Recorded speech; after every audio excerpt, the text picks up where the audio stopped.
Hey there, everybody, and welcome back to Utility Sports. Today, we're going to be talking about some NFL free agency. This is our NFL free agency live stream. Thank you guys so much for tuning in today. Hopefully, you guys are having a good start to free agency yourself. My New York Jets have not done anything quite yet, but I am pretty excited to get into it here. We are joined today by our special guest, Trevon Chris Robertson. Welcome to the stream, Trey. It's awesome having you in here. You've been on one of our other videos in the past as well, and it's awesome being on with you again. What's your thoughts so far on the beginning of free agency? Thank you. I appreciate it. I think that so far we haven't seen as much as overspending. I think in past years, right out the gate, literally as soon as 12 hits, you just see a flurry of signings and stuff. And it's been relatively quiet. You know what I mean? There's been some things happening, but nothing too crazy, nothing too wild. So, I think that's different. You know what I mean? Considering how the market is, people probably are cautious about spending their money, because of the cap situation right now. Right, yeah, that whole cap decline there from about $198 million back down to about 182.5 really is kind of, I think, creating a little bit of a drier market now at this point with what we're seeing. There's a lot less spending. It took a while for a guy like Jonnu Smith to come off the market. He got to New England for 2 years, 4 years, $50 million rather. That is a massive contract for a guy who hasn't caught 50 balls yet in a single season. Also a guy who's never eclipsed 500 yards. He is a very good red zone threat. Trevon, what do you think about that pairing there in New England with Cam Newton? I think the pairing's great. It gives them another pass catcher, number one, another one tight end that they can have. I think that was super important for them going in. They knew that they had to, the first step was re-signing Cam and then getting him help, because you don't want to run it back with the same group because I think you're going to see the same result. It's very good. It's extremely good that they were able to get this done and get it right away, considering that Jonnu was probably, I think, the second hottest tight end on the market, considering just his upside and his age as well. So, it's nice to see. I think they overpaid a little bit, you know what I'm saying? But again, in a market where the tight end market was really scarce and Jonnu was such a hot commodity, being only 25, I think the only other hotter name was Hunter. So I think that it's good for them. They overpaid a little bit, you know what I mean? So it's definitely not like the most ideal, but I think they had to in order to really show Cam hey, we're committed to helping you. Right. They definitely did need to make some moves at those playmaker positions. I expect them to still be aggressive looking for a wide receiver, whether that's in free agency or possibly the NFL draft. I think that's really going to be the direction that they're looking in a lot of different ways. And also, you had mentioned Jonnu Smith being a young target there. I think that there's a lot of harsh criticism for Cam Newton. I mean, it's his first year in a new system. Didn't have a lot of playmakers around him. Still led that team to a 7-9 record. Didn't have a preseason. Didn't have a training camp really with some of those young guys there. He was developing chemistry on the go. I think you're going to see a much better season this year from Cam Newton and the New England Patriots, as well as they're getting some of their defensive opt-outs back this year, guys like Patrick Chung and so on.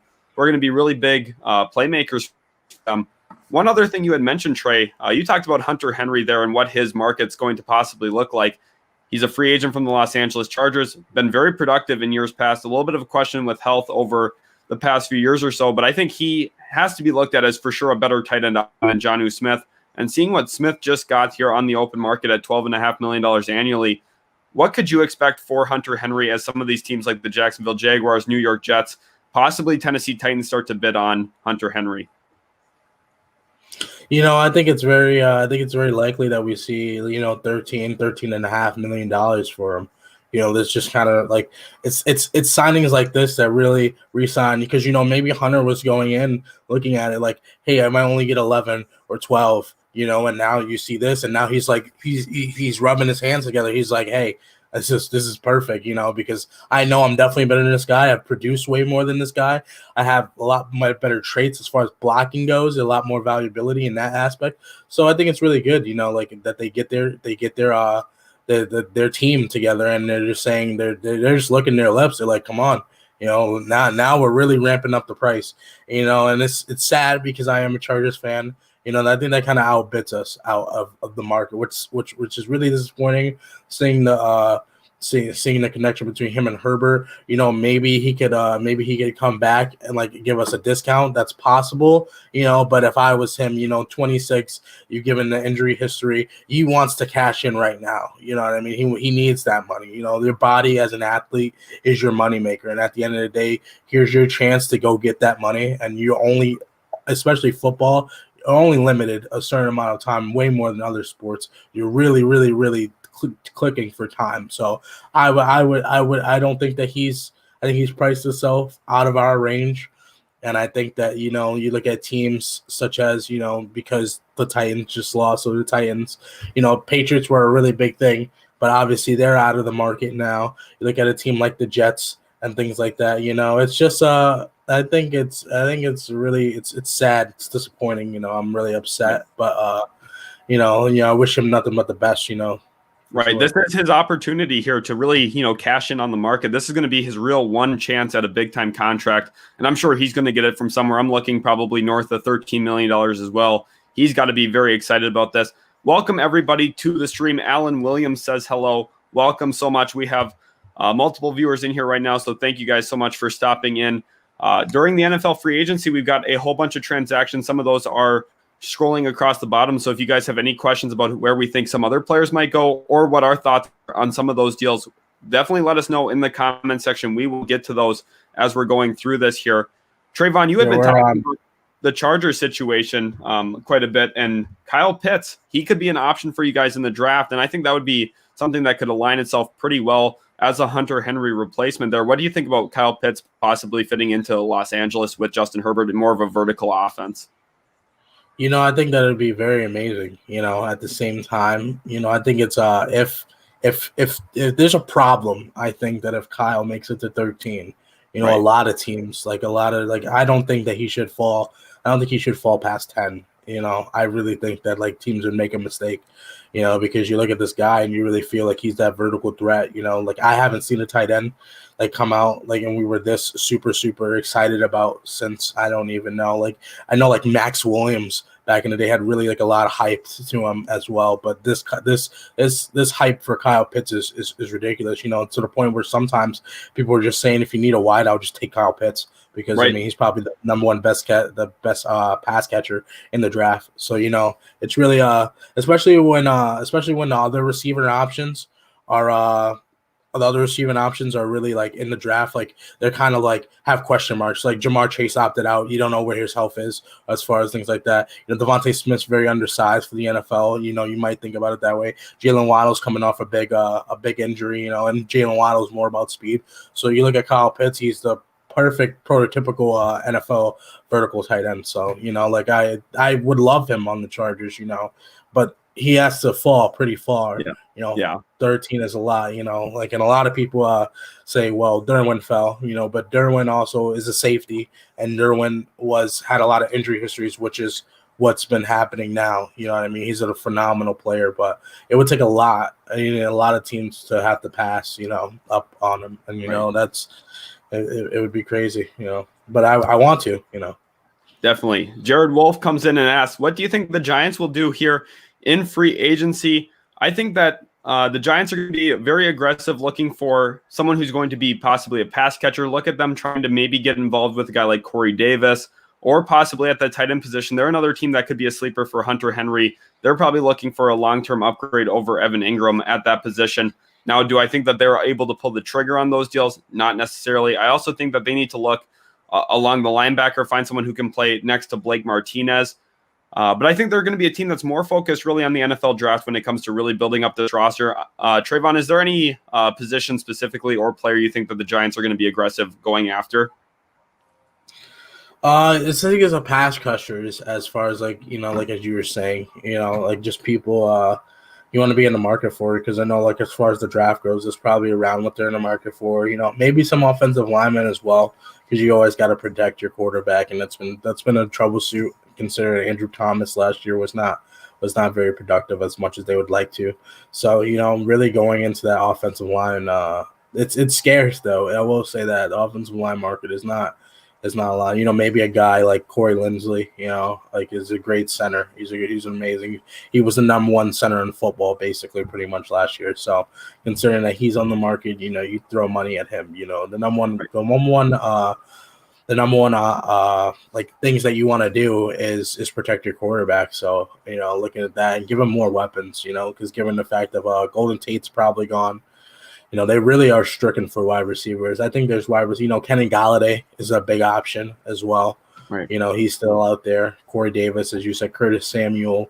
There's players like that. Juju. It's a big market. Juju would love to play in New York. It's such a huge market. Right. Yeah, Juju would be a really intriguing option because he kind of fits pretty well into that timeline too. He's still a younger receiver.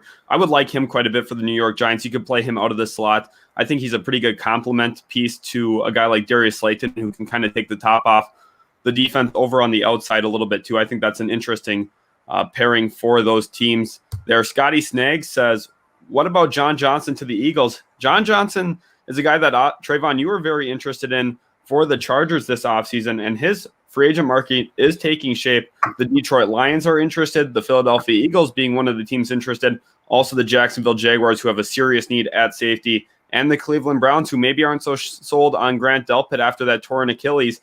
They're also in the market for John Johnson. Trevon, is there a specific team from those four that really stick out to you as a landing spot? I kind of am between the Eagles and Jags as the top two for me.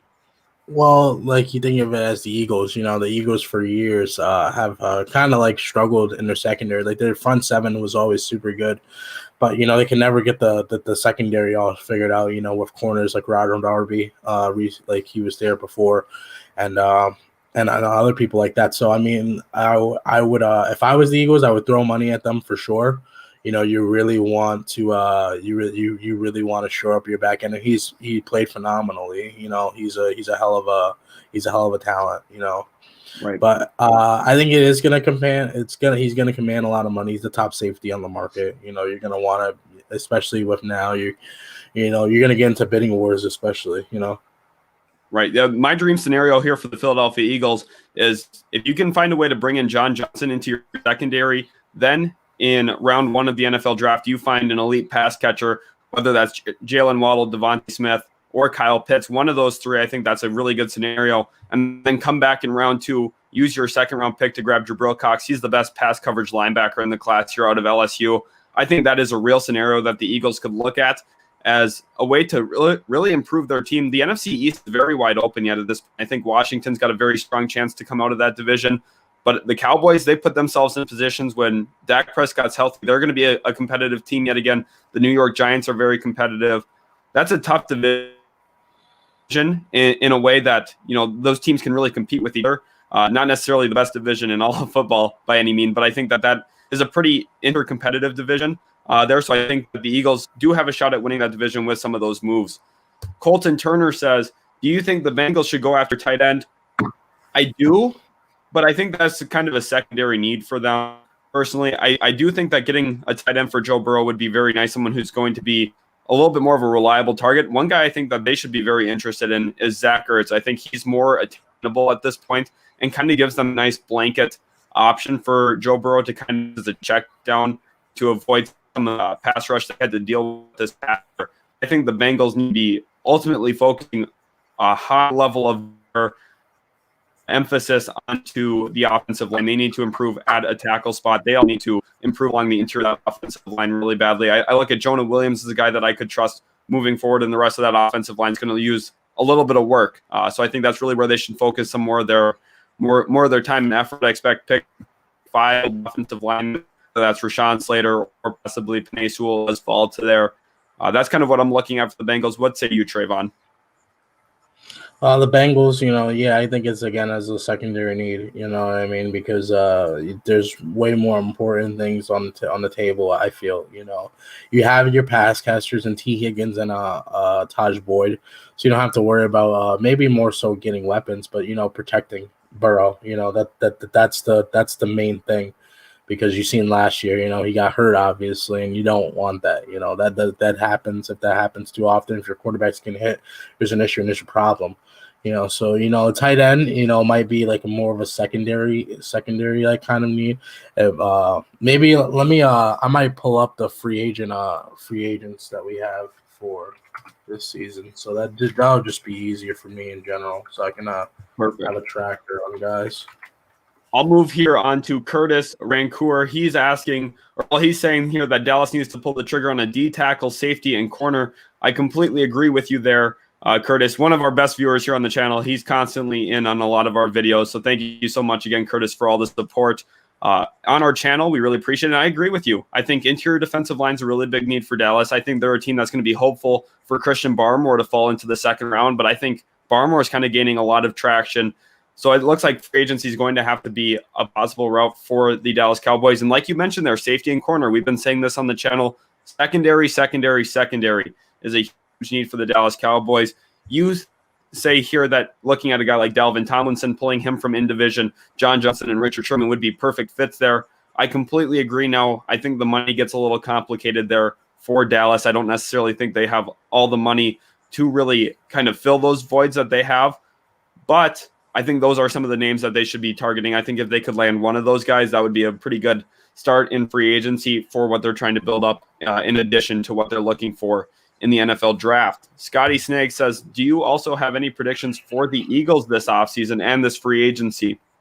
Trevon, I'll let you start with this one. I think that they're going to look very aggressively at a number 2 cornerback. I think that they'd be even interested in overpaying for a guy like Shaquille Griffin, maybe who's kind of a low-end cornerback one. You have a really good pairing there then of James Bradberry and Shaquille Griffin if you could pull that off. I think that's a very big need for them. And I think John Johnson, those are going to be the 2 guys that they are very aggressive with in free agency. And sorry, I was talking about the Eagles. I said Bradberry. I meant to say Darius Slay. So sorry about that. A little bit of a slip of tongue there. Trevon, what do you think about the Eagles?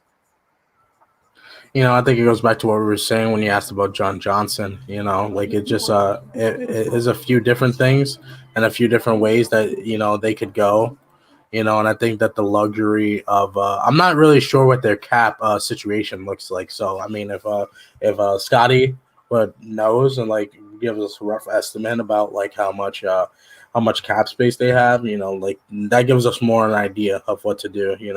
It's reassuring and getting your pass catchers back and rebuilding your offense, considering Carson Wentz is gone, as well. And you want to move into the Jalen Hurts era, offensive lineman come to mind, like another pass catcher, like I said before, because I mean, you guys, the Eagles have always like needed a wide receiver. Like you haven't really had a steady number 1 in a quite some time. So, it's just a matter of getting that figured out, Yeah, pretty much since Deshaun Jackson's first stint there when he had Jeremy Maclin running next to him. That's kind of how long we've been looking at a little bit of a wide receiver 1 vacancy there. Patriots may not be done. They're making a major push to sign pass rusher Matt Judon.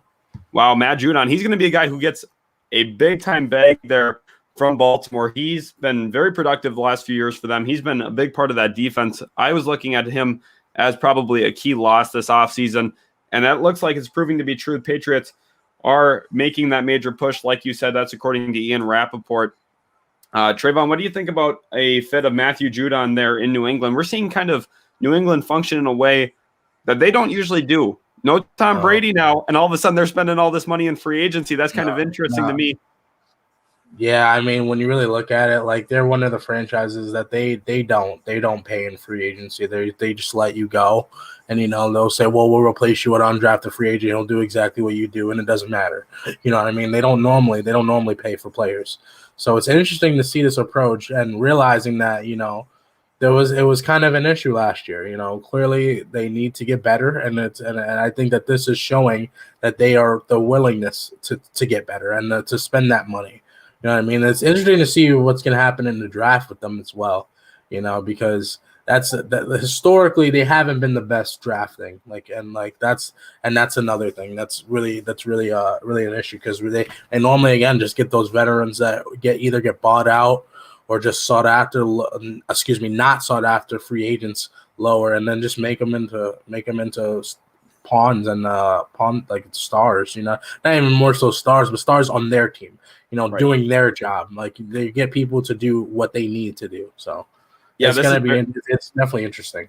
Yeah, this is definitely very atypical. They've already committed $20 million for this next season in free agency with just two guys alone, but they did address key needs that I had seen for that team, tight end being one of them. Jonnu Smith, I think he's a perfect pairing with Cam Newton in terms of what the X's are going to bring. He's a good red threat, scored 9 touchdowns last season, and he's going to be a guy who's valuable for that offense. When they got into the red zone, it's kind of, okay, is Cam Newton going to run the ball, or is Cam Newton going to run the ball for them to score in the red zone? Now they have a legit pass-catching option down there. I think that they're not done looking at playmakers, but now Matthew Judon, being a really big-name free agent, I think he's going to get north of $13, $14 million. We're going to see them commit even more money, which is an interesting thing. They had a lot of money going into free agency, upwards of $50 million, and now they are starting to splurge some of that already. Matthew Judon would be a big-time addition. Marquise Esther says, have you heard anything for the New Orleans Saints? No, I have not, and I expect that you'll probably go a long time this free agency without hearing anything about the New Orleans Saints, other than maybe a Jameis Winston re-sign there. They don't have the money to really be diving into free agency. If anything, news about the New Orleans Saints is going to be maybe looking to ship Marshawn Lattimore out of division, possibly to a team like the Jacksonville Jaguars. And that's actually a team I want to stop and focus on here for just a minute here, Trevon. The Jacksonville Jaguars. Who are their needs and who are their wants? I think that they're a team that's probably pretty bummed out about how the franchise tag scenario played itself out at the wide receiver position. I'm sure they wanted a reunion with Allen Robinson. I'm sure they would have been interested in Chris Godwin. Those two guys got franchise tagged, kind of thinned out the top end of the wide receiver class. Now it's guys like Will Fuller, Curtis Samuel, and some of that tier that's really Kenny Golladay. Yep, Kenny Golladay. Yep, that's kind of taking the tier there. I think the Jaguars, the one guy that I think that they're going to be tied to is Curtis Samuel because of that Ohio State connection with Urban Meyer. But I don't necessarily love his fit with Laviska Shenault. What do you think about some wide receivers there for the Jacksonville Jaguars, who they could be after? Well, I mean, I think that, first of all, let's just say Allen Robinson's deal is not officially done because he's refusing to sign this tag, apparently. He very clearly wanted out. He wanted out mid-season. We all know that, and that came out. So, and now he's refusing to sign. So that's still an option. That's still an option, given the fact that if he does not sign it, either it's a trade or something like that. There are ways to get them. I think Kenny Golladay is a really good wide receiver as well. So, I mean, you look at him and you say, well, that's not the greatest. It's not a pretty large drop off from Kenny Golladay to Allen Robinson. Obviously, Allen's much better, but Kenny Golladay is still a top 30 wide receiver in the league. So they still get their number one for eventually Trevor Lawrence, who they'll pick up. So it's all about surrounding him. You know what I mean? You don't want him to come in there, and you don't want him to you don't want to make him fail. You want to put the tools around him, the team in place, and the team has a lot. Given the fact that they had a complete fire sale. Last year, it's good. It's good they have a really good back in James Robinson, so they can get off the load of Trevor Lawrence as well, and probably rebuilding their defense. Their defense was so great about 3-4 years ago, and now it's in pretty shambles. So it's all like John Johnson would make a lot of sense for them as well. You look at a guy, before he signed with Tampa Bay again, you were looking at maybe Shaq as well. So it's just a matter of getting your guys back. Right. So yeah. Looking at the tagging period was really difficult for them too because they needed safety bad. They're a team that they need 2 safeties, not even just one. Look for them to be aggressive probably in the draft, grabbing Trayvon Merrick or another safety on day 2 possibly. But really impressive thing for them is they have the most cap space in free agency. They have the most draft assets this year when it comes to the NFL draft. This is going to be a much improved team moving forward. I think the Jacksonville Jaguars are a team that's going to be on the up and up. I also think that Urban Meyer was the right head coach pick for them. I think he's going to get a lot of those young guys to rally around them as a team. I think they're going to build things up there. R. Vega, welcome to the stream, and welcome everyone else who is in here watching right now. We really appreciate you guys taking time out of your day. Andre Roberts is expected to sign with the Texans. Super, not very flashy, but just something to throw out. Well, very solid, very good return man. One of the best return men in the NFL for sure. So I really like that. He was a former New York Jets, and I was very sad to see him go when he left us for the Buffalo Bills. Vega is a Chargers fan himself, just like you there, Trevon. So let's talk some more Chargers football with him here in the chat. Trevon, we talked about the tight end position, Hunter Henry. We also have mentioned John Johnson a little bit, your desire to put him next to Derwin James. Who else in this free agency class is kind of an interesting name for the Los Angeles Chargers?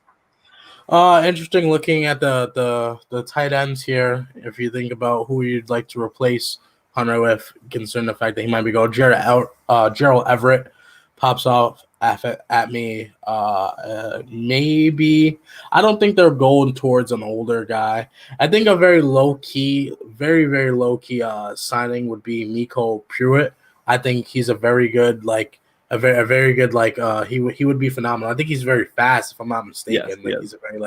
He's a very fast receiver. I think he used to be on the Vikings, and he was a former Titan as well. So you look at him, a low key signing that wouldn't pop out, but I think that, given if we give him the reins to the tight end, I think that he'd do exceptionally well under Herbert and Brandon Staley's offense with Joe Lombardi. Like a guy like Jared Cook and Joe Lombardi. Again, we go back into Joe Lombardi, but he's just a lot older. I don't think that you'd want to go that route. You want players to be younger and really build that chemistry with Justin. So I don't foresee them coming and going in that direction. Other tight ends, maybe Dan Arnold.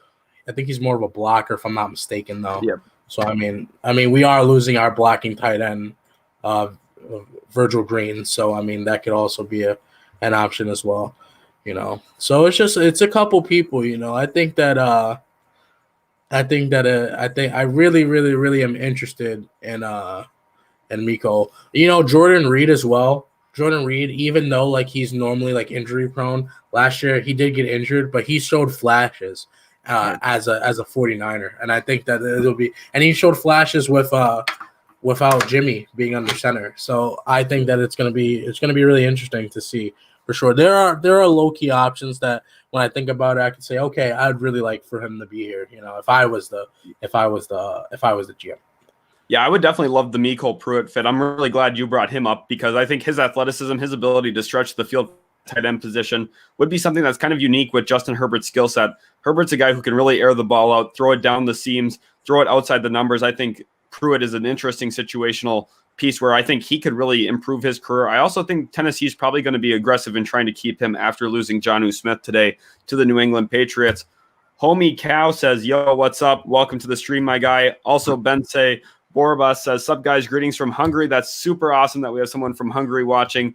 And yep, glad to have you guys all in the stream here. We're going to talk a little bit of Detroit Lions football real quickly. They brought back Romeo Okwara on a 3-year, $39 million deal. He had a breakout year this year, 10 sacks, over 40 tackles, really kind of emerged as one of the better pass rushers in this free agency class. And he got a pretty good deal to stay there in Detroit at $13 million annually. He's about 26 years old as well, so he kind of fits into that long-term timeline with what Detroit's trying to build up there. Trevon, do you think Okwara got a little bit overpaid here, or do you think this is about proper value for him? Yeah, I think it's important sometimes to when you look at a team that you help build up. You know what I mean? You help build up. So, given the fact I am assuming Darkwa was drafted by the Lions, so they want to keep their homegrown talent. That's super important. When your player has such a breakout season, you really want to keep them together and keep that core, because given the fact of them, you help build them up and you helped improve them as a player. So yes, I think that you might have overpaid just a little bit, what I'm saying, but he might be important to what they to their needs and what they like in the, because obviously he's everything that they want, because that's why they drafted him and that's why they have him there. And that's why they're building him up. He was definitely going to be a hot commodity, given the fact of, again, you talk about 10.5 sacks. That's a lot. You know what I mean? And for that to hit the market, you would have commanded a lot of attention to yourself. So, he gets paid, he gets his payday, and that's good. That's good for him. Another edge who had a career year this past year was Trey Hendrickson from the New Orleans Saints. He's going to be a cap casualty for them. They just can't afford to keep him around. And Matt Morano's asking if the Jets are going to get Trey Hendrickson here. I am a New York Jets fan myself, And I was actually talking with Trey off stream right before we hopped on here about how much I hope that we don't get Trey Hendrickson.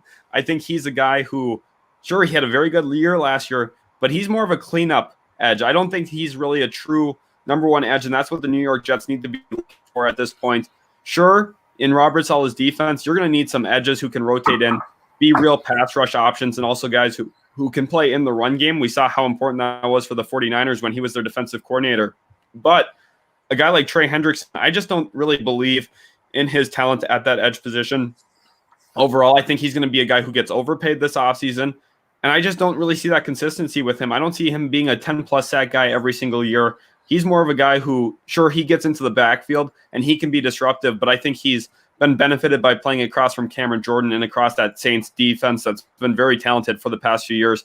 The Jets just aren't at that point yet. I think that Trey Hendrickson is better suited going to a team that has, another pass rush option on that team. Maybe a team like the Cleveland Browns with Myles Garrett. They could use another edge. I think that makes a little bit more sense than the New York Jets, but the Browns don't necessarily have that much money to play around with.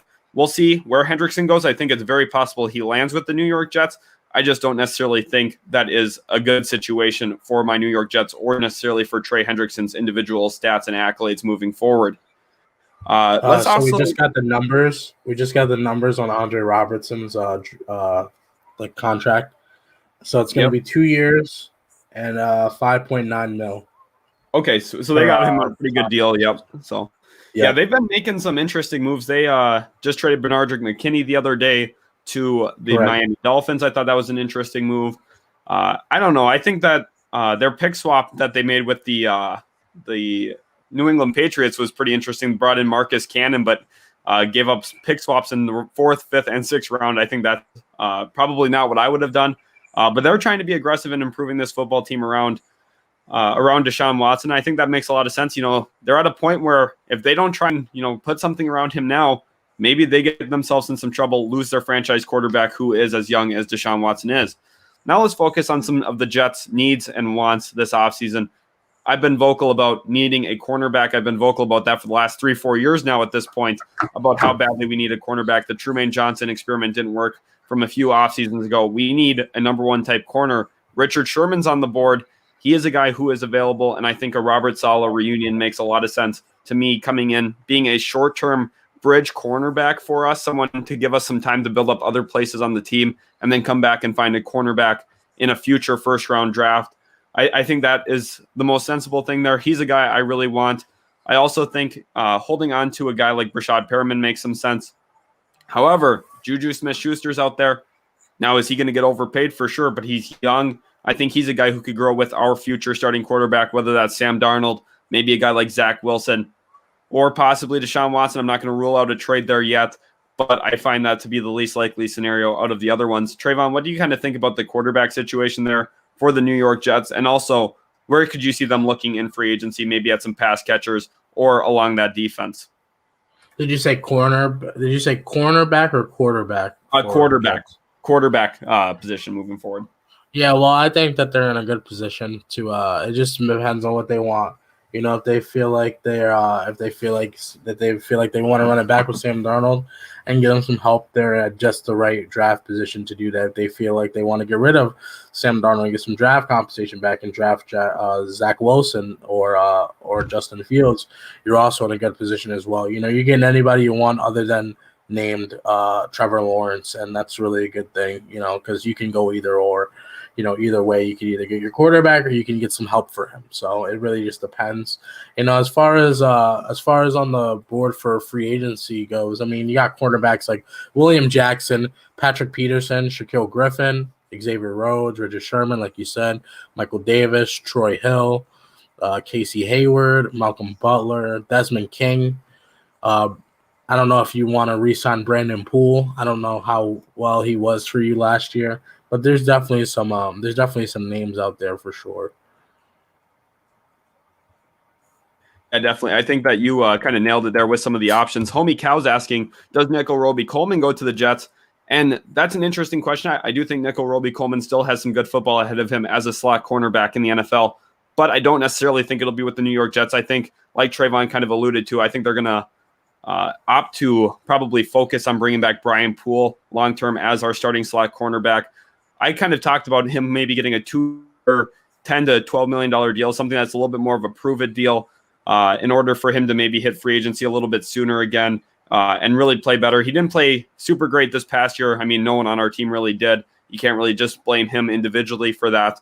But 2 years ago, he played very well out of the slot, and I think that we could see a little bit of a resurgence there with Robert Saleh's defense. But again, it'll come down to who Robert Saleh really values. If he values Brian Poole, we had seen the San Francisco 49ers not really put a ton of emphasis into their cornerback position other than that cornerback one. So we'll see if Robert Saleh kind of addresses it the same way, values that number one outside corner, doesn't really look in a lot of different directions at that cornerback spot, and really just instead prefers to build up our front seven. One thing I'm really excited about for my New York Jets is hopefully we get to see C.J. Mosley actually play this year. So far, he's played about 3 quarters during his two-year stint with the New York Jets. Was an opt-out this past year, very in his first year with the New York Jets. And those were just last seasons. We didn't really have anything going right for us. And I think that he'll be a real centerpiece for our Jets defense there in that 4-3 hybrid kind of system that runs. I'm very excited for that. Welcome, everybody, to the stream. If you guys are new to Utility Sports, hit that subscribe. We've posted a ton of free agency content. We post NFL mock drafts every single week. We want you guys to be a part of the action here at Utility Sports. Also, leave some comments, please, asking about NFL free agency. Anything that you want to know, we can answer, we can talk about. So hopefully you guys are enjoying the live stream at this point. Trevon, looking at the Jets too, I think that it's going to come down to probably Zach Wilson or Sam Darnold as the franchise guy moving forward. And I'm not sold on Sam Darnold. I wasn't when we drafted him out of USC. I think that he's a little too turnover prone. I think he doesn't elevate an offense enough himself. And I think Zach Wilson kind of has those counterpoints where he looks like a guy who can really elevate an organization, can elevate an offense, and he's very, very safe with the football. This past year, I believe he threw 45 touchdowns, only threw 3 interceptions for BYU. Now, sure, the level of competition wasn't quite what the NFL is going to be for him, but he threw with anticipation, threw with good arm strength outside the numbers, very accurate inside the numbers as well. If you're the Jets and you're sitting at pick 2, do you look to trade down, roll it back with Sam Darnold one more year, or do you pull the trigger on a guy like Zach Wilson? If you ask my opinion, I think that personally, what I would do is that depending on what I would field the market and see what can I possibly get for the second pick. I think that's important. We need to establish what is out there, and then you need the way to pose with the con. Let's say you have a team like the Falcons. Like the Falcons want to trade up for some reason or whatever. If we were looking at the draft. And so we had the Panthers, so the Panthers are now being aggressive and making moves. If the Panthers say, hey, we want your number 2 pick. You come down to 8. We'll give you 8. We'll give you next year's first, maybe a second that next year as well, or whatever the case may be. And then you evaluate from there. I think it's really super, super important for you to understand the value that you have with this number 2 pick. And then go from there. And it's a matter of, do you want to run it back with Sam Darnold? Do you think that this guy is capable? You might just say, hey, we've tried this experiment. We've had him for a couple of years. Let's get off him. Now let's go on Zach Wilson. But when you also do that, you also cripple the fact of, your line is still kind of bad. So because you could get Penei Sewell right there and shore up the offensive line.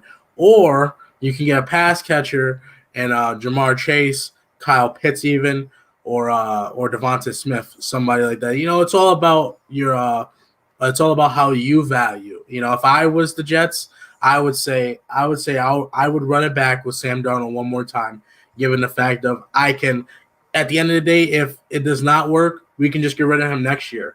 We get rid of him and we already have built that foundation for any quarterback that we decide to bring in. So, if that was if I was the Jets, that's what I would do. Yeah, that's a very interesting situation. And I think this is actually the way that I would opt right here. This is what I would do. Free agency, I would sign Nick Mullins. I would trade Sam Darnold, and I would trade down this year. Now, it kind of comes down to your evaluation of Zach Wilson. If you think he can be a franchise guy or not, then obviously you don't trade down from pick 2. But for me, signing Nick Mullins, you're bringing him in from the system that he knows already. The San Francisco 49ers, we got LaFleur in from there. I think that he is a perfect fit for a bridge quarterback role. We trade Sam Darnold now because it's going to be tough to trade him next year. Otherwise, we're going to have to go into this offseason, decide whether or not we want to pick up a fifth-year option on him, which, by the way, is going to be north of $20 million to pick that option up. I don't see a way that the Jets are going to want to commit to Sam Darnold long-term like that. So right now is the best time to trade Sam Darnold, send him to a team possibly like the Chicago Bears, and then trading down, pick 2 to pick 8, like you mentioned with Carolina. I think that's the most likely situation. I think Nick Mullins comes in is a bridge quarterback only. I'm not saying that he's going to be an upgrade over Sam Darnold. I don't see him that way, but I think he kind of keeps his team a little bit afloat, kind of like what Sam Darnold's doing right now anyway. Move on from Darnold, get an assets, move down from 2, get a ton of assets.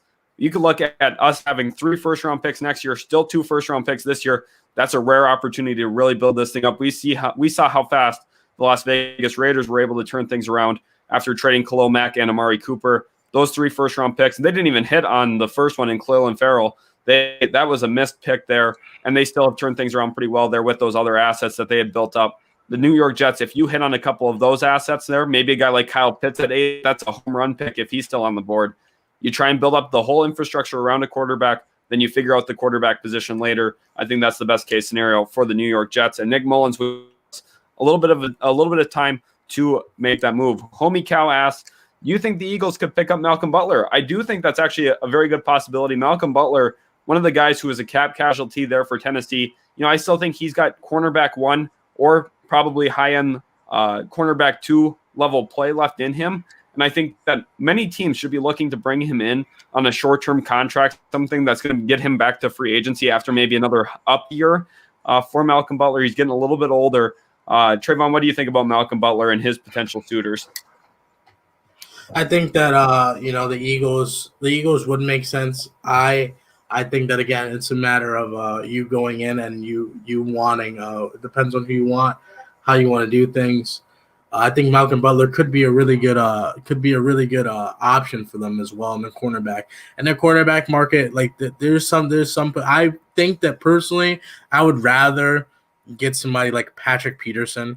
He's a little more well established. We know Malcolm Butler. He's the Super Bowl hero for the pick and things like that. But, you get somebody, Pat Peterson is super established in this league. Used to be one of the top all-pro corners in the league. So you get somebody like that. I would much rather that. Or you could opt to go younger with William Jackson is here as well. Shaquille Griffin. Shaquille Griffin's 25. If he leaves Seattle, he's about to command a lot of money. He's been a solid cornerback. And, if you want to go all in on corner, I say that you go get Shaquille. He's going to cost you a lot of money. Don't get me wrong, but you're going to get a number 1 corner for at least the next 5 years. You would hope so. Yeah, I think Shaquille Griffin is going to be one of those top cornerbacks on the market. Just looking at his age, already what he's shown in terms of what he can produce on the field, I think he's a great option. And the Seattle Seahawks are really going to miss him there. I think the Seahawks, like Brandon Rodgers is saying, need to make a few moves on both sides of the ball. However, they're a little cap strapped. They only have about $17 million in cap space, and they have a few positional needs that they're going to have to address, cornerback being one of them, with Shaquille Griffin probably leaving Seattle. I would be surprised if they don't address that in some fashion this offseason. The other difficult thing, they don't have a first-round pick to work with there in Seattle.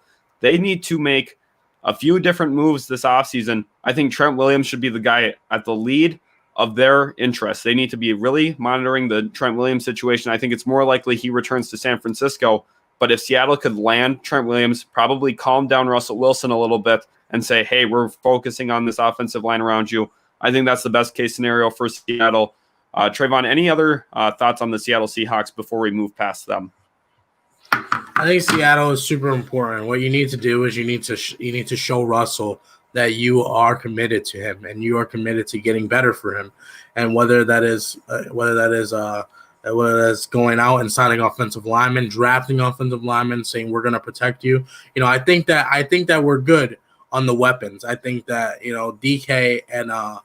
DK and Tyler Lockett are phenomenal, number 1 and a number 2, and you're good. You got your big body guy to stretch the field and DK. And you got your gadget player, Tyler Lockett. You really line them up anywhere on the field, and he do phenomenal. You might look at a tight end. You might look for a tight end because they've tried different experiments. They tried with Jimmy Graham, didn't work out. They tried with last year with Greg Olsen, also didn't work out. They had a really good tight end for a little while, Will Dissly, and then he got hurt. So, you really look to show Russell, hey, it's not a matter of getting big names, but just say, hey, we're going to bring in some people to really help you, to really show you that we're committed. Because I think that's super important. You don't want to lose Russell Wilson, and regardless of what you're going to get back, you're not going to get back Russell Wilson, and that's when it comes down to it. That's what's important. Why trade this guy who's I think he's 31 or 32, and he's in the prime of his career, and he just came off a season that he struggled a little bit during times, but at the beginning of the year we saw MVP Russell Wilson, and I think that you can see that again for an entire 16-game season. Just give him that time, give him the keys to the offense, and say, hey, I'm committed to you, Russ, and this is how you do it, by signing free agents and drafting as well. Yep, everything Seattle does needs to be in the best interest of Russell Wilson at this point. There is no room for error on this. You can't lose your franchise quarterback, especially when he's still as young as he is. I know he's up into his 30s a little bit now, but that doesn't mean anything. He has 6 to 7 more good years of football in him. That is a long time in the NFL, and you don't want to see that player walk out the door. You don't want to lose him. He does have an opt-out after 2022, so you have to be a little aggressive in trying to convince him to stay. I think Seattle look at that offensive line first and foremost, and then also look along that defense and try and build up back where they were when they were winning Super Bowls and getting to the Super Bowl. They had a stellar defense, and they had Russell Wilson in a run game. They are lacking a little bit of a run game. Chris Carson's a free agent, and they're also lacking some of that defensive presence that they used to have back a little bit earlier this past decade. Vincent Verdera. We got a linebacker, Kamaru Ruder-Hill, signing a one-year deal. Yep, former Patriot. He goes to the Texans. Yep, apparently one of the best coverage linebackers. I did not know that. So yep, he is a very solid linebacker there, and I think he's going to fit well into that system with David Culley there, and also former Patriot GM Nick Caserio. He gets his guy now there in Houston. Vincent Verderame says, I would love to see them stick with Sam Darnold, but they need to get him help. He needs more receivers to throw to and a better O-line. I completely agree that they need to give him some help, but at the same point, I don't necessarily know if Sam Darnold's going to be the right guy, regardless of how much help you get. For example, Pat Elflein today went to the Carolina Panthers on a 3-year, $13.5 million deal. They also reached an agreement with Cameron Irving there to play tackle for them. They franchise tag Taylor Moton. They're putting a bit of emphasis on their offensive line as well. But that doesn't necessarily make Teddy Bridgewater the right guy. They have great playmakers there. Curtis Samuel's a free agent. We'll see where he ends up going. But Carolina was still a little crippled by Teddy Bridgewater, what he brings. Now, sure, there was no Christian McCaffrey really this past year. He was very injury-prone this past season. Didn't get a lot done there this year. Didn't have a lot of play time. But we saw Mike Davis find a lot of success in Joe Brady's offense. And if you're just looking at the Carolina Panthers here, it's clear they need a quarterback. I think you could look at the Jets in a similar light, saying that, Sam Darnold, I don't think he's an absolutely terrible quarterback, but I think he's kind of got a little bit of game manager to him. Sure, he can make some difficult throws, but he also has some troubles with turnovers. Fumbles the ball quite a bit, also throws some lazy interceptions. I don't necessarily think he's the right guy moving forward. Vincent Verderame also says he's hearing rumors that Matthew Judon is going to New England. That is what it sounds like is happening at this point. He's going to get probably north of $12 to $14 million. Very good player, has over about 16 sacks the last 2 years for Baltimore, but he's also very good in the run game off the edge, and I think that's really why New England's going to value him a lot. They like to control the line of scrimmage. I think Matthew Judon is a great fit there in New England. And also, the Rams are extending first round RFA tender to Darius Williams. That is a very good move. He really played well this past year, especially come playoff time. He made the one play on against the Seahawks, shifted that game in the first round. What's going on here? Jason Verrett back to San Francisco on a 1-year deal. Do you have the money on that? No, we do not have the money yet. Okay, we do not have the money on that. Josiah Anderson just reported it. Okay, Josina Anderson breaks that. San Fran. That is kind of what I had thought would happen. We had done a mock of the 49ers on the channel, and I talked about a need for a cornerback there, but they've been aggressive. They brought back Akello Witherspoon, cornerback Jason Verrett now staying with the San Francisco 49ers on another one-year deal. I think that is definitely a good move for them. I think that they're looking now at a pretty filled-in cornerback position that kind of opens up the possibility of them looking at a quarterback in round one, maybe Mac Jones, maybe Trey Lance. Although Trey Lance is kind of rising up boards yet again, I think he'll probably end up being a top 5 pick in the NFL draft. So maybe they'll have to be aggressive in moving up.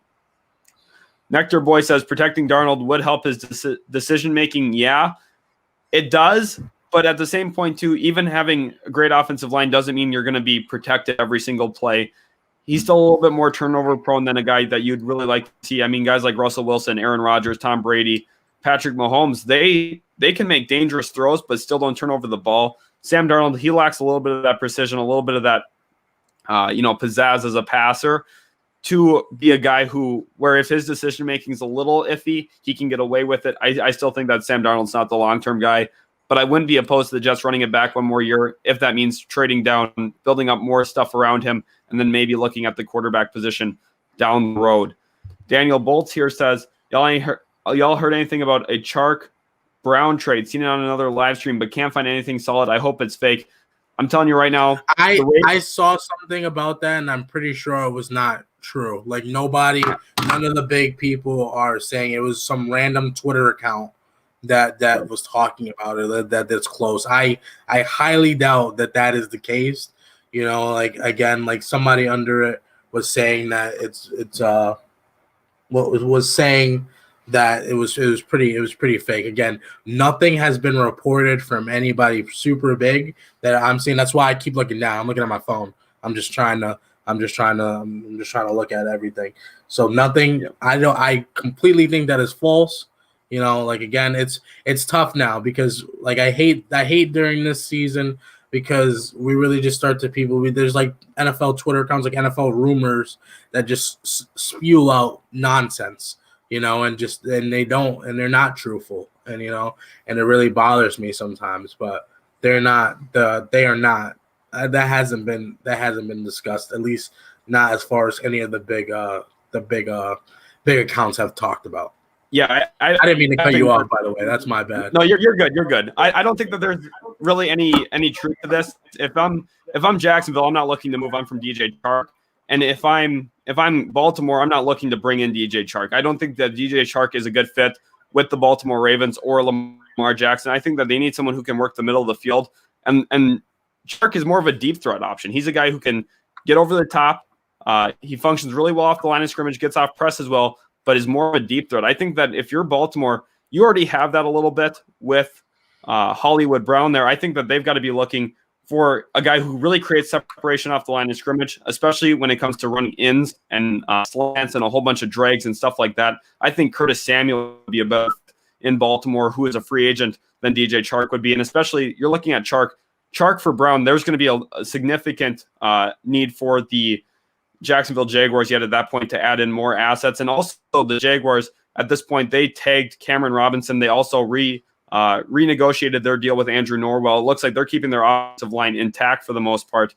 Orlando Brown doesn't really fit into their short-term picture at this point, although I thought that he would have been a good acquisition for them.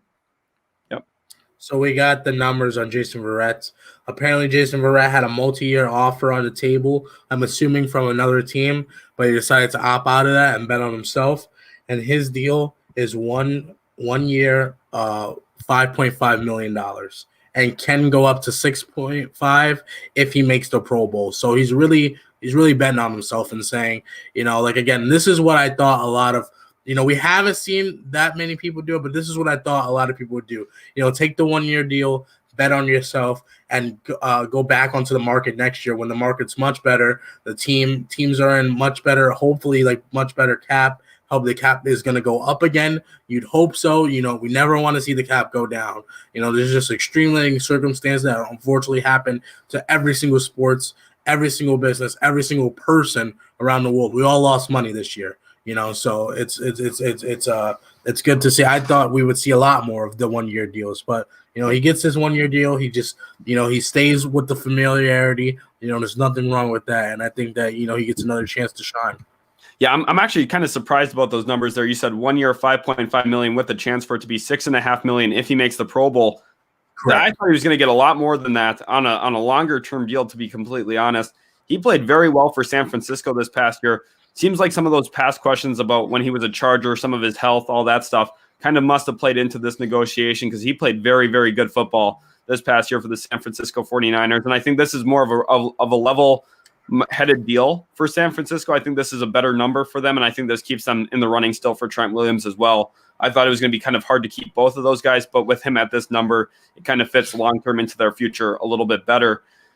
Felix Rodriguez says, how do you guys feel about the Patriots O-line? I feel like it's top 5 in the league with Illuminor, Isaiah Wynn. We got Brown as well, Trent Brown just from the Raiders again, Mark Andrews, and Joe Thuney if he stays. I would be surprised if Joe Thuney stays, especially with the paying that the Patriots are doing now to tight end Jonnu Smith, to nose tackle Devon Godchaux from the Miami Dolphins, and to possibly Matthew Judon, one of the top edge rushers in free agency when he comes over to New England, if that does get finalized.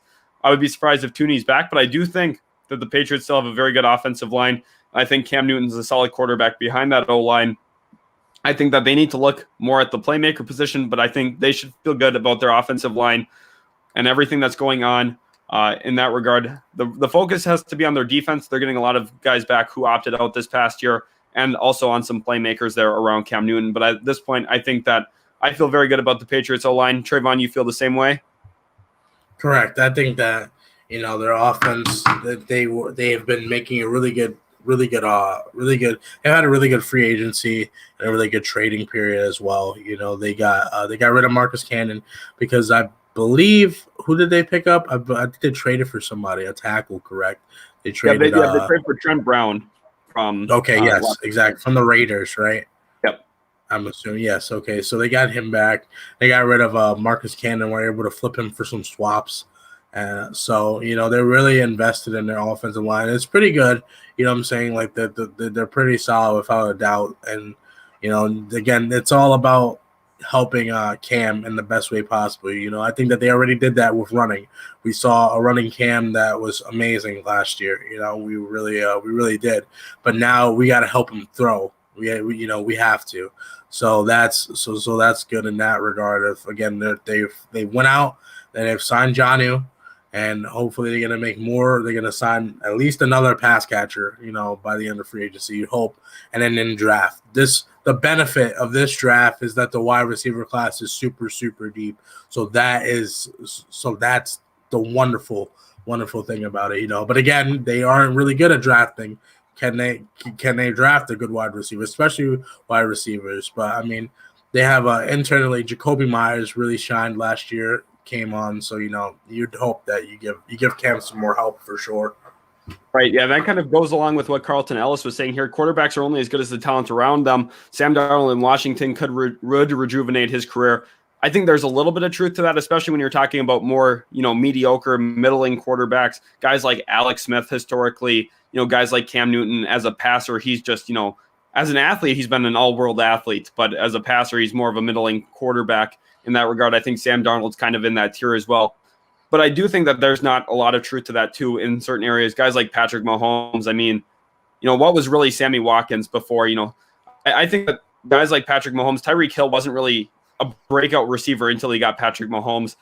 These guys get elevated by certain quarterbacks. That's what makes the top-end quarterback so special. That's why GM's executives search so hard in the NFL draft looking for the next franchise quarterback for their team, because some of those guys, they just elevate the play of others. Aaron Rodgers is an example. Tom Brady for years has been doing that. I mean, really, one year that the New England Patriots decided, okay, we're going to put an elite weapon with Tom Brady, it was Randy Moss, and they almost went 19-0. They came just short in the playoffs against the New York Giants there in the Super Bowl. But, I mean, they put one big-time legit Hall of Fame receiver around him, and at that point, they almost were the best team to ever play. In terms of what their offense looked like. They scored on 50% of their possessions. That's insane. So I think that quarterbacks, sure, are only as good as the talents around them, but I think others are able to elevate the talents around them as well. Thank you guys so much for tuning into the stream. We have a ton of viewers in here right now, so let's keep it up.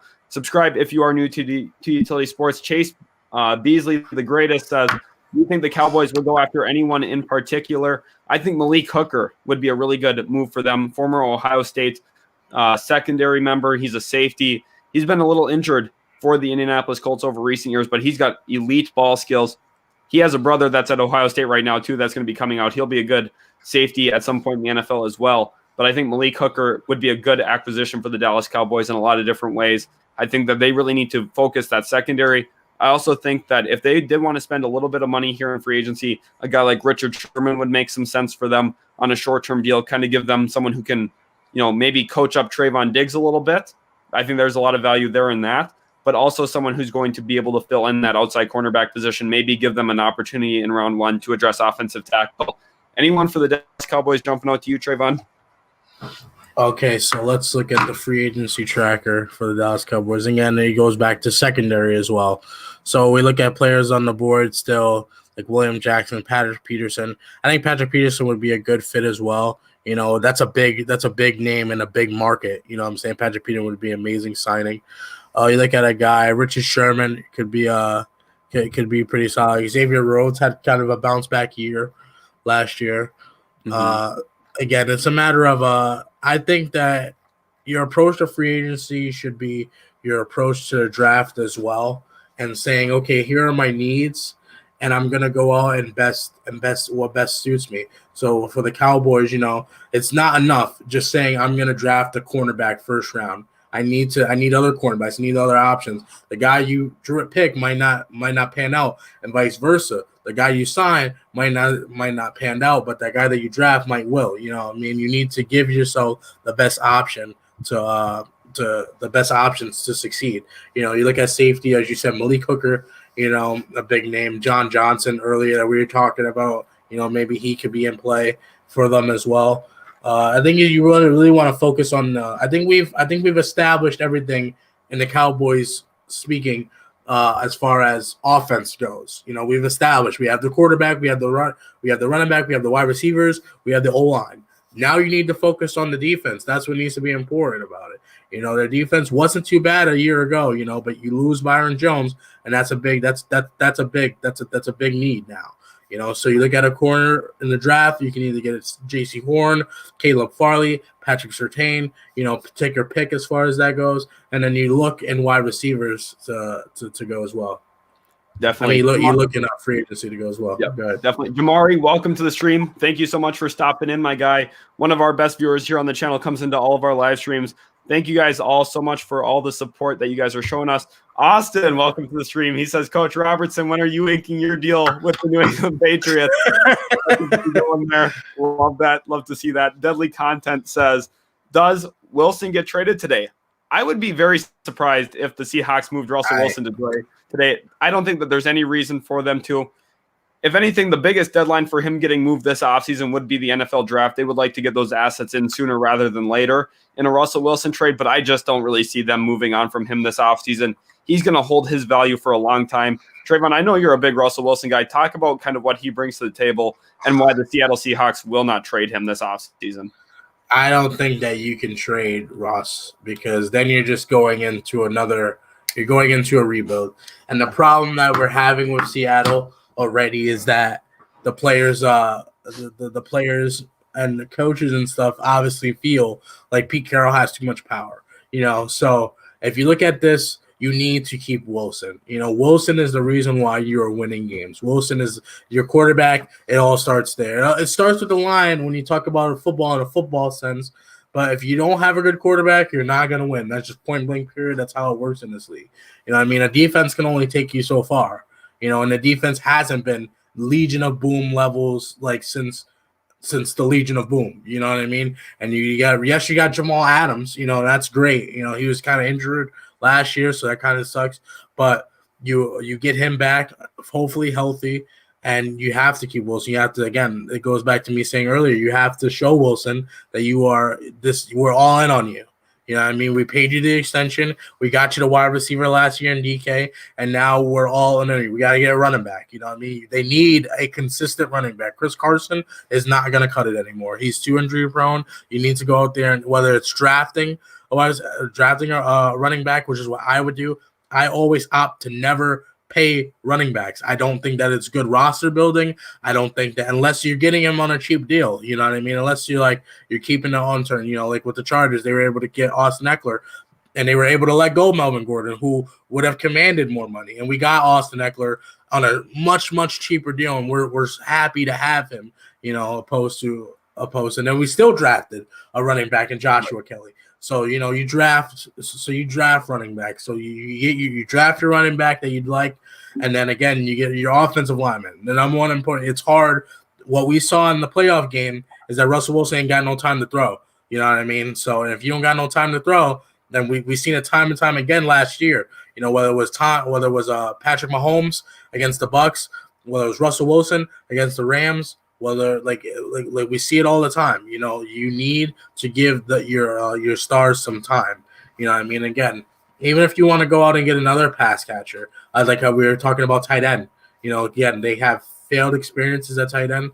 They need to shore that up. So, that's I don't think that Wilson gets traded this offseason at all. I don't think so. I don't think it would happen this. I don't think it would happen this drastic. The fact that, Deshaun has come out multiple times and said, I want to leave, I need to get traded, and it still has not happened. I don't see this happening off the bat just like that at all. That's completely how I feel as well. I just don't see any, fruition to that this offseason. Maybe when we get closer into next year and move into the season a little bit, and if things aren't going great in Seattle, maybe that's when they start to have some exploratory talks with his agent, try and figure some things out there. But at this point, I just don't see that happening. Grayson Winokur says, what players do you guys think the Jaguars will make a big push for? Hunter Henry's on top of that list. They're going to make a big push for him. And John Johnson III from the Los Angeles Rams, he's the other guy. Looking at that roster, Urban Meyer said multiple times that they're looking to really flip over that tight end room. They've moved on from O'Shaughnessy. They've moved on from also Tyler Eifert. And they need to find someone who's going to be a legit option for Trevor Lawrence once he lands there in Jacksonville. And I think that the top guy for them is Hunter Henry. Can impact the run game as a blocker, can also be a very good red zone threat in a lot of different ways. I think that is the most sensible thing for the Jacksonville Jaguars to target. And John Johnson, looking at their team, safety has been their biggest need for the last 2 years now. You can't play guys like Andre Wingard at safety and expect, the situation to go well, especially when you have a guy like Derrick Henry in your division. You're asking to get killed in those games, and they have historically gotten killed the last 2 years against Derrick Henry. He's good for at least 200-yard game a year against them, and that'll continue to be the case unless they address that secondary. They address some of those other needs up front as well. I think those are the two main guys that they're going to make a push for, but also I wouldn't be surprised if Curtis Samuel ends up being a Jacksonville Jaguar by the end of free agency. There's an Ohio State connection there with Urban Meyer, and I would be very surprised, actually, if he took less to go somewhere else than Jacksonville. Seahawk for Life says, I saw an article on Facebook about Russ taking a pay cut. Is this true or no? And if so, who can Seattle go sign? I don't think this is true, and I think Seattle would be pretty cautious about going up to Russell Wilson and saying, hey, do you want to take a pay cut right now while you're mad at us about not giving you an offensive line? I think that they would be very silly to go up to him and ask about a pay cut at this point. Maybe he wants to put a better team around him, something Tom Brady's done multiple times, both with the New England Patriots and the Tampa Bay Buccaneers. But at this point, I don't see that happening. Samuel Fosberg says, Chark trade close to happening. That was a report you saw over 2 hours ago on Twitter from someone who has less than 2,000 followers. I'm not buying into that. I don't think that is a real thing there. I think that is a little bit of fake news. I think the guy's maybe trying to pull at straws a little bit and take a guess and make himself look credible. But I just don't really think that that's going to be something that happens. I don't think Baltimore is necessarily interested in that. You're looking at something that would probably have to be DJ Chark and pick 25 for Orlando Brown. I think that's just selling a little low on DJ Chark, who's still a young, good wide receiver. He'd be one of the top wide receiver free agents in the class if he was available right now. I just don't really see that whole situation playing out the way that the reports are going. Nectar Boy says, you need to be a spokesperson in an NFL job. Good flow. Well, thank you very much. Both me and Trevon are killing the game right now. So thank you guys so much for coming in to the stream. We really appreciate all the support you guys have been showing us. You've been absolutely awesome. And don't forget to subscribe to Utility Sports if you are new to our channel. Nelly and Juju to the Raiders here, says Josh Poe. No official news there on that yet. Juju Smith-Schuster would be an interesting player for the Las Vegas Raiders to go target. Trevon, what do you think about a Juju Smith-Schuster acquisition by a team like Las Vegas, possibly? I don't really foresee it happening. I think that Juju would probably go in like in another direction. You know what I mean? And then for the Raiders side of it, like Juju isn't the distraction that Antonio Brown is. But you kind of look in thinking like, hey, he was kind of like a little bit of a distraction for the Steelers. Obviously, he's not that much ahead of the guys. Isn't crazy. He didn't go crazy. You know what I mean? He just was trying to brand himself. And in this world, we understand you got to get your money any way you want, any way you can. Excuse me. So I don't really foresee that happening. Especially with the Raiders. I'm not really sure how the Raiders cap situation is right now. I don't think that anybody in our division outside of the Chargers really has a lot of spending money. I think the Chiefs they restructured Mahomes again, I think, and Travis Kelce and somebody else, and they freed up some cap. But I mean, I don't really see Juju to the Raiders. I don't foresee that happening really that well. And who is Nelly? Who is he talking about? I'm not sure exactly who he had meant by Nelly. That's why I wanted to focus on Juju Smith-Schuster there. Okay. But the one thing about the Raiders is they have made some moves to open up cap space. They cut Gabe Jackson, their starting guard. They cut Richie Incognito, their other starting guard. They also moved on from Trent Brown. They've opened up some cap space. But the issue is they've opened up cap space by cutting starters. It's a little bit of a tough situation there in Las Vegas. I think that they need to be looking along the offensive line, finding another tackle who can play across from Colton Miller. I also think that they need to really focus on the interior offensive line. A guy like Joe Thuney makes a lot of sense there. I think that they would rather focus Joe Thuney rather than a wide receiver at this point. But I guess the door's open for that. They also have a lot of needs on defense. It says that they have around $20 million in cap. So, I think that take Juju off the board immediately. Like Juju's going to command like somewhere like I don't know what the Juju's going to get north of 17 for sure, which would kind of eat up the Raiders cap. That's a lot. That's a lot. You know what I'm saying? So I mean, you look at that, you need other needs. Staying on the topic of Juju Smith-Schuster here, Jamari asked, do you think Juju is going to the Jets? I think that is a real possibility. I think that he should be the Jets' top target if they are looking at the wide receivers. I like his long-term fit with New York a lot better than, say, a guy like Will Fuller or Kenny Golladay. I think that Juju Smith-Schuster fits into LaFleur's offensive system a lot better as well as a guy who can work across the middle of the field as a wide receiver. You can line him up in the slot, can line him up out wide. Remember, 3 years ago, he was a guy, he caught 111 balls, over 1,400 receiving yards, absolutely had a breakout year. The last 2 years, not so much. He had about a combined 1,300 yards the past 2 years, has lost a little bit of that verticality in his game. But I think going to the New York Jets in that 49er-style offense from LaFleur would work out pretty well long-term for both him and the New York Jets. And remember, he's young, just coming off of his rookie deal. He's 24 years old. I think that is the guy I would want the New York Jets to target if they do target a wide receiver in free agency. And I would be very happy to see Juju Smith-Schuster go to New York, build up his brand there. You had mentioned that, Trevon. No better place to do that than New York City itself. And I think that would be an interesting pairing for both sides. Marquise Esther says, is there any updates on the Saints? Still not yet. We will be keeping our eyes on that, though. They did have their situation with Taysom Hill. Obviously, they gave him that 4-year, $140 million extension, which basically means this year he'll make a little bit more than a few $1 million. And then at that point, that contract gets voided. That is just a money move there to kind of negotiate and work out the cap room situation for them. They were really negative at that point, so they're not going to have a lot of flexibility this offseason. Homie Cow talks about the Saints spending their money on overpaying Taysom Hill. They actually aren't overpaying Taysom Hill. I know it said it was a 4-year, $140 million extension. He's going to see $0 from that. He's on the same contract he was on right before this offseason started. There's no actual extension for Taysom Hill. That was just a way to lower their cap hit on his actual number by pushing out money and then voiding it. That's all they did. Yeah. And I think that a lot of people are really like confused as to how that works, And again, like a lot of people are just read the tweet and say, oh shit, excuse my language. Right. Oh snap, here's 140 million.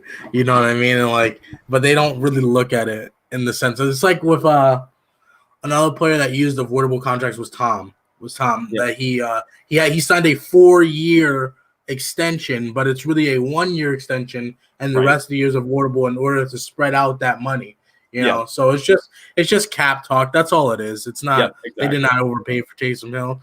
You know, there's still the only update that I know about the Saints is I heard earlier in the day. I read that they were working on something with Jameis. You know, as you would expect and you'd hope. So you know, I mean, that's about the only thing. And again, there's a lot. Like they were negative $100 million in cap. So. You know, they've obviously mitigated that now and like have gotten better. But according to Over the Cap, they're still about negative $8 million. So I wouldn't think that you would see much of spending, much of moving money and like figuring out different things that they need to get down that cap. They're doing a lot of this here on the cap. They're doing every little bit of pinching that they can, trying to get their number back to right around that $0 mark, which is where the Chiefs were at this past year, and they are struggling. Matt Judon has signed a 4-year, $56 million deal with the Patriots. Yeah, right at that $14 million mark, like I was talking about for him. There were reports that he wanted $20 million. I knew there was no way he was going to get that. But the New England Patriots make headlines today. They have signed 3 big-time free agents, and this one being the biggest. Matthew Judon leaving Baltimore, signed with the New England Patriots for a big-time deal, 4-year, $56 million deal with Matthew Judon. And that is a big-time contract. He's had about 16 sacks the past few years, and I'm getting a banner here ready for this. Right now, the New England Patriots signed Matthew Judon to a 4-year, $56 million deal. That is a big loss for the Baltimore Ravens. Look for them to address that in the draft. I think pick 27, they're going to look for an edge, maybe a guy like Jalen Phillips out of Miami. He could be a guy I could watch for. Also, Jason Away or Joseph Osai, 2 guys, Penn State and Texas respectively. Both good options there for Baltimore to possibly replace them a little bit later on in the draft as well. But the Patriots doing something they haven't done. Go out in free agency. Today they brought in Devon Godchaux, a nose tackle, a really big need that they had. They bring him in from Miami on a 2-year, $16 million deal.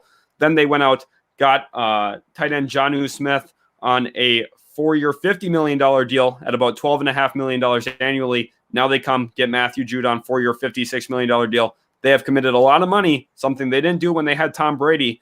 And now they're starting to realize we have to improve our team. We don't have Tom Brady anymore. Cam Newton's not going to give you what Tom Brady gives you. And in order to build a winning product, we're going to have to spend a little bit in free agency. This is atypical of New England. This isn't necessarily the Patriot way.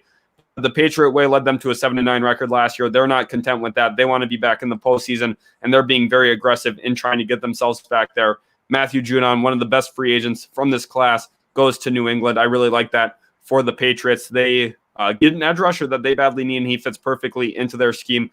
Thank you guys all for tuning in. Make sure you hit that subscribe button if you are new. Deadly Content says, thanks for taking time to answer my question. I'm a huge sports fan, grew up in Portland, Oregon. That's super awesome. You probably got to watch some pretty good basketball from the Portland Trail Blazers, as well as getting some Seattle Supersonics back in the day, and also now the Seattle Seahawks with how good they've been over the last decade or so. You probably got to watch some pretty good sports in recent years. And anyone else, we'll be taking all time to answer your guys' questions. So please leave your questions in the comments section. We will get to them as we go. Devon Brewer says, Hill's contract saved the Saints more cap room. He won't actually get that money. Exactly. That is exactly what we were talking about just a couple minutes ago. Maxi Minnesota says, what do you think the Minnesota Vikings will do? And they made a pretty good move today. They lowered the cap hit number on Anthony Barr, changed his deal to a 1-year deal. He gets to hit free agency 2 years earlier, but they save money against the cap right now. I think that's a good contract for both sides. Anthony Barr is going to get another chance at opening up himself to a big contract in free agency next offseason. And meanwhile, the Minnesota Vikings get a little bit of cap room to play with. I think Joe Thuney is going to be the guy on top of their radar. They want to improve their offensive line, and they want to get an elite guard, and Joe Thuney is exactly that. He's had 3 penalties over the last 3 years, I believe. That is incredibly disciplined, and that's an insane statistic that not a lot of people really understand how significant that is to have an offensive lineman who doesn't commit penalties like that and gives you elite level protection, both as a pass blocker and a guy who can get out and block in the run game as well. I think that is the lead guy for them, Joe Thuney. I think them and the New York Jets are going to be in a little bit of a bidding war for him. That's why they're opening up money with that Anthony Barr situation. I also think that they're a team to watch for some of these second-tier pass rushers in the class. Trevon, if you could bring up some of the edges that are in free agency right now, those would be some of the best guys to watch for Minnesota as well. They already went out and got Stephen Weatherly. I think that they're going to look for another rotational pass rusher. I like the Stephen Weatherly return to Minnesota specifically. Edge guys that we have are Yannick Ngakoue. I don't think that would happen because of they already traded him, correct? Yeah. I don't think that's going to happen. Trey Heckerson, Carl Lawson, Jadeveon Clowney maybe. Yeah, I like Carl Lawson. Carl Lawson makes a lot of sense. He had worked in Cincinnati a little bit with head coach Mike Zimmer previously. I think that reunion would make a little bit of sense. Who else is on that list, Trevon? Bud Dupree, Kyle Van Noy, Hassan Reddick, Jadeveon, Carlos Dunlap, Melvin Ingram. Carlos Dunlap. I think Carlos Dunlap's another guy to watch because he's going to be a little bit cheaper. The Seahawks just cut him this week. And he has also worked with Mike Zimmer in the past when Zimmer was the defensive coordinator. Yeah, we have news here. Speaking of Vikings, apparently the Vikings are looking to explore a trade of Danielle Hunter. Apparently he's seeking a trade. Yep. The stud pass rusher Danielle Hunter is exploring trade requests from his team via Chad Golf. So, wow, that's from The Athletic, right? The Athletic. He works for them. Yes, correct. Okay. Yep. Yeah. Wow. Okay, that is breaking news, and that's the perfect time for this news to come out here while we're talking about the Minnesota Vikings. Danielle Hunter is a premier pass rusher. He was injured this past year, but he is one of the best pass rushers in the NFL. Since he's gotten into the league, I believe he ranks top 3 in sacks, even with missing a season in there. And he is one of the best guys when it comes to get off on the line of scrimmage. He's got very good moves, can hit you with a spin move, and he's also got a very good swim move and very, very good bend with high-end athleticism. He is a premier 4-3 edge rusher, and a lot of teams should be interested in looking for him. The New York Jets should be a team. They have a lot of assets right now. He would fit perfectly into Robert Saleh's defense in terms of being able to play the run game, also being able to get around the edge as a pass rusher. They would be a team to watch for if he does get moved.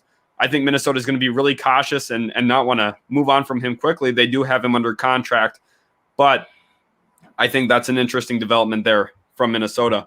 Homie Cow, who's been here all stream, thank you so much, Homie Cow, for sticking around as long as you have, says, you think the Steelers make a push for Eric Fisher?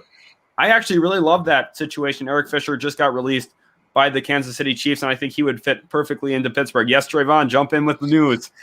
More on the Patriots. They signed Jalen Mills to a 4-year, $24 million deal. Okay, 4-year, $24 million deal there for Jalen Mills. Okay, so they address more news. We got more news. Is this the Jaguars one? The Jaguars are going to sign Roy Roberts Harris or a 3-year, $24.4 million deal. I actually really like that move. Robertson Harris is one of the most underrated defensive tackles in the league. And I think he fills a really big need there for Jacksonville. Interior defensive line. We've been talking about Christian Barmore being a long-term fit for them if they look that way in the draft. Now instead they get Roy Robertson Harris on somewhat of an expensive deal, 3 years, $24 million. But that's kind of the going price for the top D tackles in this year's free agency. We saw that kind of be the price for Devon Godchow, nose tackle that went to New England. He got 2 years, $16 million. Now Roy Robertson Harris goes to Jacksonville on a 3-year, $24 million deal. He's a very underrated player, and I think he's a perfect fit in Jacksonville to really build up that interior defensive line. Guys like Taven Bryan didn't work out. Devon Hamilton, who they drafted last year out of Ohio State, he didn't necessarily work out. Roy Robertson Harris, he's going to be their starting nose tackle day one next season. I like that a lot for them. Back to what Homie Cow was saying, I do think the Steelers will try and make a push for Eric Fisher possibly, but I think he's going to have a pretty good market. Tackles like him with such long starting experience really don't stay on the market long. They're going to be a lot of teams interested in bringing him in, maybe Minnesota as well. They just cut Riley Reif. But I think Minnesota is going to be more focused on addressing their offensive line via draft in round one, whether that's a guy like Elijah Vera Tucker from USC or possibly their starting tackle. We got more news here, Trey? No. I'm just laughing. That's something. That's all. Okay, perfect. That is awesome. I figured we had a huge burst of news here. Going back to the cornerback news, Jalen Mills to New England. New England commits $6 million a year. I think that's a pretty good deal. He can play out of the slot. He had a lot of success in Philadelphia, and he was a big reason why they won the Super Bowl the year that they did. He stepped up his play in the postseason, was a really big part of what that team was when they won with Nick Foles at the starting quarterback position. And I think this is a pretty good move for the New England Patriots. This is more what I would expect from New England on free agency, is a move like that where you get Jalen Mills on a pretty cheap contract long-term. You keep him around. He starts to build in. And maybe that means we've got some news on Stephon Gilmore maybe being traded at some point. They're committing a lot of money now. They could lower their cap number by moving on from Stephon Gilmore. We've seen some rumors about that. I'm sure he'd be worth a second rounder and maybe a fourth or fifth in addition to that. He's a very good player. Stephon Gilmore still is top cornerback in the league, in my opinion, but I just don't see a lot of teams trading a first-round pick for a cornerback with what his cap hit looks like and also his age and where he kind of has been in the past few years and where he's going to be over the next couple. Ryan Brown asks, what do you think the Browns are going to do? I think that they're going to be aggressive in looking for one of those second-tier edges. I think that Carlos Dunlap makes a lot of sense there, as well as Carl Lawson. I think that they need someone who could come in across from Myles Garrett. Also look for them to maybe look at that linebacker position. If you want to pull up some of the free agent linebackers, Trevon, that would be really great. I think that they're looking for a guy who can maybe play next to Mack Wilson. And I also wouldn't be surprised if they'd try and get involved in this John Johnson sweepstakes because they could badly use the safety. They drafted Grant Delpit last year. However, he got seriously injured. I don't know if they believe Ronnie Harrison to be the long-term guy either. They had acquired him from Jacksonville for a fifth-round pick previously. I think the Browns are looking in a bunch of different ways on improving their defense, whether that's at edge, linebacker, or safety. Those are the three things that I could see them really targeting. Be looking for coverage linebackers, off-the-ball linebackers, KJ Wright, Eric Wilson, Denzel Perryman, Jalen Brown, Malcolm Smith, K'Wan Alexander, who I don't think enough people talk about him. And yes, he had a down year, but he was phenomenal and on the 49ers, I believe, correct? Yep. And one guy actually there that really stuck out to me was Eric Wilson. He is departing the Minnesota Vikings. They don't really have the situation to bring him back with what their cap situation looks like. And remember, head coach Kevin Stefanski came from Minnesota. One of the first things he did when he got there was bring some of those Minnesota pieces with him, one of those being Andrew Sendejo. I wouldn't be surprised if Eric Wilson does land in Cleveland as their linebacker that they decided to put off the ball next to Mack Wilson like you were talking about. Homie Cow thinks that the Browns go after Bud Dupree. That would be an interesting situation. I think Bud Dupree is going to get paid pretty well, in my opinion. I don't know if the Browns have the cap space to really make that work, but I think that there'll be a team very interested in Bud Dupree. He's going to be a guy who I think his contract situation might take a little bit longer because there's not necessarily as much production there as you would hope when you're going to give him a big contract.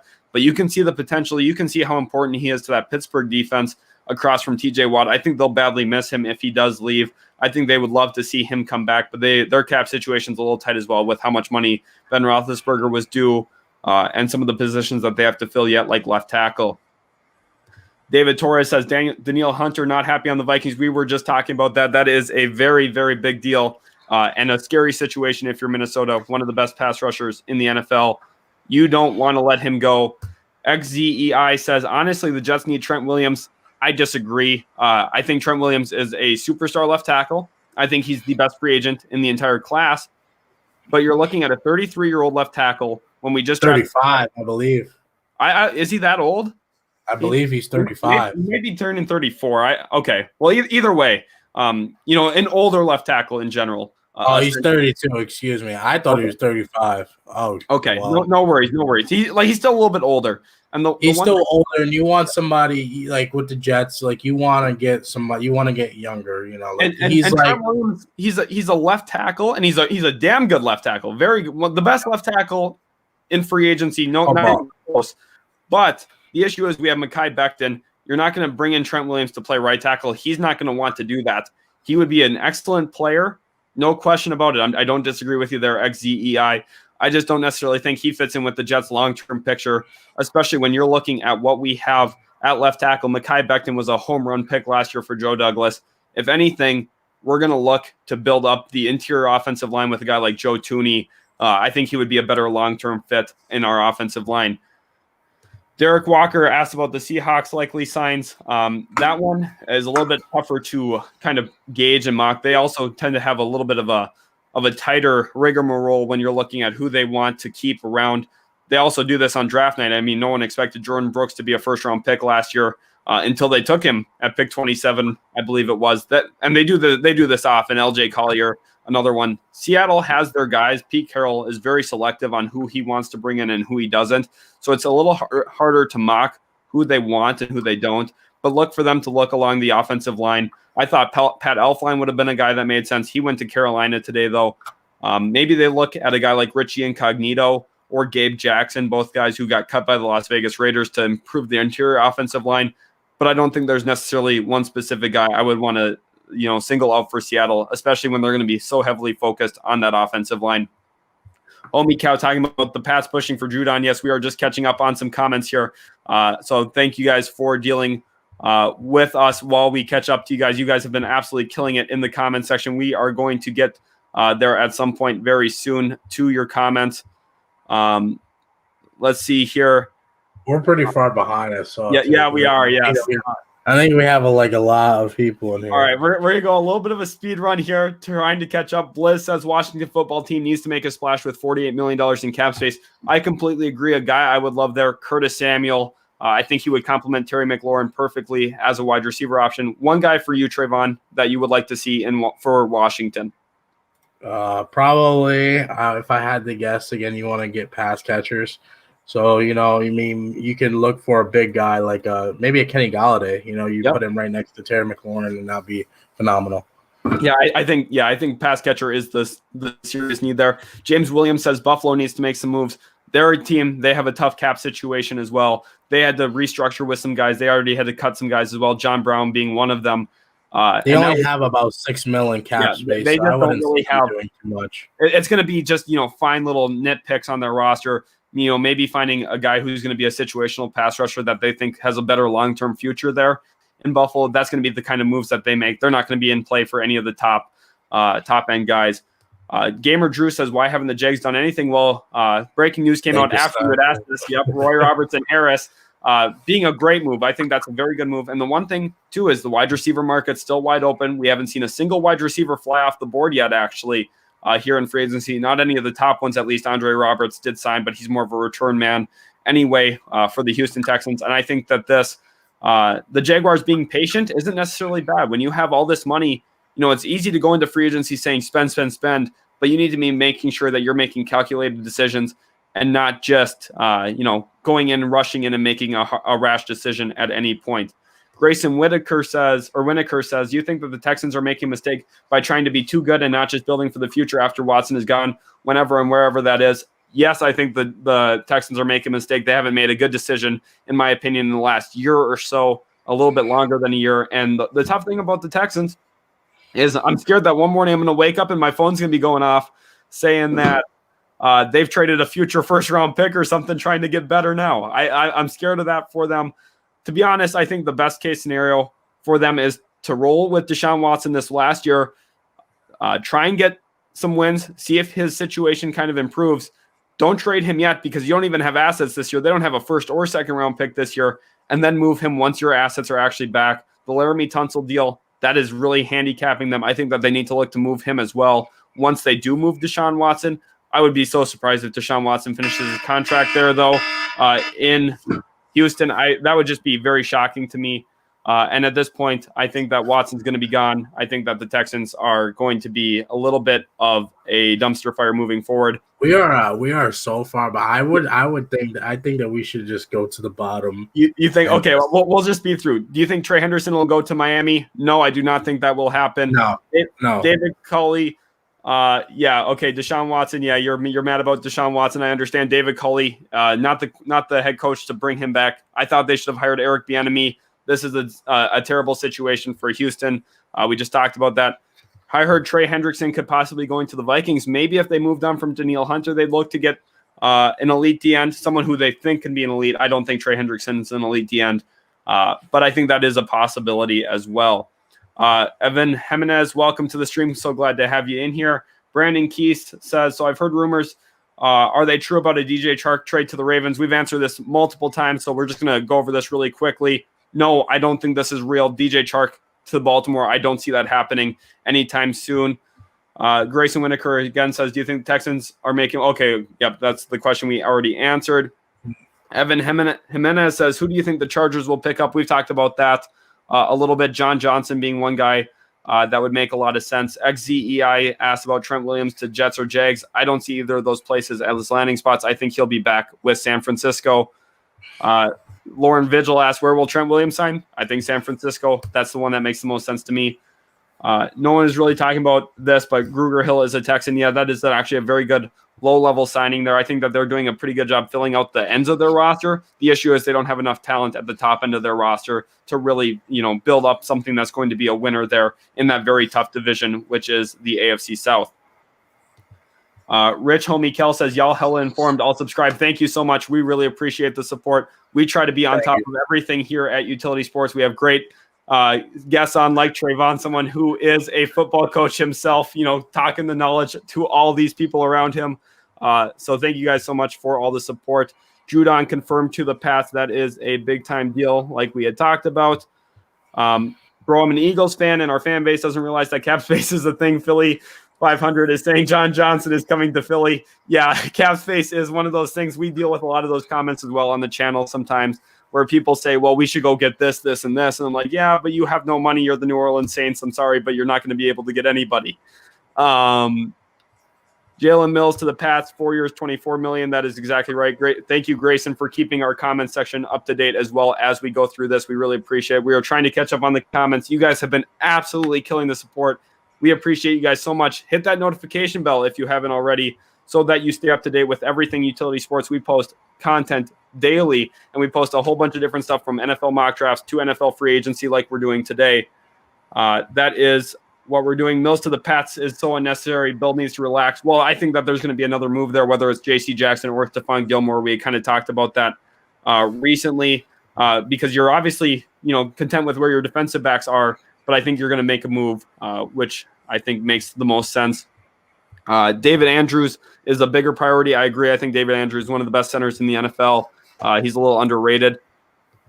Dern, welcome to the stream. Dern, is awesome having you in here, a Detroit Lions fan and a really great guy. He says there's a rumor that John Johnson is in Detroit. He's probably there getting ready for a visit. I think he would be a really good grab for the Detroit Lions. Safety, a very big need for them, and one that I don't feel like they'll have the capital to really address very early on in the NFL draft. So signing one like John Johnson would be a really good acquisition. Kevin Hart says the Raiders have to get a good veteran, at least veteran cornerback, at least in free agency. I completely agree. Richard Sherman and John Gruden have a little bit of chemistry. They've been on some podcasts together with Chris Collinsworth, and the two of them seem to get along pretty well. I think he could be a guy to watch for. Any other cornerbacks to you, Trevon, that makes sense? I think Patrick Peterson could be another. Patrick Peterson, like people like William Jackson, Troy Hill come to mind. I personally, as a Chargers fan, I really want Troy Hill because I think Troy Hill's going to be super cheap. I think he was a Ram, so he comes from Staley's defense and he understands the system very well. So, you think of I think in free agency we're quick to go to big star names, but we really need to realize that sometimes getting a depth guy and somebody that fits your scheme and your system is worth a lot more than just a splashy name. Yep, 100%. It is for sure. Bay Area Baller says 49ers, let's get it. Welcome to the stream, Bay Area Baller. Glad to have you in here. Kevin Hart also talks about Jadeveon Clowney as a must-need at the end for the Las Vegas Raiders. Clowney's had a slower market over the recent years at that DN position. Is there a specific team that you see Jadeveon working out for, or do you think the Raiders would be smart to pick up Jadeveon? Then Raiders would be a good spot for him. I don't know why people really haven't been very interested in Clowney. Clowney has bounced around a lot. I think he was on Seattle, and then he was on the Titans. So, he doesn't for some reason really have an established market too much. They need pass rush. The Raiders need everything defense, in my opinion. They need secondary, they need front seven, they need linebackers, and now they even need offensive linemen. They got rid of Gabe Jackson, traded Trent Brown as well. They're really realizing that we can't just draft skill players. We need to have a complete roster before we can do that. So yeah, definitely. They've got a lot of building now to do. Yet again, we've kind of seen this go in waves with John Gruden and Mike Mayock there in Las Vegas. They came in, tore it all down, started to build it up. Now they're making a lot of adjustments again. kind of restarting their offensive line, need to restart that defense as well. I think Jadeveon Clowney would be a pretty good fit there. And Ndamukong Suh would be as well. I think Ndamukong Suh is going to be a guy looking for a new team this offseason just because he doesn't necessarily work out in the Tampa Bay Buccaneers cap space situation after they brought back Shaq Barrett. I think he'll be a cap casualty there. And we've got some breaking news here. It looks like Jamal Williams is leaving the Green Bay Packers. I think he might have been cut. I'm not exactly sure, but he is hitting the free agent market now at this point. They just brought back Aaron Jones yesterday on an extension. Now at this point as well, they drafted A.J. Dillon. So you're not looking at a real role for Jamal Williams. I think that they need a pass catcher, though. A.J. Dillon and Aaron Jones, I think, are both solid. Specifically, Aaron Jones can function as a pass catcher in a lot of different ways, but I don't necessarily know if he's going to be a 3-down back as consistently, but maybe that's how Green Bay sees it. That is the biggest thing. True DePonte says Patriots making moves. Yes, they are very unpatriot-like, but I think they've made a lot of good decisions. I'm getting a phone call. Okay, yep, no worries. I will remove you here from that for a second. I will take over for just a minute while he is working on that. Thomas Garcia says, who do you think the Indianapolis Colts will sign? I think that I could look at them really being aggressive at the left tackle position, looking for some possible guys there that make sense for them. Let's pull up the tackles that are available in free agency right now. And some of those guys could be Eric Fisher. He makes a lot of sense. Riley Reif as well. He just left Minnesota. I think he could come in, maybe be a short-term replacement there at that position. Possibly a guy like Donald Penn as well. I think those are going to be the guys the Colts are focused on. And also, I think Curtis Samuel would be a really good acquisition for them. I think that they need one of those gadget guys who maybe makes a little bit more long-term sense with Carson Wentz, someone who fits along what they already have. Remember, they have Michael Pittman out wide. They could use someone who can work out of the slot, be a run-after-catch receiver. I think that he would be a great option for them. Bars in the Truck says, do you guys think the Colts will do anything before Wednesday? Yeah, I think they'll probably make one or two low-end moves. They're kind of a team that's more conservative, though. They've constantly had cap space. They have a lot of cap space again this year, about $40 million or so after acquiring Carson Wentz via trade. But they tend to take it slow. They tend to not rush into anything. And let's get Trevon back in here now. You are off the call, right? All right. He's reporting big time news here from the NFL, so that is why we're having phone calls during the stream. But yeah, I don't think that they're doing anything super drastic. I think they'll look at that left tackle spot like I talked about, and maybe a wide receiver. But other than that, they're going to be a little bit more conservative when it comes to spending their money. Apparently Joe Cena just got off the phone with Kenny Galladay. He said he's being patient right now, enjoying the process. Big decision ahead. Apparently the 49ers aren't done at cornerback. They're looking at Michael Davis, former Chargers corner. So that's what I'm seeing right now as far as like news goes. Awesome. Nicholas Goodall says Miami Dolphins should make a move for wide receiver in free agency. I actually don't think so. They're in a perfect situation where they're going to be able to get a very talented wide receiver in the draft. At pick 3, they could probably get their selection of a wide receiver, whether that's Jamar Chase, Devontae Smith, Jalen Waddle, or Kyle Pitts. If they feel like he's just the best pass catcher, they have their option there. Or if they went with an offensive tackle like Penei Sewell, pick 18, they could come back. They have that grouping there of Rashad Bateman, Kadarius Toney, and a few others like Terrace Marshall Jr. They are in a perfect situation to grab a good wide receiver in the draft. They don't need to spend in free agency. But if they did, Curtis Samuel, I think he's a guy who's really starting to play himself into situations with this past year in Carolina. He's going to want a good contract, and I think a lot of teams are going to be willing to give him that good contract. I don't know how far up are we still on? We're getting closer. We're going through it much faster. We're only about 15 minutes behind. So, Brandon, are we? Yeah. Brandon, I can't even see where we are. Like that's how. Yeah. We're a little bit behind, but we're going through it pretty fast here. Brandon Kesey says he'd be okay with Bud Dupree in Jacksonville. I think that'd be a perfect fit actually into that defense.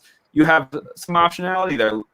Caleb Von Chason and Josh Allen, 2 great edges already there. Bud Dupree could come in with that 3-4 defense that you guys are running now. You've already addressed the nose tackle with Roy Robertson And I think that bringing in a guy like Bud Dupree could give you good pass rush optionality in a lot of different ways. Kevin Hart says Quan Alexander would be nice in a Raider uniform. I do agree there that I think he would be a solid acquisition. However, I don't find that likely because Nick Kwiatkowski and Corey Littleton are still both there, and they both just restructured their contracts, so they're going to be Raiders long-term.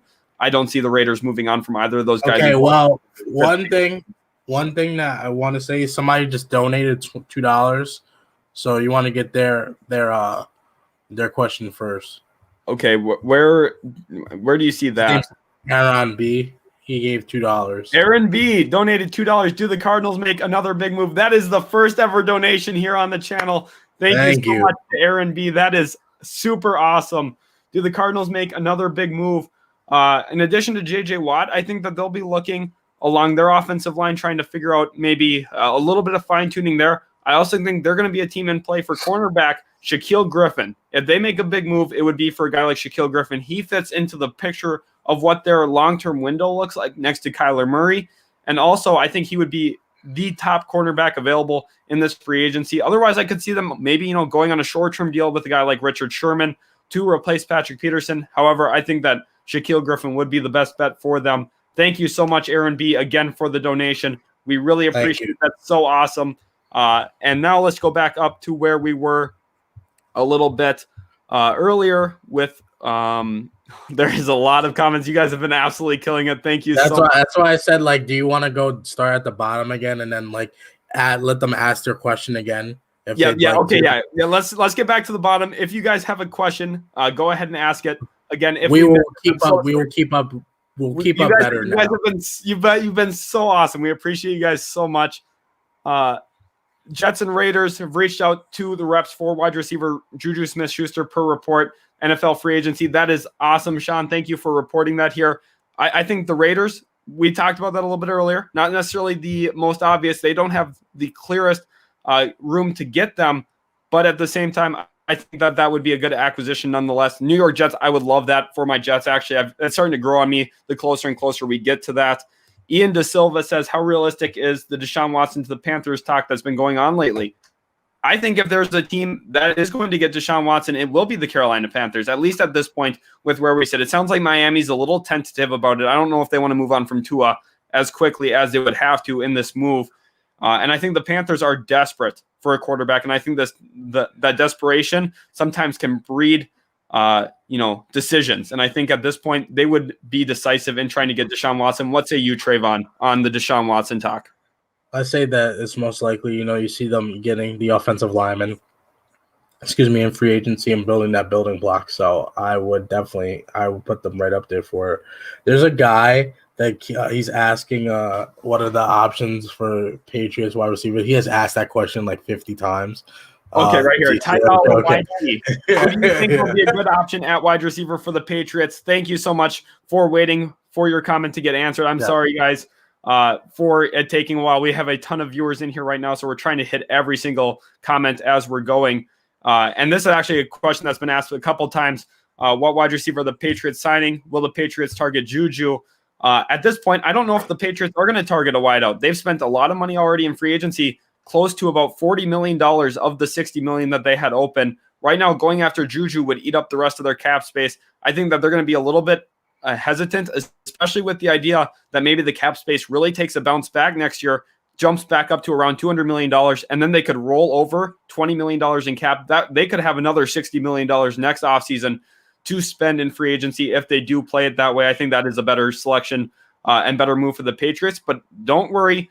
Good option for wide receiver for the Patriots could come in the NFL draft. Kadarius Toney, but also watch out for Rashad Bateman. Just ran under a 4.40 the other day. He's a great wide receiver when it comes to creating separation at the line of scrimmage. And he is the perfect fulfillment of the need for the New England Patriots. And they don't even have to move up to get him. He will be available at pick 15. He could be a home run selection for them. And I think he would be a no-brainer for them at that spot, especially with their recent move for Jonnu Smith. Wolfpack says, who do you think the Vikings should target? Huge fan of the channel, by the way. Glad you love the channel. Thank you guys so much for all the support you've shown us. Hit that subscribe button if you're new, and also turn on that notification bell. It means so much to us if you could go ahead and do that right now. So who do we think the Vikings should target? Joe Thuney. He is the head and shoulders best free agent left on the board. besides Trent Williams, not named Trent Williams. I think Trent Williams is going to be a little bit too pricey for the Vikings with their cap situation, having paid Dalvin Cook, having paid Kirk Cousins, also having Danielle Hunter under contract. There's some rumors going around about him. But I think Joe Thuney, he'll fit right into that $13 to $14 million price range that they can easily afford yet at this point, and he would be a big-time acquisition. How about you, Trevon? Anyone else that jumps out? Well, we talked about that. Danielle Hunter wants out, so now pass rusher becomes a big need, obviously. And you look at players that are on the board for free agency. Let me pull up the edge rushers here real quick. I know we saw a couple, but I want to really make sure. So you got guys such as oh snap, I keep missing it. I don't know. Here we are. So we got guys such as like Medjugorje's now off the board. Carl Lawson, who's 25 years old, super young. Jadeveon Clowney, obviously. Super. Leonard Floyd, had a really good bounce back season last year under Brandon Staley. I know that he has like Charger ties as well, so I can't wait. And also somebody donated again.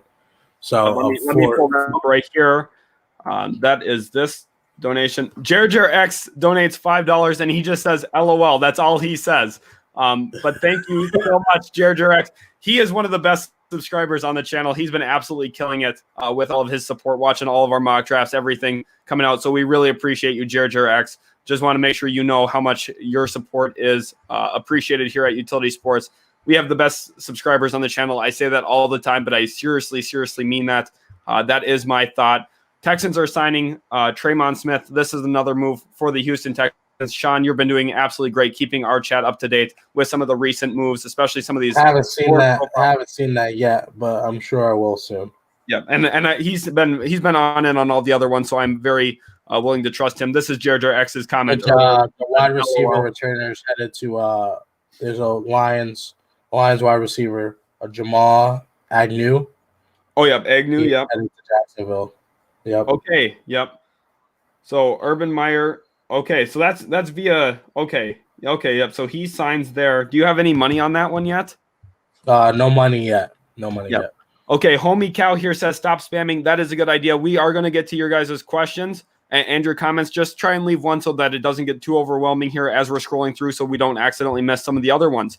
Juan Osnario says, who should the 49ers target? It's got to be Trent Williams. They have to put their whole emphasis on that. They kept Jason Verrett around. Trent Williams, he's the perfect target for them. They need to put all their money and resources into re-signing him. You agree with that, Trevon? I agree. We go back to a few minutes ago. I was talking about that they're not done as far as cornerback goes, like Michael Davis. But Trent Williams is obviously their big free agent now. You have to bring him back because he's super important to the line. And they're a team that literally they can easily, go and compete for another Super Bowl again. You had to keep that core together. They just had a lot of injuries last year. It was super unfortunate. That's the only reason that they're here picking. I believe they're picking at 12. So, and they normally would not. You know what I mean? If right. All those injuries did not happen. Right. Braylon Booth says Galladay or Juju to the Houston Texans.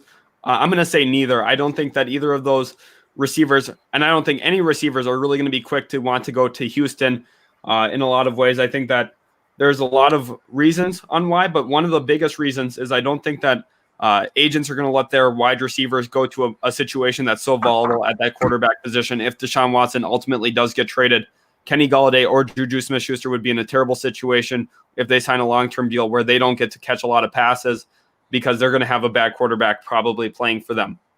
The point guard says, I think you guys need some moderators to take care of some of these spammers. Yes, please, guys, please don't spam so that everyone can have an enjoyable experience here in the stream. Any news on Corey Linsley and where he might end up after Aaron Jones can't see him going back to the Pack? Yeah, I think that's going to be I don't see him going back to the Packers at all. Trevon, I know you wanted him.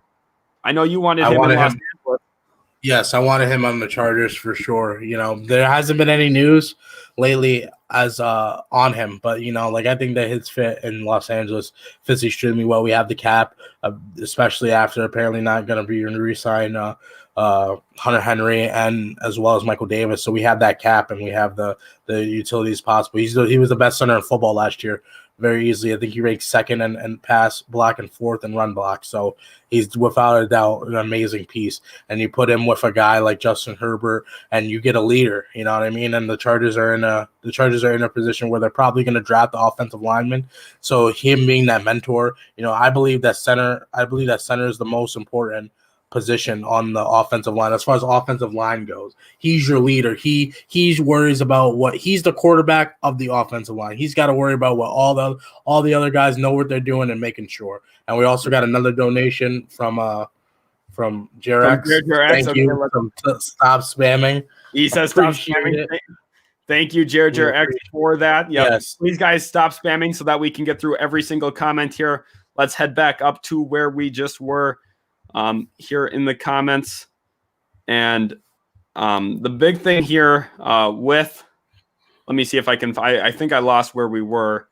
Here we go. Fred Gibson says, "Go Browns!" Yes, Cleveland, you had a very good year and a lot to build off of. The draft's going to be a big time for you guys. Make sure you're subscribed for all NFL draft coverage here. King J says the Patriots might sign John Ross. That would be a move I would like. You get a speedster there. He's not going to cost a ton of money.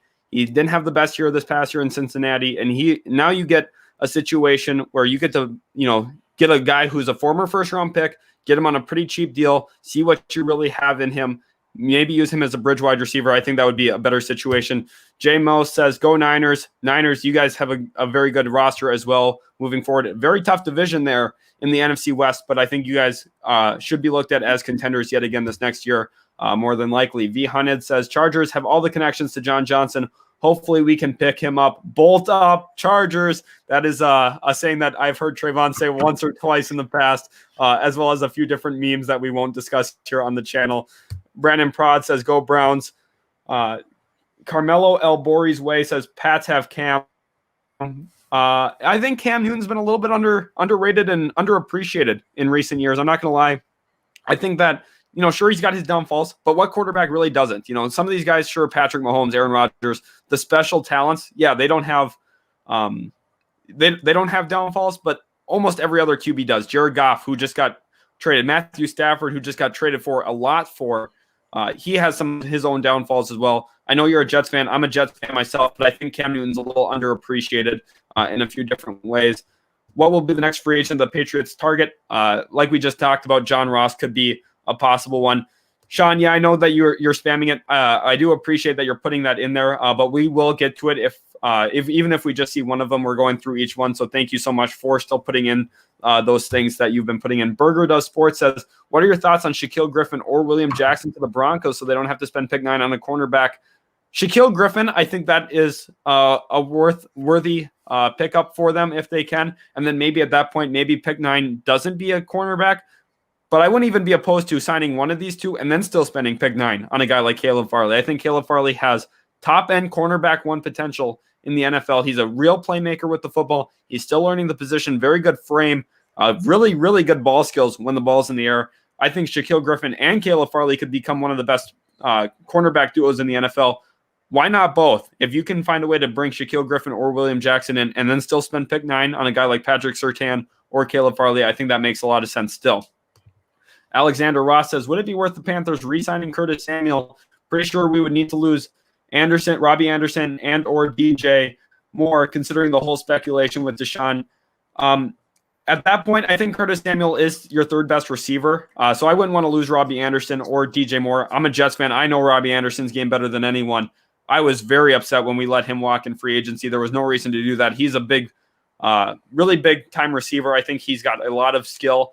And I think him and DJ Moore complement each other well. So if I'm looking at it from Carolina's perspective, I just think it's a little too hard to keep Curtis Samuel. And I would prioritize trying to find Deshaun Watson. Do we have news there, Trevon? We have Jamal Anu's number. So the number is 3-year deal for $21 million to the Jaguars. Yikes. That seems like a little bit of an overpay to me, especially considering that Jason Verrett got less than that. That seems like an overpay. Maybe Urban Meyer knows something I don't know about Jamal Agnew, but I think and apparently Jeff Howie expects the Patriots by the end of the day to have signed a wide receiver. Okay, so they do think a wide receiver is in the cards for New England. I think it'll be one of those lower end ones that we had talked about but still very interesting. Ricardo Pizzolotto says, is it realistic for the Jaguars to sign both Golladay and Hunter Henry? And I think it's realistic in terms of what the cap says, but I don't think it's realistic that Kenny Golladay would be the guy that they would opt for. I think that they'll look more along the lines of a guy like Curtis Samuel, maybe someone who has that Ohio State connection with Urban Meyer, or possibly a guy like Juju, who's a little bit younger than Golladay by about 3 years, and I think fits long-term better. Hunter Henry, I think, will end up being a Jacksonville Jaguar at the end of the day. That kind of seems where the market's heading for him with how much he's going to get paid. Like a Glove says, Raiders signing Donald Penn to a 1-year deal to retire a Raider. I'm not sure if that's an actual report or not. Trayvon, do you see anything on Donald Penn? I think that would be a good move for the Raiders. They need to get. I saw that. I didn't mention it. It's not a 1-year deal. It's a 1-day deal. He's it's a one to retire as a Raider. Okay. So that's essentially a nothing move in terms of what we're going to see next season. Okay. Danny Doak says Danielle Hunter to Miami for Eric Flowers and a future second. As a Dolphins fan, I would love the move. And I don't blame you. If I was a Dolphins fan, this is highway robbery. Eric Flowers, I know he's a starting tackle, but I know Minnesota needs a starting tackle. I understand your reasoning here, but Danielle Hunter, he's not going to get moved for anything less than a first. I would also be surprised if he doesn't get moved for anything less than 2 firsts. Think about what Khalil Mack got when the Raiders traded him, and we're almost around that same market. For Danielle Hunter, pull up his numbers. When he's healthy, he's a top 3 D end in the league. I'm not being facetious about that. His production in the run game and in the pass game is ridiculous. He is like Joey Bosa, but I think a little bit better in some regards, a little bit worse than Joey Bosa in some other areas as well. But he's a top-end premier pass rusher. They don't go for future seconds and a so-so left tackle, okay? That's just going to be the reality of it. But I think he would be a perfect fit for Miami. We got the Traymon Smith there. What else can the Vikings do to get some more money? They've about exhausted all their resources. I guess you could go up to Kirk Cousins and ask if he wants to take a pay cut on the deal he signed 9 months ago, but that's just not going to happen. This is the reality of it. When you pay a quarterback what they pay and you pay a running back what they paid for Dalvin Cook, you're just in a tough situation. I just don't really see that it's going to work out for the Vikings to find more money. But at this point, they've done everything they can, and they've done a good job opening up enough money where they're going to be able to make a couple moves this offseason. Sean says, Jerdirax shout out. Okay, so he gave a shout out to Jerdirax. Okay, perfect. Braylon Booth. Okay, yep, I'd answer this one. Guys, please do not be spamming in the chat either. Like a glove, we are trying to figure out how we can stop the spam here. I could do some timeouts here on some guys. So if you guys are spamming, and if I see that, I'm going to put you guys in a chat comment timeout where you just don't get to comment for a little bit. So please just try not to spam. I want to answer your questions. We really love and appreciate all your comments, but the best way for us to get to them is if you don't spam. So please try to avoid doing that, guys. At Pats fans, don't be shocked with Trubisky. You think the Patriots could be an option for Mitchell Trubisky? That's maybe interesting. I don't know what his market's going to look like. I think he's going to be that we probably see him sign closer to a week from now than today at this point. I think that a lot of dust is going to settle. A lot of ashes are going to settle somewhere before we see Trubisky sign with an NFL team. Jaeger Troy said that you can apparently enter a slow mode, so you can only enter a message every 30 seconds. Do you see that? Let me see here. Let me go here, Trayvon. If you want to just talk about some of the thing, I will go look for that. If you want talk about some of the wide receivers, or if you see some of the questions, you can go ahead and answer those. Okay, so I'm gonna go from down up. Jay Muse says breaking news: they've re-signed Jason Verrett to 49ers. We talked about that already. Big Green, where's Darnold going? If you're asking me, I think he's gonna stay put. And you're gonna just build around him. If you're asking Sheldon, he doesn't like that guy. So I would say if I had to pick a place for him to go, I'd probably say I would probably say maybe like that's super hard. Maybe like the Texans if they decide to move off Deshaun Watson, maybe. Pat's making moves today. That's a fact. Who will the Dolphins sign in free agency? I'm not sure how the Dolphins cap situation. They got $32 million in cap over the cap. So I'm not too sure where they go.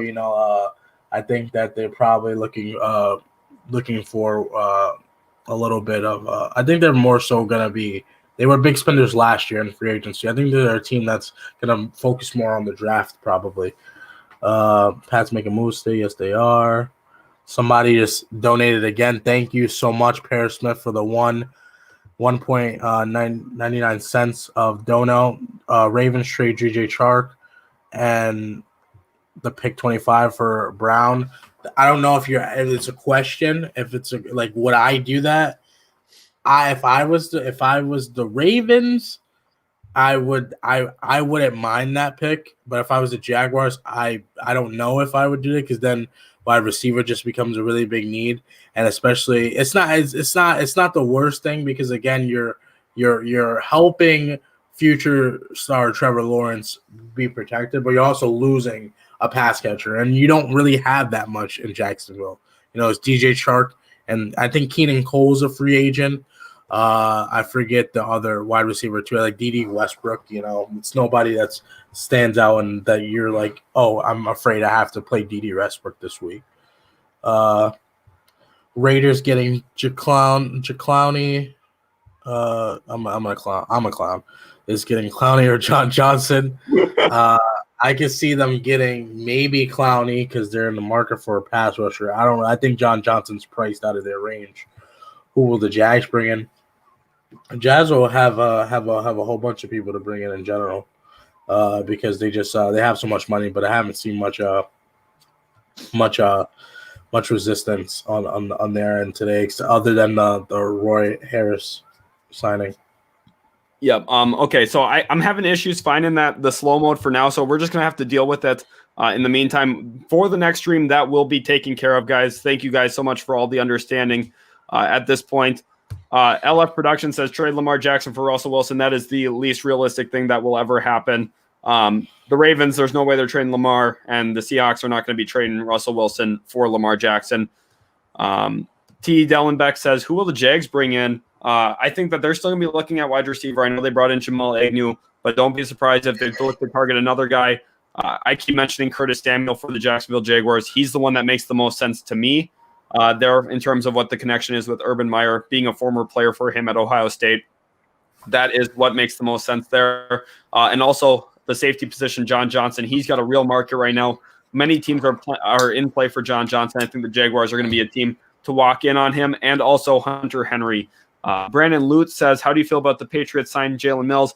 I like that, especially with the idea that they're going to be moving on from either J.C. Jackson or Stephon Gilmore. Now, do I think that they should move on from those guys? No.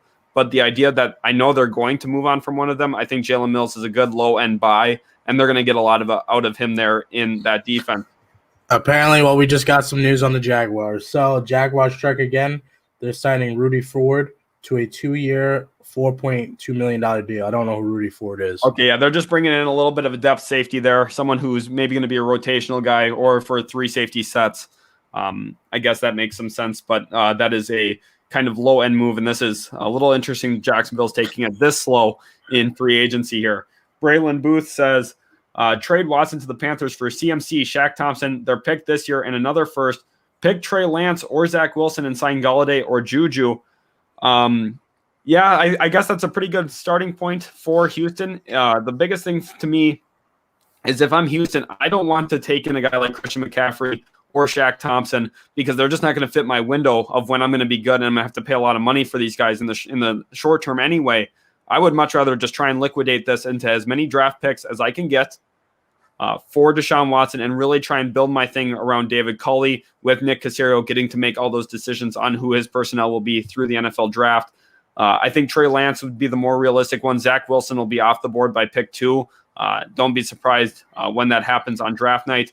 Kenny Galladay or Juju, I just don't think that Houston's going to be in the market for either of those guys. Noah Tennant says, Glow Gang says, will Russell Wilson go to the Chicago Bears? No, I don't think he's going to get traded this offseason. I think the Bears are going to be very aggressive, though, in making a move for Deshaun Watson possibly. But at the end of the day, I think Sam Darnold's going to be a Chicago Bear to start next season. Sid and C says, can Seahawks get Tooney and news on KJ Wright? No, the Seahawks cannot afford Joe Tooney. That's just going to be a little bit out of their price range. And KJ Wright, not heard a lot about his market yet. He's going to be a guy over the next 24 to 48 hours is going to get a lot of looks from a bunch of different teams. He's a versatile playmaker at that linebacker position, can play off the ball in coverage very well. Probably the top off-ball coverage linebacker in free agency this year. I think his market starts to heat up over the next 24 hours. Like apparently the edge market is moving fast, and 2 more names that should come off the board very, very soon are Carl Lawson and Trey Hendrickson. So, okay, Trey Hendrickson. He's the really big one to watch. He's going to get a big-time payday, is my guess. Carl Lawson, another big name to watch. I think that the Vikings could be in play for him. I think the New York Jets make some sense for Carl Lawson as well. Mo Unique says the Jets could get someone if they had a competent GM. I wouldn't be so quick to hate on Joe Douglas. I think that he's got his issues as a GM, but what GM doesn't have their issues? GMs always tend to have some issue at some point, even the best ones. I think that we have to give Joe Douglas a little bit of time. He's much better than Mike McHagnon. Maybe I'm just as a Jets fan, expecting the worst, and then when it's not the worst, we're doing okay. But I think that at this point, Joe Douglas, it's a little bit too early to burn him at the stake. Cleveland Browns kid says, what about the Browns? We think that John Johnson's a real possibility for them, as well as a guy like Carl Lawson maybe to come across that edge, or Carlos Dunlap. They're going to look for one of those second-tier edge rushers, a guy that's going to come in and be a real force across from Myles Garrett, but also someone who can help their secondary. I think KJ Wright's really in play for Cleveland, but I think that they'll value getting a guy like Jabril Cox maybe in free agency a little bit, or in the draft a little bit more. Jump in, Trey. The Ravens are signing Chris Ward to a 1-year deal worth $2.6 million. So it's just a re-sign. Chris Ward stays there in Baltimore. I think that's good for them. They need to keep as much of their crew together. They're going to really miss Matthew Judon. So keeping as much of that team together, they're one of the best rosters in the NFL, and they keep Chris Ward there. Ikem Ekekpiazu says, Seahawks, ? They're a tough situation. They don't have a ton of cap space. Look for them to maybe be aggressive in free agency, looking at a guard or tackle, but I think they're a little bit too priced out of the range of guys like Joe Thuney, Trent Williams. So look for them to maybe go with some second-tier guys like Riley Reif. He could be an option for them, as well as some others, including a guy like Ty Nsekhe, maybe DeMar Dotson or Eric Fisher. Those are the guys I would kind of see being more like the realistic option. No Cap Podcast says New England won free agency. Yes and no. I mean, they overpaid for a tight end who's never had 50 catches or 500 yards. He's young. What's his name? Jared Jerix. He donated again, so I just want to say thank you. And he says, now I'm broke. Well, I hope not. Yeah, I don't want you to be broke, but we really appreciate it, Jared Jerix. You have been absolutely killing the game. One of the best supporters. Ian Da Silva comes through with a $10 dono. Wow. That is awesome. That's the highest dono on the channel. Really impressed with how knowledgeable and well prepared you guys are. I've seen plenty of way bigger channels not doing it half as well. Keep it up. Thank you so much for saying that. The kind words really mean a lot. We do get actually quite a few hate comments here at Utility Sports, so it does really mean a lot hearing the kind words from you, Ian Da Silva. Hopefully you are enjoying the stream. That is why we do this, for you guys to really get down, listen to some NFL talk. Nothing better than talking some football on a Monday afternoon. Ballsack says, well, the Browns trade Odell Beckham Jr. I think that is very possible. I've been very vocal about how the Browns should probably move on from Odell Beckham Jr., not because he isn't talented. He's one of the best wide receivers in the NFL when he's healthy, in my opinion. I just don't think that Baker Mayfield's at his best when Odell Beckham Jr. is playing. It looks like he feels like he has to force him the ball a little bit. And honestly, I think moving on from Odell Beckham Jr. Could be the best case for them. They'd probably get a pretty solid day 2 pick in a trade for Odell Beckham Jr., and you kind of get to reset yourself on the cap number there as well by moving on from him. Fastlane says they overpaid for Judon. I think Judon's about right where he should have gotten paid. I think he's probably an $11 to $13 million player, but in the market, you're going to have to pay a little bit extra. I mean, we saw that with the Vikings with Kirk Cousins. That just happens every single year in free agency. You have to overpay a little bit. The biggest one, they overpaid on Jonnu Smith. $12.5 million for a tight end annually is a lot. Jordan Cochran says, spending that stimmy on donos. Yes, you've got $1,400 stimmy check, and you're spending it on donos here at Utility Sports. That's absolutely awesome, guys. Jack Wargo says, do you think Gardner Minshew will be moved? I think he will be. I just don't see him sticking around in Jacksonville. Does it make sense for him to stay in Jacksonville as their long-term backup? Sure, but I actually think that it's more likely they land Alex Smith, look for a guy who's going to be a real mentor to Trevor Lawrence. Gardner Minshew maybe goes to a team like Chicago or the New York Jets. who have kind of more of a volatile quarterback situation that could be looking for someone who's going to maybe be able to take that starter reign for a short time. Trevon, Minshew can play. I know you like Minshew a lot. Do you? Minshew can really play. Minshew, like without a doubt, like he's like obviously I'm not saying that he is this like the best comparison that I see from him is like a little bit of Russ. He's able to extend plays. He runs around. He's very athletic for somebody you wouldn't think, you know. And I think that he's a very good option for Chicago Bears. You know what I mean? Like he's very accurate. Very accurate. He would fit right into Matt Nagy's offense. Yes, he would. He's an extremely accurate quarterback. He doesn't like he's not as flashy as you would like, but Minshew, I think he brings a lot of charisma as well. You know, the mustache and really getting your fan base behind him. You know, he's really good. We have a move. My New York Jets signed Jared Davis, former first-round pick linebacker from the Detroit Lions, to a one-year deal worth $7 million. And I think that's a very good low-risk, high-reward move. You're getting a guy who had a former first-round grade on him, very athletic. I think he's a perfect fit in that Robert Saleh defense next to C.J. Mosley long-term. I think that's a big-time improvement for our linebacker situation. Patrick Onwuasor didn't really necessarily work out when we brought him over from Baltimore. Did you see this? Oh my gosh. Okay, let's go ahead and hit that right now. Jared X says, I'm selling my house for this donation. A $25 donation here, $24.99. Feels like a one of those ads there on TV for $24.99. No, I'm just kidding. But thank you so much, Jared X. We really, really do appreciate it so much there. I know you're a Buffalo Bills fan, so let's talk a little bit of Buffalo Bills football here, Trey. You keep a pretty close eye on them, Josh Allen, and that situation there. Pick 30 in the NFL draft. Do you think that they look at a running back who can catch the ball like Travis Etienne, or do you think that they look at the defense, maybe a cornerback?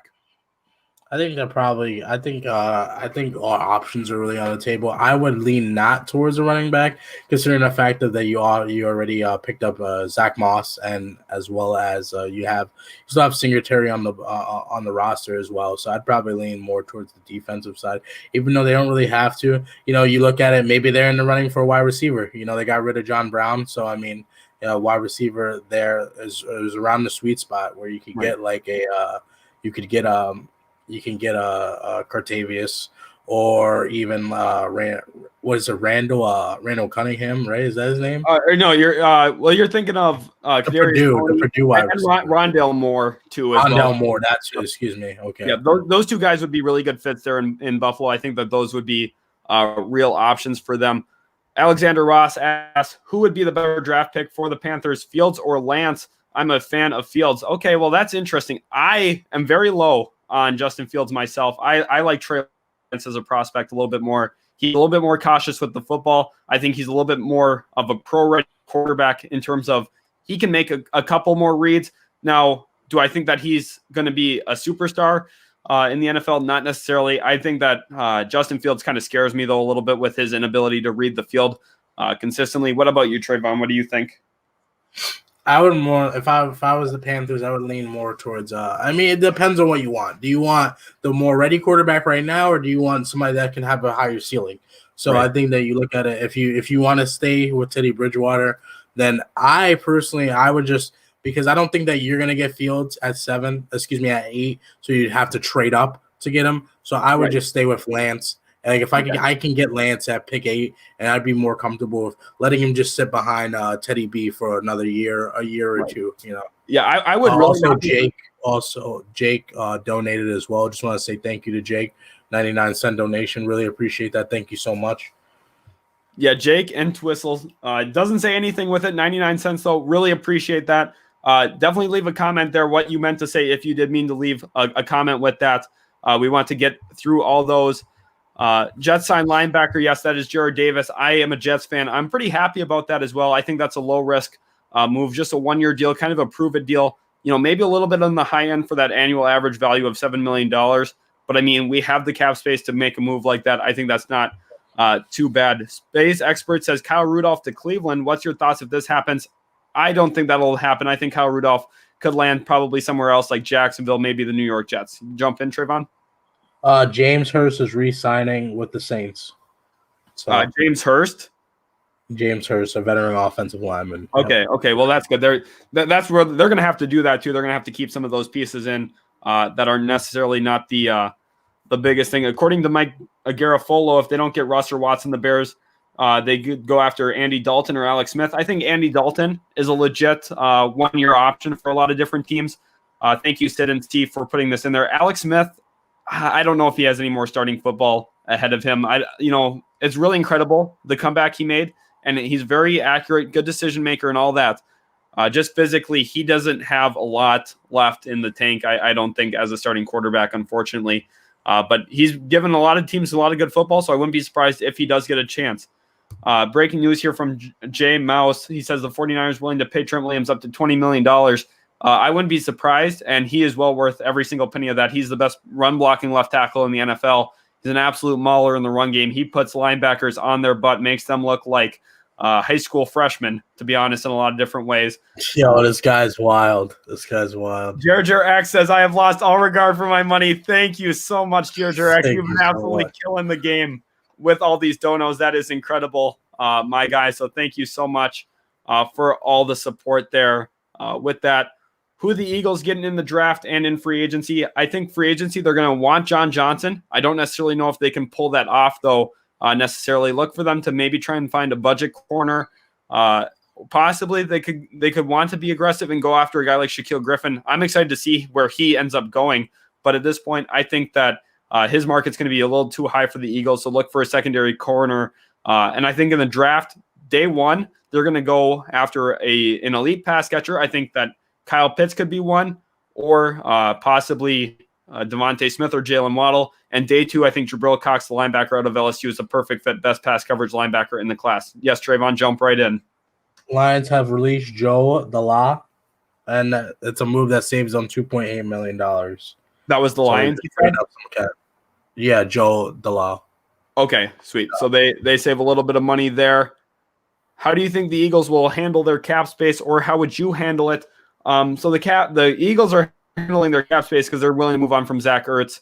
That's going to be the real move that saves them a little bit of money once a team makes a move for them. And I think Zach Ertz's market will really heat up after we see Hunter Henry sign, and maybe after we see Kyle Rudolph sign somewhere in free agency. Those two are going to be two of the top guys left available. And then Zach Ertz, I think Cincinnati is the best landing spot for Zach Ertz. Someone earlier was asking what I thought the Bengals would do in free agency. I lost that comment, but I'm getting back to that now here at this point. The Bengals, I think they're going to be aggressive trying to get Zach Ertz. I think he's the perfect landing spot next to Joe Burrow. And I think that also the Eagles are going to look at trying to save some money across their offensive line. I'm not sure what the whole situation with Jason Peters looks like, but I think that's really where they're going to be going. Carter Carrier here is asking about the Bengals or Steelers. Steelers' biggest thing for them, Bud Dupree, they're going to lose him. I don't see a way that they can afford to keep him around. And I think that they're going to look at tackle Eric Fisher being one of those guys, maybe Riley Reif, but ultimately at the end of the day, pick 24 might get used on a left tackle. A guy like maybe Tevin Jenkins out of Oklahoma State, I think makes a lot of sense. Sean Zaveri here is covering the first-round pick signing of Jared Davis to the New York Jets. Thank you so much for Braden McCarthy asked, "Where do you get your info so quick?" I am literally just on I'm not even looking up really. Like I'm sitting here and I'm refreshing Twitter. So it's just a various different accounts that I have notifications on. I just hit refresh on my feed. That's all I'm doing of my notifications. Sean Severi, thank you for putting in the Rudy Ford deal as well as the Chris Board deal there in Baltimore. We really do appreciate that. Homie Cow says, don't spam. Yes, guys, please remember to not spam. Creative Player asked, does Odell Beckham Jr. have a chance with the New England Patriots, or what wide receiver one would have a chance at landing in New England? They still have the money. They could go after a guy like Juju Smith-Schuster. They could go after a guy like Kenny Golladay. But I think Odell Beckham Jr. is an interesting fit here. You'd have a little bit of dead money go to Cleveland. You don't have to pay him an extreme amount, and you have pretty good team control on him yet. And you're coming at a time where you can buy pretty low on him because he is not healthy right now. He's coming off that ACL. You get an opportunity to maybe buy low on a guy who has supreme talent, and I think that could be an interesting situation. Otherwise, look for them to maybe go a little bit more conservative, go with John Ross here in free agency or a player like him. Corey Davis, we haven't talked about him yet at all either. Tennessee Titan wide receiver. His market is going to be very interesting as well. I think he's going to want north of $10 million. Now, do I think he's a $10 million plus wide receiver? No, not necessarily. But I think that's really what he's going to want in free agency. We will see what he ends up getting at some point as well. Alexander Ross donates 79 cents or 79 pounds there. Thank you so much for the donation, Alexander Ross. We really appreciate it. Aaron B says, can the Cardinals land Corey Linsley? Yes, they could actually. They do have the money open for a guy like Corey Linsley. That would be a very solid grab, actually. I think that the offensive line should be a real focal point for the Cardinals on the offensive end. And I think in the draft, they're going to look at trying to find a running back. Oh, we got breaking Joe Tooney, to the Chiefs. To the Chiefs? To the Chiefs. Oh, my gosh. Joe Tooney. Oh, no. Joe. This is breaking news. Joe Tooney, the second best available. 5-year deal. No money yet. 5-year deal? 5-year deal. We have a 5-year deal for Joe Tooney to the Kansas City Chiefs, guys. That is a huge deal. Joe Tooney going to Kansas City. That is incredible. And like everyone was talking about, the Chiefs needing to improve their offensive line after what we just saw. That is a huge thing. Hyper PT says that was the Jets guy, Rip. I was hoping he would be the Jets guy. Instead, he is the Chiefs guy. Burger Does Sports says still no tackles. That is true. They need to improve their offensive line yet. They have pick 31 in the NFL draft. Look for them to maybe spend a pick on a tackle there. They still have some work to do, but they are very smart. Like David M is saying, the Chiefs are geniuses. They worked very hard today to kind of renegotiate some contracts. And they did exactly that. They're getting this deal done. Now with Joe Tooney, I didn't really consider them as players for Joe Tooney. And I never considered them. And I guess a complete shock. With hindsight, it makes a lot of sense. They opened up a lot of money. Sean Zaveri says here, Jaguars wide receiver DJ Chark will not be traded. Rumors have been flying, but his agent reassured he's staying in Jacksonville. That's what we've been saying all stream long. Thank you, Sean Zaveri, for backing that down. It's insane. This is insane. Now I'm just waiting for the numbers. Yes, yeah, me too. Yeah, he's going to get paid pretty handsomely. You said it was a 5-year deal, right? Yeah, it was a 5-year deal. Yep. My guess is it's going to be a 5-year deal between somewhere between $60 to $70 million, which would be an average. Here it is, 5-year, $80 million deal. $80 million. They gave him $16 million a year. Deal. Oh my gosh! They gave him per Adam Schefter. Per Schefter, 5 years, $80 million. That's $16 million annually. 5-year, $80 million for Tooney. That is incredible. That is a big time spend there in free agency for the Kansas City Chiefs, and they had to pull a lot of strings to pull it off. They had to cut their 2 starting tackles, renegotiate with Travis Kelce, Patrick Mahomes. They had to figure out a whole bunch of money issues, but they got it done. They got the best interior offensive lineman in free agency, and they added him into Kansas City. And the focus here now for Kansas City had to clearly be on the lack of production from Clyde Edwards-Helaire and Le'Veon Bell down the stretch of the season. They couldn't get their run game going. Joe Tooney going to really help them in that department, and he's also a very, very disciplined interior offensive lineman. Go ahead, Trevon. A lot of people thought it would be the end of the Chiefs, given the fact that them getting rid of Schwartz and Eric Fisher as well, and this just shores up the offensive line some more. You know what I mean? I still expect them fully to go and get offensive linemen in the draft. I think so for sure. This is a deep class. I don't see them going without getting a tackle, getting like Elijah Vera Tucker, Runez, or in that regard. So it's just crazy that it's proving that they realized that there was an issue during the Super Bowl, you know what I mean? Right. And them getting rid of their tackles, and now they're really going out and spending that money that they restructured for their guard. Rich Homie Kell here does bring up a good point. They sold their tackles for a guard. Yes, but they have other plans in mind. It's obvious that this brass is going to operate in the way that they see best, and that means draft day, they must have guys that they like at the tackle position. They're going to come out round 1, probably draft a tackle. Round 2 or 3, draft another tackle. they're not going to let Patrick Mahomes and their $500 million investment get hit a bunch. Trust me on that. We're going to be careful about it. But it is a little head-scratching at this point to how they can have $16 million for a guard, but they moved on from their tackles. But trust me, they're going to figure it out. Patrick Mahomes, he has enough to elevate the skill positions around them. They're going to start putting that emphasis on those front five there in front of Patrick Mahomes.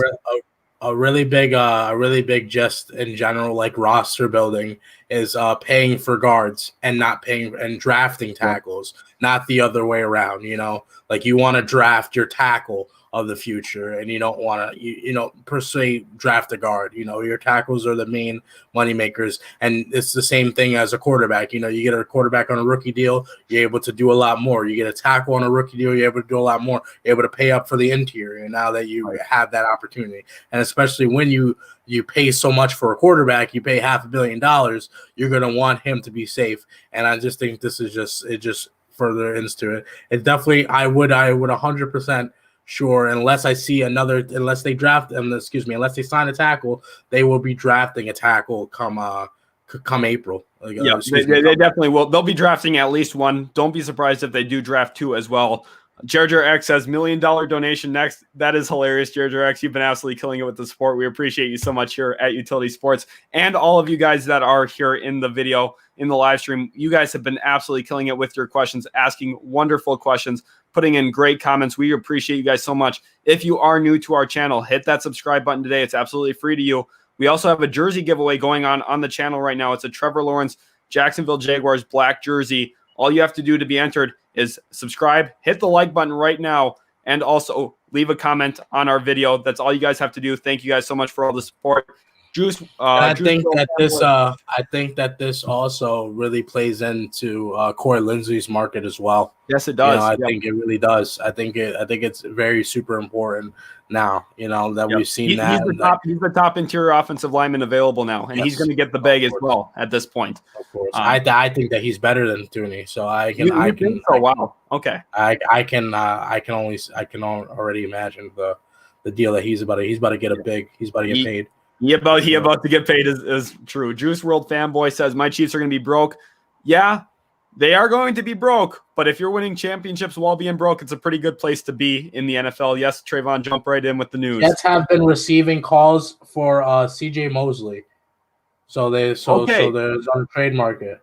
That's kind of interesting. So I looked at C.J. Mosley being our on-ball linebacker with Jared Davis functioning off ball, but maybe we're looking to move on from CJ Mosley. I think that makes, you know, the move for Jared Davis a little bit more questionable in terms of what his role is going to be. But if we get a good deal for him, I wouldn't be opposed to moving on from him. I mean, we just haven't really gotten to see him the last 2 years. Yep, jump right in. The Lions signing Jalen Maben. Oh yeah, so maybe with the Lions. Okay, awesome. Colin Swipernick says, damn, I need John Johnson to come to the Chargers. Trayvon, I know you're a big-time Chargers fan, and I know that's your lead dog right now, him or the center, Corey Linsley. Which one of those two would you rather have? I think I would much rather have Lindsey, in my opinion. I think that center position is super, super important, and we always see it. You know, I'm not saying safety's not super important, but I definitely think that, you know, like getting Johnson isn't the best safety in football. Corey Linsley is the best center in football, in my opinion. So, like getting that and pairing him with Herbert would be tremendous. Yeah, definitely. Now, Frazee Legend says the Jets needed him. Talking about Joe Thuney, I completely agree. I had a video up on the channel talking about the Jets offseason, and Joe Thuney was my lead candidate for who I wanted. We couldn't get him. That's okay, though. Maybe we weren't even in on him. $16 million a year is a lot of money to pay for a guard, though, and I don't think he would have fixed all the Jets' issues either. You know, we've been a little bit more conservative in free agency. Maybe tomorrow, the day after, we come out and be a little bit more aggressive making some moves. Cody Becker asks, what do I think of Spencer Rattler? How high could you see him go in the 2022 draft? For those of you who don't know, he is the starting quarterback for the University of Oklahoma. And I think it's very possible that we could see him be a first-round pick. But at this point, I think that he has to show a little bit more ability in terms of what his footwork is in the pocket. I think he's got to become a little bit more refined there. I think his throwing motion needs a little bit of work as well, just kind of making it more consistent in a few different ways. But I think that he is a guy who, off of potential, could rise a little bit yet. And it'll be interesting seeing him next year in Oklahoma once he kind of has his feet settled under him and where he can go. Greg Stevens says, Bengals left holding the bag on Tooney and loss, and poor Joe Burrow stuck with that awful team and getting no help. They're building it up, though. They have a high-end pick this year. They've got multiple picks in this draft. They didn't need to go out and get Joe Thorney. That's not something they needed to do. They do need some interior offensive line help, but not at $16 million. They need to focus. They need to focus their area in a lot of different ways. I do agree that Carl Lawson lost is a little bit of an unfortunate situation for them. They should have looked to move him at the deadline. Edge rushers usually pull a pretty penny on the trade market, so they could have brought something in. But overall, I do understand your perspective there on that. They do need to find some ways to help Joe Burrow out in the pass rush. Aaron B says, no way Patrick Peterson returns to Arizona, right? Very unlikely at this point. I think a team like Dallas, the Cowboys make a little bit more sense. The Las Vegas Raiders, I could see going in on Patrick Peterson. I would be surprised. I could even see the Chargers now. Yep. The fact of losing Davis. Hayward. Yep. Cutting Hayward and losing Davis potentially. I could even see them as well. But I think if I had to guess where Pat Pete would go, I'd probably say the Cowboys. You know, is a big name. You get to go at Dallas, a big market. But that's probably where I would say. Juice World fanboy with a really funny comment here. Since my Chiefs are going to be broke, Tony Gonzalez is going to have to come back and become a left tackle. That is a very funny comment there. The tackle position going to be very interesting to see how they monitor it. And remember, first round, there might be a run on tackles, especially picks 18 through 20. We've got some teams in there like the Washington football team. They need to tackle. The Chicago Bears, the Indianapolis Colts, they could all be looking at tackles. So the tackle position might get thinned out pretty quickly in round one. Well, it'll be interesting to see if the Chiefs still do go that way. Carmelo Albori's way says, we can just run it with him. He's an elite talent. With Joe Thuney, it would have helped him a lot in our run game. I do agree with that, but we do not bring him in here. LJ says, hi, welcome to the stream. All of you guys that are here, make sure you hit that subscribe button. You guys have been killing it in our comments. We appreciate you so much. I firmly believe here at Utility Sports that we have the best subscribers on the planet. You guys have been killing it lately with the support for our channel. We've grown so quickly. Never thought we'd be where we're at without you guys, and we wouldn't be there. We wouldn't even be close to it. So hit that subscribe button. We want you to be a part of everything that we're doing here at Utility Sports, jersey giveaways, mock drafts, a whole bunch of stuff. We also cover NBA if that's something you guys are interested in. Just real sport minds here at Utility Sports. We're up to you're up to 1.2K now, so that's great. Awesome. 2.2. 2.1 for now. 2.1. Okay, perfect. That's awesome. You you started with when we started the stream, we started with 2.0 something. Yeah. 2.3 or something like that. Right. So, you guys have been absolutely killing it lately. And the Browns are almost 300 people deal with John Johnson. We have been talking about the Browns. Oh, snap. We have been talking about the Browns hoping to land John Johnson. I've been saying on the channel here how big of a need safety is for that team. Andrew Sendejo not getting the job done. They go and get the best free agent safety available in John Johnson III. It's going to be a 3-year deal. We don't have the money yet on it, but John Johnson is going to the Cleveland Browns. That is a very big deal. We will get the money to you guys on that as soon as possible. That's insane. Yes, it is insane. That is a very, very big time move for them. I'm refreshing, and all I'm seeing is a lot of Charger fans super sad. Burger Does Sports says Johnson bomb. Yes, it is a huge time Johnson bomb. We also have here Dog Check, Dog Pound, raise up here. We got a big time move. You guys had a wonderful season last year, and this is another move that's going to help you guys moving forward. So he's signing it. So I don't know if you said he's signing a 3-year deal so far. That is what I've seen as well. Don't know the numbers yet though, but 3-year deal. All right, Braden McCarthy is repping Pat's Nation, saying he'll be happy once they get a wide receiver. Yes, you guys need at least one more, maybe even 2 more playmakers on that team. But I agree with Mr. Kill You 123. Matt Judon is a stud. I think that he's going to come in, be very, very good in that Bill Belichick defense. And I would expect the Patriots to be really vying for a playoff position again next season. Michael Pilardi, like Sean Severi said, has signed with the Miami Dolphins. He is a punter. I believe he came over from Carolina, if I'm not mistaken about that. But that'll be something I would have to fact check before I would be confident fully saying that. But I think that Michael Pilardi is actually a pretty good grab for the Dolphins nonetheless. You need to figure out that position for sure in the NFL. So many Charger accounts are so upset. I'm upset too.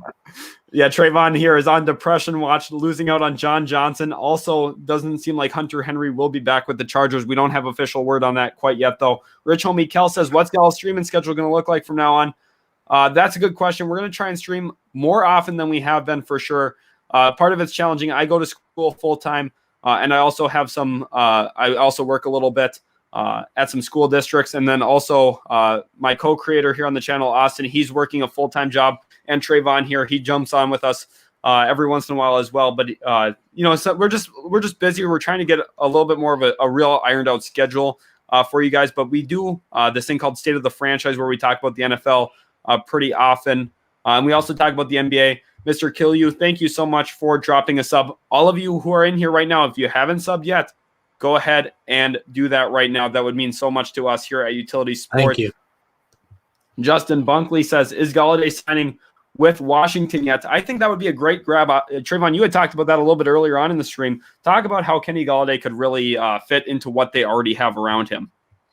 I think that would be phenomenal. I said it earlier in the stream. Putting him next to Terry McLaurin would give you amazing 1-2 punch. To eventually whoever's the quarterback there in Washington would go and really have a phenomenal base. I think that Washington football team, I think that they are a really good football team. I think that they have the defense to go. All they need is that offense. They get that offense to get one more pass catcher and a competent quarterback, and watch out NFC, because they got that defense enough to make that run.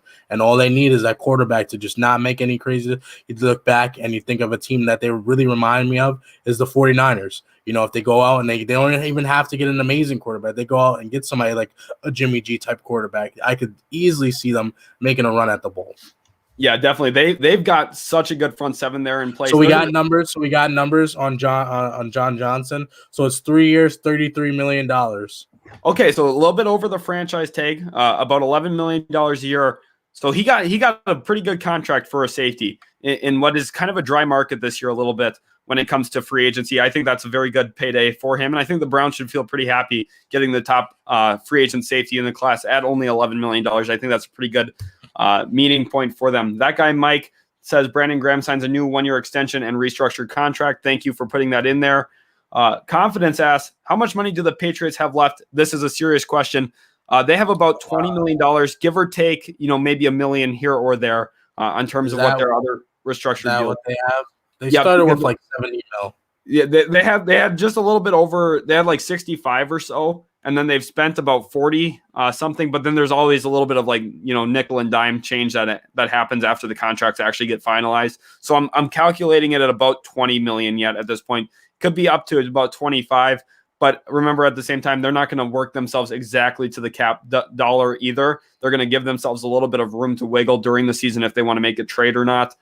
So they'll probably have need to factor in the draft class as well. Yeah, so exactly. They'll probably have about 18 to 20 million of actual spending money that they can spend yet at this point. BD asked, should the New York Jets sign Hunter Henry? Or I don't think so. To be honest, I think he's going to be an overpaid tight end. I think he's a very good tight end, but I don't think he's going to be worth the $13 to $14 million that he gets.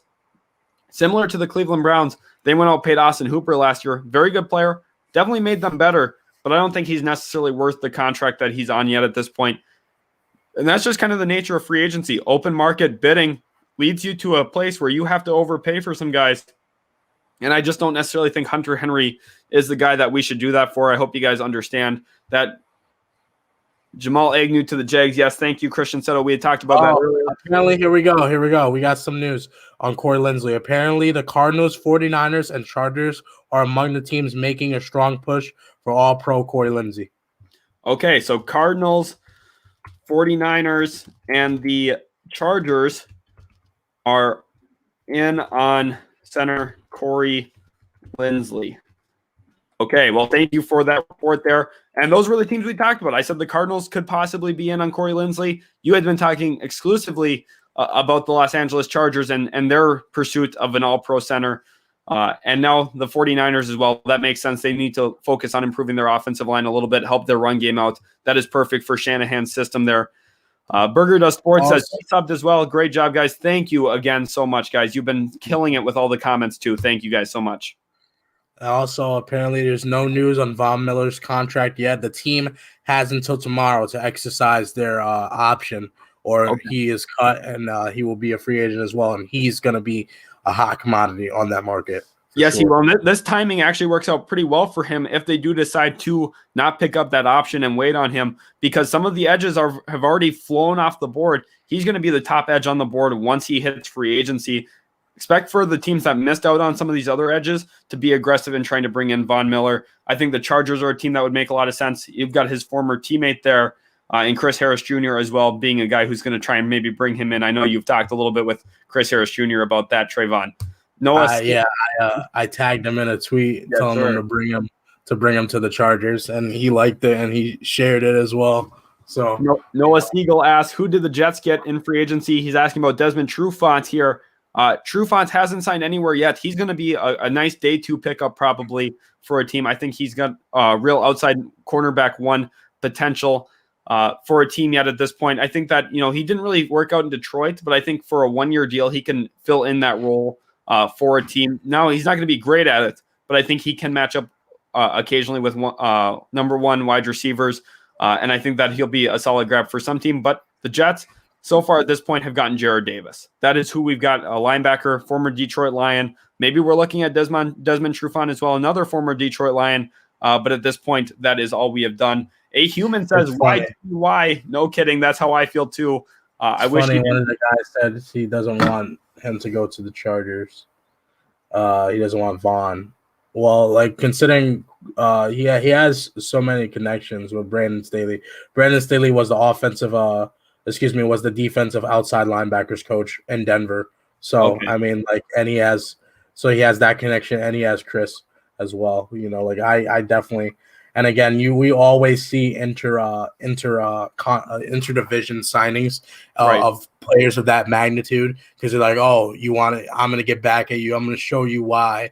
If you didn't want me, how I can do, kind of thing. And he'll get to play them twice in a row. So twice in a season. So I would definitely see that happening for sure. Big Green here says Von Miller or Carl Lawson to the Jets. Hopefully. I don't think Von Miller would be a very good fit into Robert Saleh's defense. I think Carl Lawson, being a little bit younger, I think is a better long-term answer for the New York Jets. But I do completely agree we need to improve our edge situation quite a bit. BD here is also hopeful that Lindsley goes to the New York Jets. I don't necessarily see that being likely. They weren't in the teams being listed with Lindsley. Those were the Cardinals, 49ers, and the Los Angeles Chargers. And Master J wants to know, what is up with Joe Douglas? Why aren't you spending the money that we have in cap space on guys like Joe Thuney or Corey Linsley? And that's a great question. Joe Thuney, $16 million a year, that's a little bit north of the price range I would have been comfortable paying him myself. Maybe the Jets were in on 80. It was 80. Yeah, well, yeah, 16 million a year. Oh, 16. Yeah. Okay. Yeah, it probably sounded like 60. I thought you said $60 million. That's why. That's all. Yeah, 80 million total. That's a lot to pay off for a guard. So I understand why Douglas wasn't in on Thuney. Now, Lindsley, I feel a little bit better about Connor McGovern being our long-term center than I had felt about our guard situation. But Corey Linsley, an obvious improvement over Connor McGovern. I think that would be something you'd have to consider as well yet at this point. I don't know why Joe Douglas isn't in on him. I'm not sure. Maybe we'll see a price tag on him that I wasn't willing to pay, and maybe that's understandable as well. It just kind of Sean Merriman goes, the Patriots got a different stimmy than the rest of us.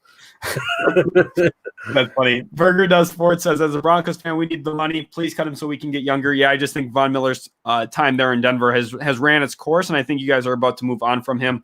Fred Gibson said that the Browns just got better. I completely agree. John Johnson, a perfect deal. Sean Zaveri here breaking down some more of the contract here for Joe Thuney. 5-year, $80 million deal, $32.5 million in the first 2 years, fully guaranteed. Third year becomes fully guaranteed next March.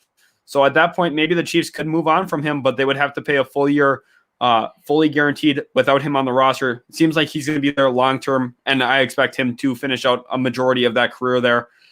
T. Dellenbeck says, I drop a sub and a like and a comment. If I win the jersey, it would save me $100 because I'm already going to buy one. hoping for you to win it, man. That would be absolutely awesome if you could pull that off. We've been running that for just a little bit over a few weeks now. Make sure you guys are subscribed and entered for that Trevor Lawrence jersey giveaway. Carmelo Elbourway says, a CJ Mosley trade for Allen Robinson an even trade? No, it is not. CJ Mosley is not worth nearly what Allen Robinson is worth. I think that's an interesting question. And partially, CJ Mosley is a great linebacker, but there's not a lot of positional value there. They're not treated with very high regard when it comes to trade negotiations. I think the Bears would be looking for at least a second-round pick for Allen Robinson at this point. The thing that if you're considering, maybe the more likely thing is Sam Darnold for Allen Robinson. I think that's something that we could see kind of play itself down the road. Maybe CJ Mosley's a little bit of a throw-in into that deal as well. If the Bears get desperate for a quarterback, that could make some sense, and I think the Jets would be very pleased with getting Allen Robinson if they went in the direction of drafting Zach Wilson in round 1 at pick 2. Brandon Kesey is asking, so I'm confused. Is Golladay bringing it between the Giants and the Jaguars? Trevon, do you have any news on Kenny Golladay? I think that the only news that we had was earlier in the day that he got off the phone with what's her name, Josina. Yeah, Josina Anderson. And she was saying that he said that he is being patient. So I don't, maybe today, maybe tomorrow, but he's being patient. He's just enjoying the experience. He's going to, I'm assuming, just weigh out all his options from all the teams that are interested in him. Yeah, he's going to be a guy. He has a lot of interested in him. I'm sure he's going to be patient throughout his free agency decision that he has. Fixed Madden franchise. What a wonderful name there. Completely agree with you. Says Emmanuel Sanders to the Packers on a team-friendly contract. I think that does make sense. I think Emmanuel Sanders is going to be one of those names that kind of heats up a little bit further into free agency for some of these teams looking for a fine grab down the stretch. I think Ty to the Packers makes a lot of sense as well. I like Ty a lot. I think if the Packers really could find a way to open up a bit more money, they'd have to open about $10 to $12 million yet at this point. It's hard to see a way that they do that, but if they could, Will Fuller would be at the top of their radar. Remember, they had tried trading for him. Yep, they wanted to trade for him last deadline. Couldn't get a deal done. Then he got suspended. But I think a reunion there and a renegotiation there would make a lot of sense for Green Bay getting a legit deep threat for Aaron Rodgers. Daniel Bolt says, Merking, don't forget about Laviska Shenault. Dude is an absolute monster. I 100% agree. Laviska Shenault was a wonderful grab for the Jacksonville Jaguars. He had fallen a little bit in the draft because of some questions about his injury, concerns, some of that stuff. Laviska Shenault, I think he's proven himself to be a legit wide receiving option for the Jacksonville Jaguars. Him and DJ Chark are 2 building blocks for them moving forward with Trevor Lawrence, and expect Laviska Shenault to take a huge step forward with Trevor Lawrence in an Urban Meyer-styled offense. Jason Brown says, I feel better when with the new team my Eagles are growing. I feel great about next season. That's good. You should feel good about your team next season because you guys are going to be better than you were this year. That's for sure. You moved on from Carson Wentz. You got a pretty good package for him. And at this point, I think it's pretty clear that you guys have to continue building up what you've got going on. We'll see what Jalen Hurts really is for you guys. But I think this year, pick 6 overall, you're going to grab an elite wide receiving option or possibly an elite tight end in Kyle Pitts and really build your team out that way. Ty Perro says Washington getting Juju or Galloway. He probably means Golladay there, Kenny Golladay. And I think Washington is going to be in play for those two. I think the one that fits a little bit better is Kenny Golladay based on what they already have with Terry McLaurin. But Juju Smith-Schuster timeline, I think that fits very well. Noah Siegel's asking about the New York Jets here again. How do we feel about Jared Davis then? I actually like this move. I think that this is a very low risk, high reward move. I've said that a couple times now. But I think that this is a move where he's a former first rounder, hasn't gotten a lot of play time there in Detroit. They kind of brought in the whole new system around him with Jamie Collins and all that stuff that they brought over from New England. And I just think at this point now, Jared Davis kind of gets to hit a reset button on his career.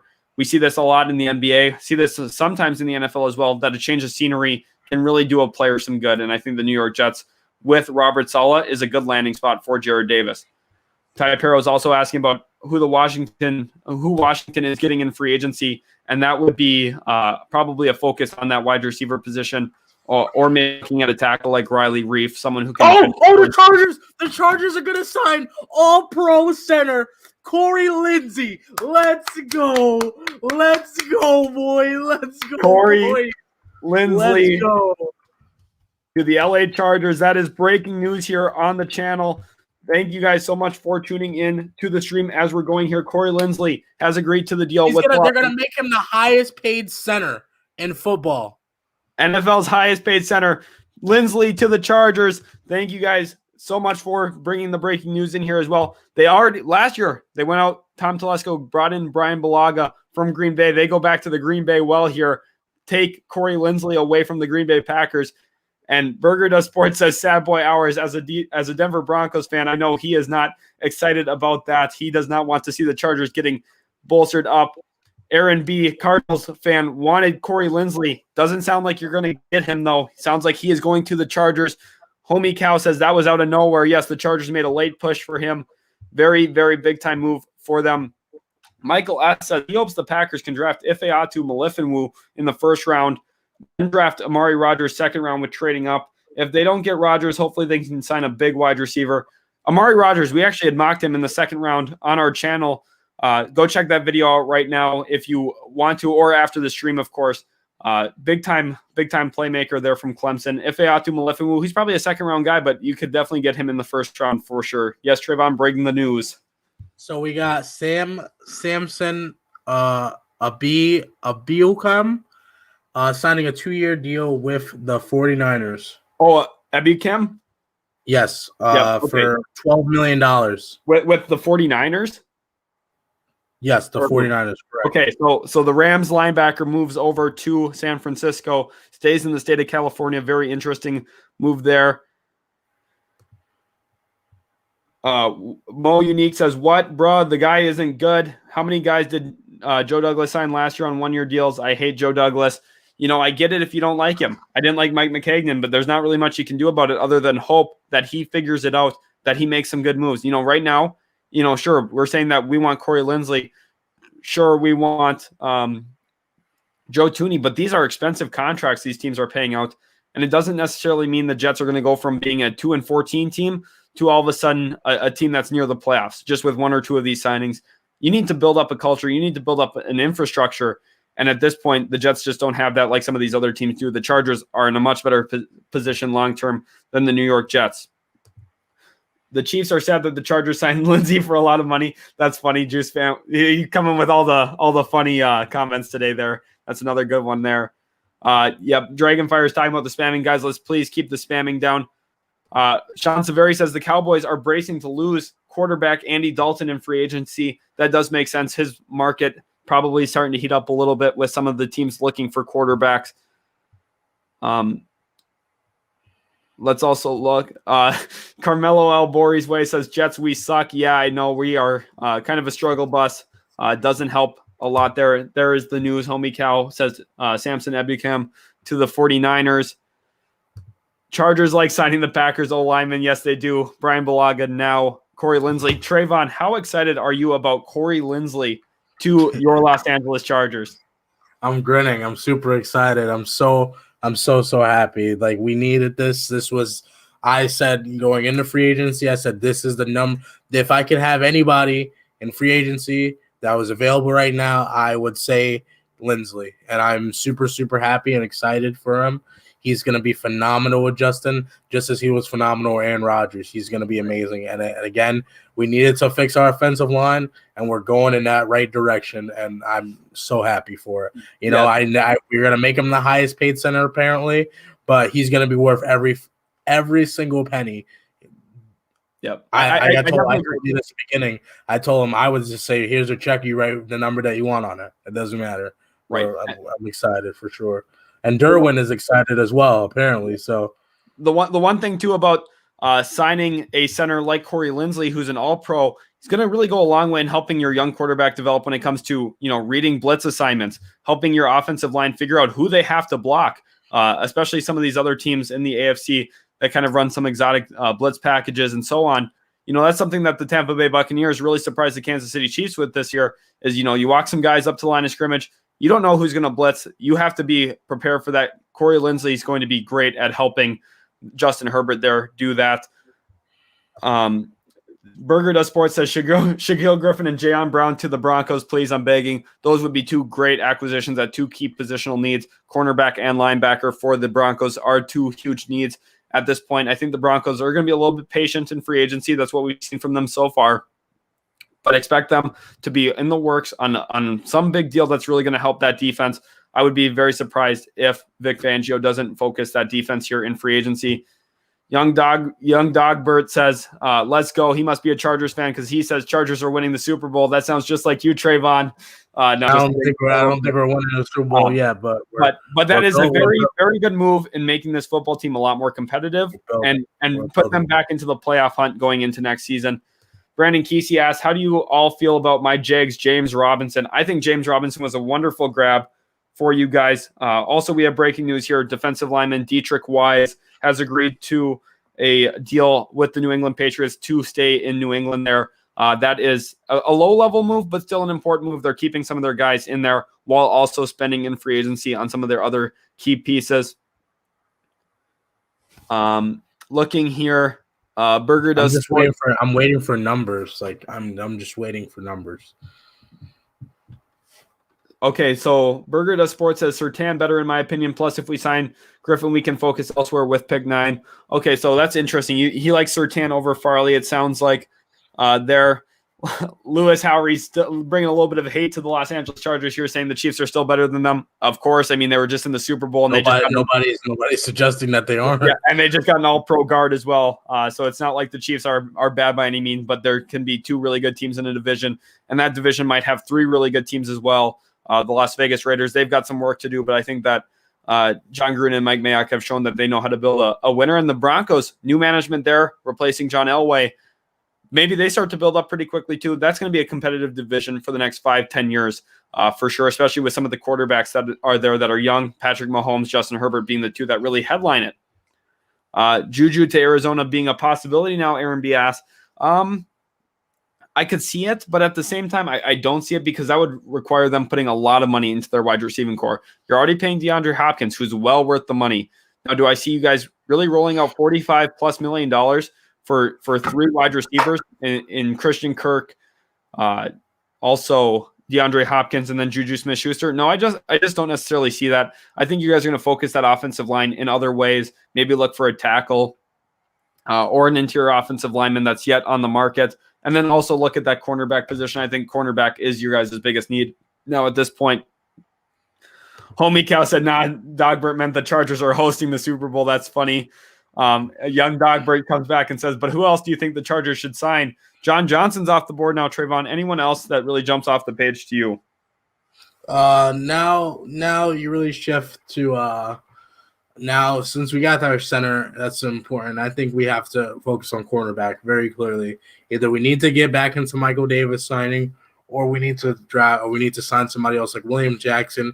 Pat Peterson would be amazing for us as well. I think when I look at the Pat Peterson's probably the best player for us right now, because given the fact that Brandon Staley's defense, he really loves to have that number 1 shutdown corner to where like Jalen Ramsey. I'm not saying that Peterson is Jalen Ramsey by any stretch of the imagination, but at least I know Peterson can go up against the number 1 wide receivers in the league because we've seen him do it for so many years. And maybe he doesn't do it as effectively as Jalen, but that's still super important to have. And you have Chris Harris there as well. You're putting together a pretty solid cornerback group as well. So, I mean, also a option as well is Trent Williams. I know would be solid as well. I think he's a little bit out of the price range for me. I don't think he really fits the timeline for them because, again, they're not going to the Super Bowl next season. You know what I mean? You know what I'm saying? They're not going. You're just hoping to make the playoffs. So I don't think it's somebody in that regard. We talked earlier, maybe Juju. Juju would be phenomenal as well, giving Herbert another weapon. I look at the tight end position. They need another tight end with Hunter Henry presumptively gone. So, right, for sure. Sid and C here says, can you please tell me the center or O-lineman available? The top one being Trent Williams. He is the lead dog in free agency. He's the best free agent on the board. Also, he wants centers. Yep, centers as well. I know some of the other tackles that are available, being Eric Fisher, who the Chiefs cut just the other day. Also, Ty Nsekhe coming from the Buffalo Bills. He is a free agent. Cordy Glenn, he could be a guy to watch. Another Bills left tackle. I already mentioned Eric Fisher, but Riley Reif, he is an option. I think Jason Peters might be a free agent as well. I would have to see that. Those are some of the top options there. Austin Howard, I think he is available. Matt Khalil might also be available if he does come out of retirement. Kyle Long, an interesting name to watch. He was meeting with the Raiders today and then also the Chiefs. It does not sound like he will end up being a Chief. So apparently former Rayshawn Jenkins safety seems like he has a deal. 10 minutes ago, he tweeted out, "Let's go." And a Chargers fan replied, "We wanted Johnson, not you." And he said, "Well, you don't got either." So he's not going to the Chargers. He's going somewhere else, apparently. So Rayshawn Jenkins, a little bit of Twitter beef there with a Chargers fan. Sounds like he is leaving Los Angeles. Okay, so we got money on the deal. So it's gonna be 5 years for Corey Lindsey, $62.5 million. That is $12.5 million annually. That is a high pay on a center, highest paid center in the NFL, but well worth every single penny. Well worth it for the Los Angeles Chargers. He's going to go a long way in helping Justin Herbert build up what they've got going on there, and I think this is a good situation for both sides. Colin Swipernick says, we need to get Shaquille Griffin or Will Jackson. Yes, a real emphasis there on the cornerback position. Aaron B., a Cardinals fan, says, if Pete goes to the Chargers, I will be forever hurt by Los Angeles. LOL. That is a funny comment there. I'm sure as a Cardinals fan, you are sad to see him go. Another signing for the Texans here. It's going to be Malik Collins on a 1-year deal worth $6 million. Okay, so he goes to the Texans. That makes sense. They're looking to build up this roster with some low-end moves, giving themselves a lot of flexibility in the future, a lot of short-term contracts. I think that works pretty well for the Houston Texans. He stays there in the state of Texas as well. Confidence says, do you think the Patriots are going to trade Gilmore and re-sign J.C. Jackson? Yes, I ultimately do think that's the pathway that they go. I think J.C. Jackson stays long-term as a New England Patriot, and I think Stephon Gilmore finds his way to another team here during the offseason. I think that they're going to move him for probably a second-round pick right before the NFL draft, and he'll find his way onto a team that's really competitive and looking for a cornerback to take them to the next level. Let's see here. Do you think the Packers will try and replace Kevin King's spot with a signing or a draft pick? Yeah, for sure, a draft pick. I think it's either going to be day one or day two. They're going to be aggressive in looking to move on from a cornerback there. I think that wide receiver, cornerback, and offensive tackle are their three biggest needs this offseason. I think that we could see them address the tackle spot, but now they also have a center vacancy to fill. You know, when they decided to re-sign Aaron Jones, it kind of left them up in arms about how are we going to keep Corey Linsley? How are we going to build out the rest of this roster? Because we just spent a lot of money on a running back. That is kind of the issue that you tend to see when running backs do get paid. Sean Zaveri has been bringing all the news for us. According to ESPN's Adam Schefter, he says free agent wide receiver Kenny Golladay is set to meet with the Giants today. And now this is interesting to me. I haven't seen that on Schefter's thing. Okay, that's interesting. Maybe this was on ESPN itself, but I would be surprised if he didn't tweet it.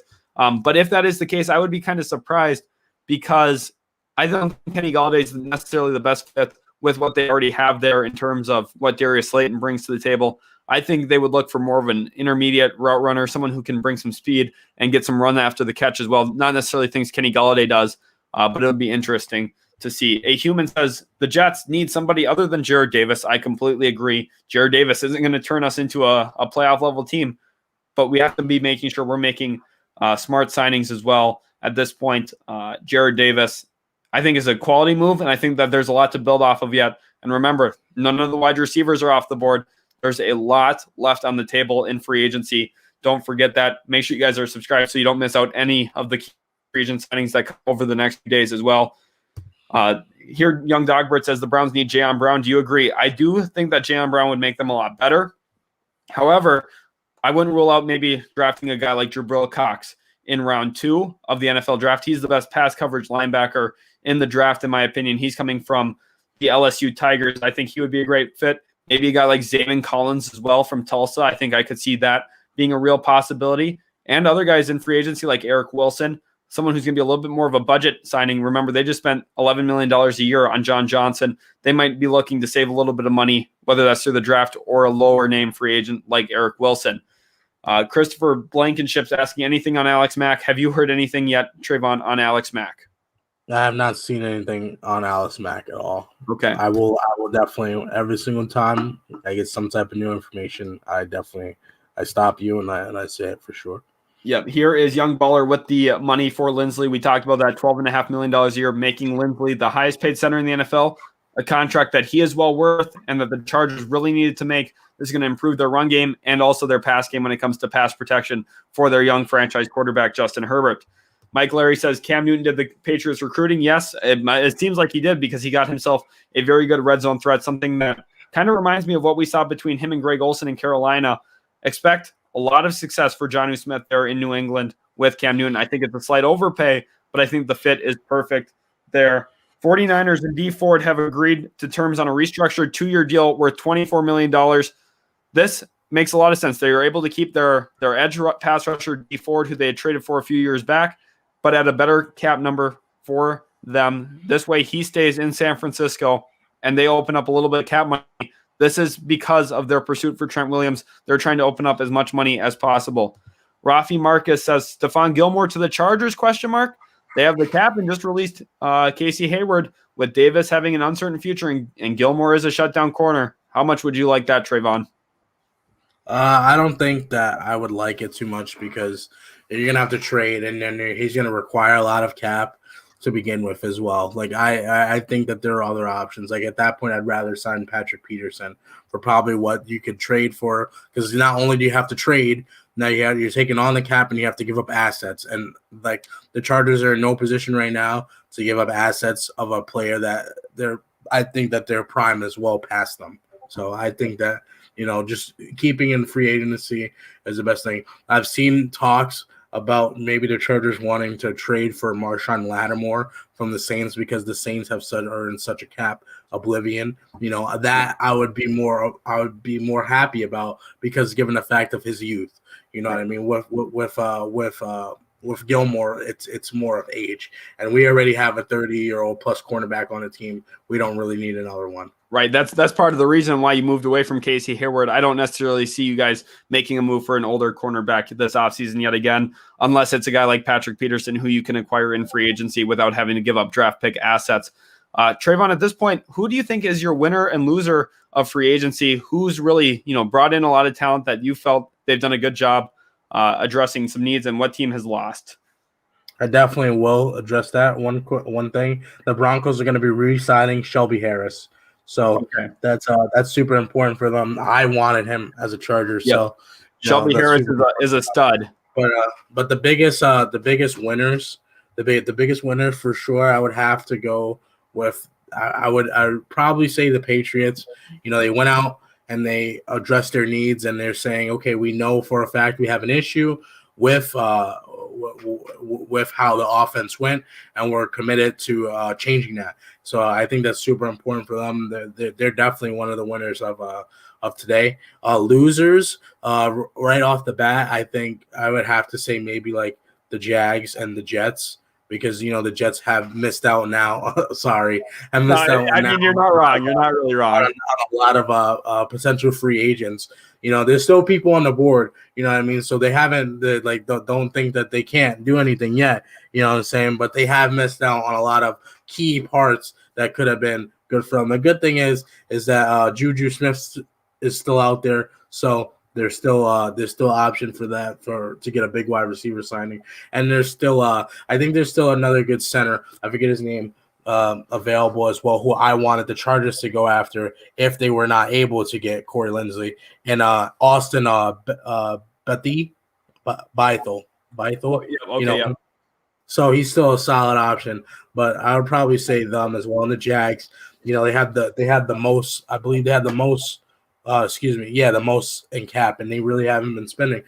Probably we're caution to the wind though, but you think about different players that possibly could have helped them. And again, Hunter Henry is still out there for the taking, so maybe he can go there.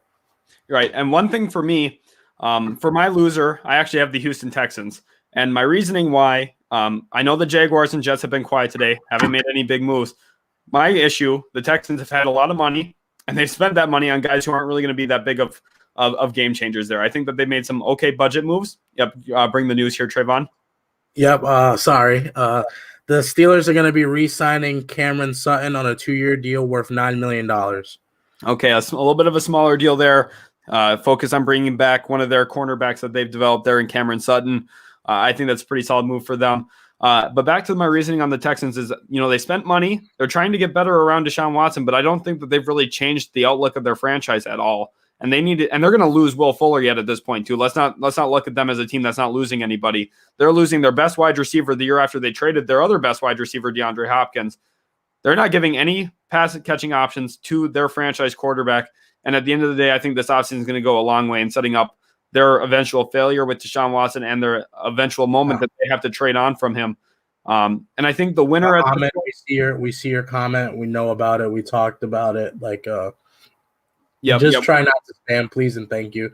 We obviously appreciate the support and everything like that, but we just don't want the spamming, please and thank you. Yep. That way everyone's comments can be read. That's the best thing for us. And when it comes to a team that won in free agency, I'm kind of reluctant to say the New England Patriots. I know that they got a lot better, but they also committed a lot of money. Actually, at this point, I'm going to say it's Los Angeles Chargers.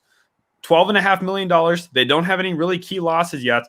Melvin Ingram's going to be one guy that they lost, but I think that they're going to have ways to really address that. I think Hunter Henry's going to be a guy that they lose. But ultimately, those guys, they're going to lose to bad contracts, in my estimation.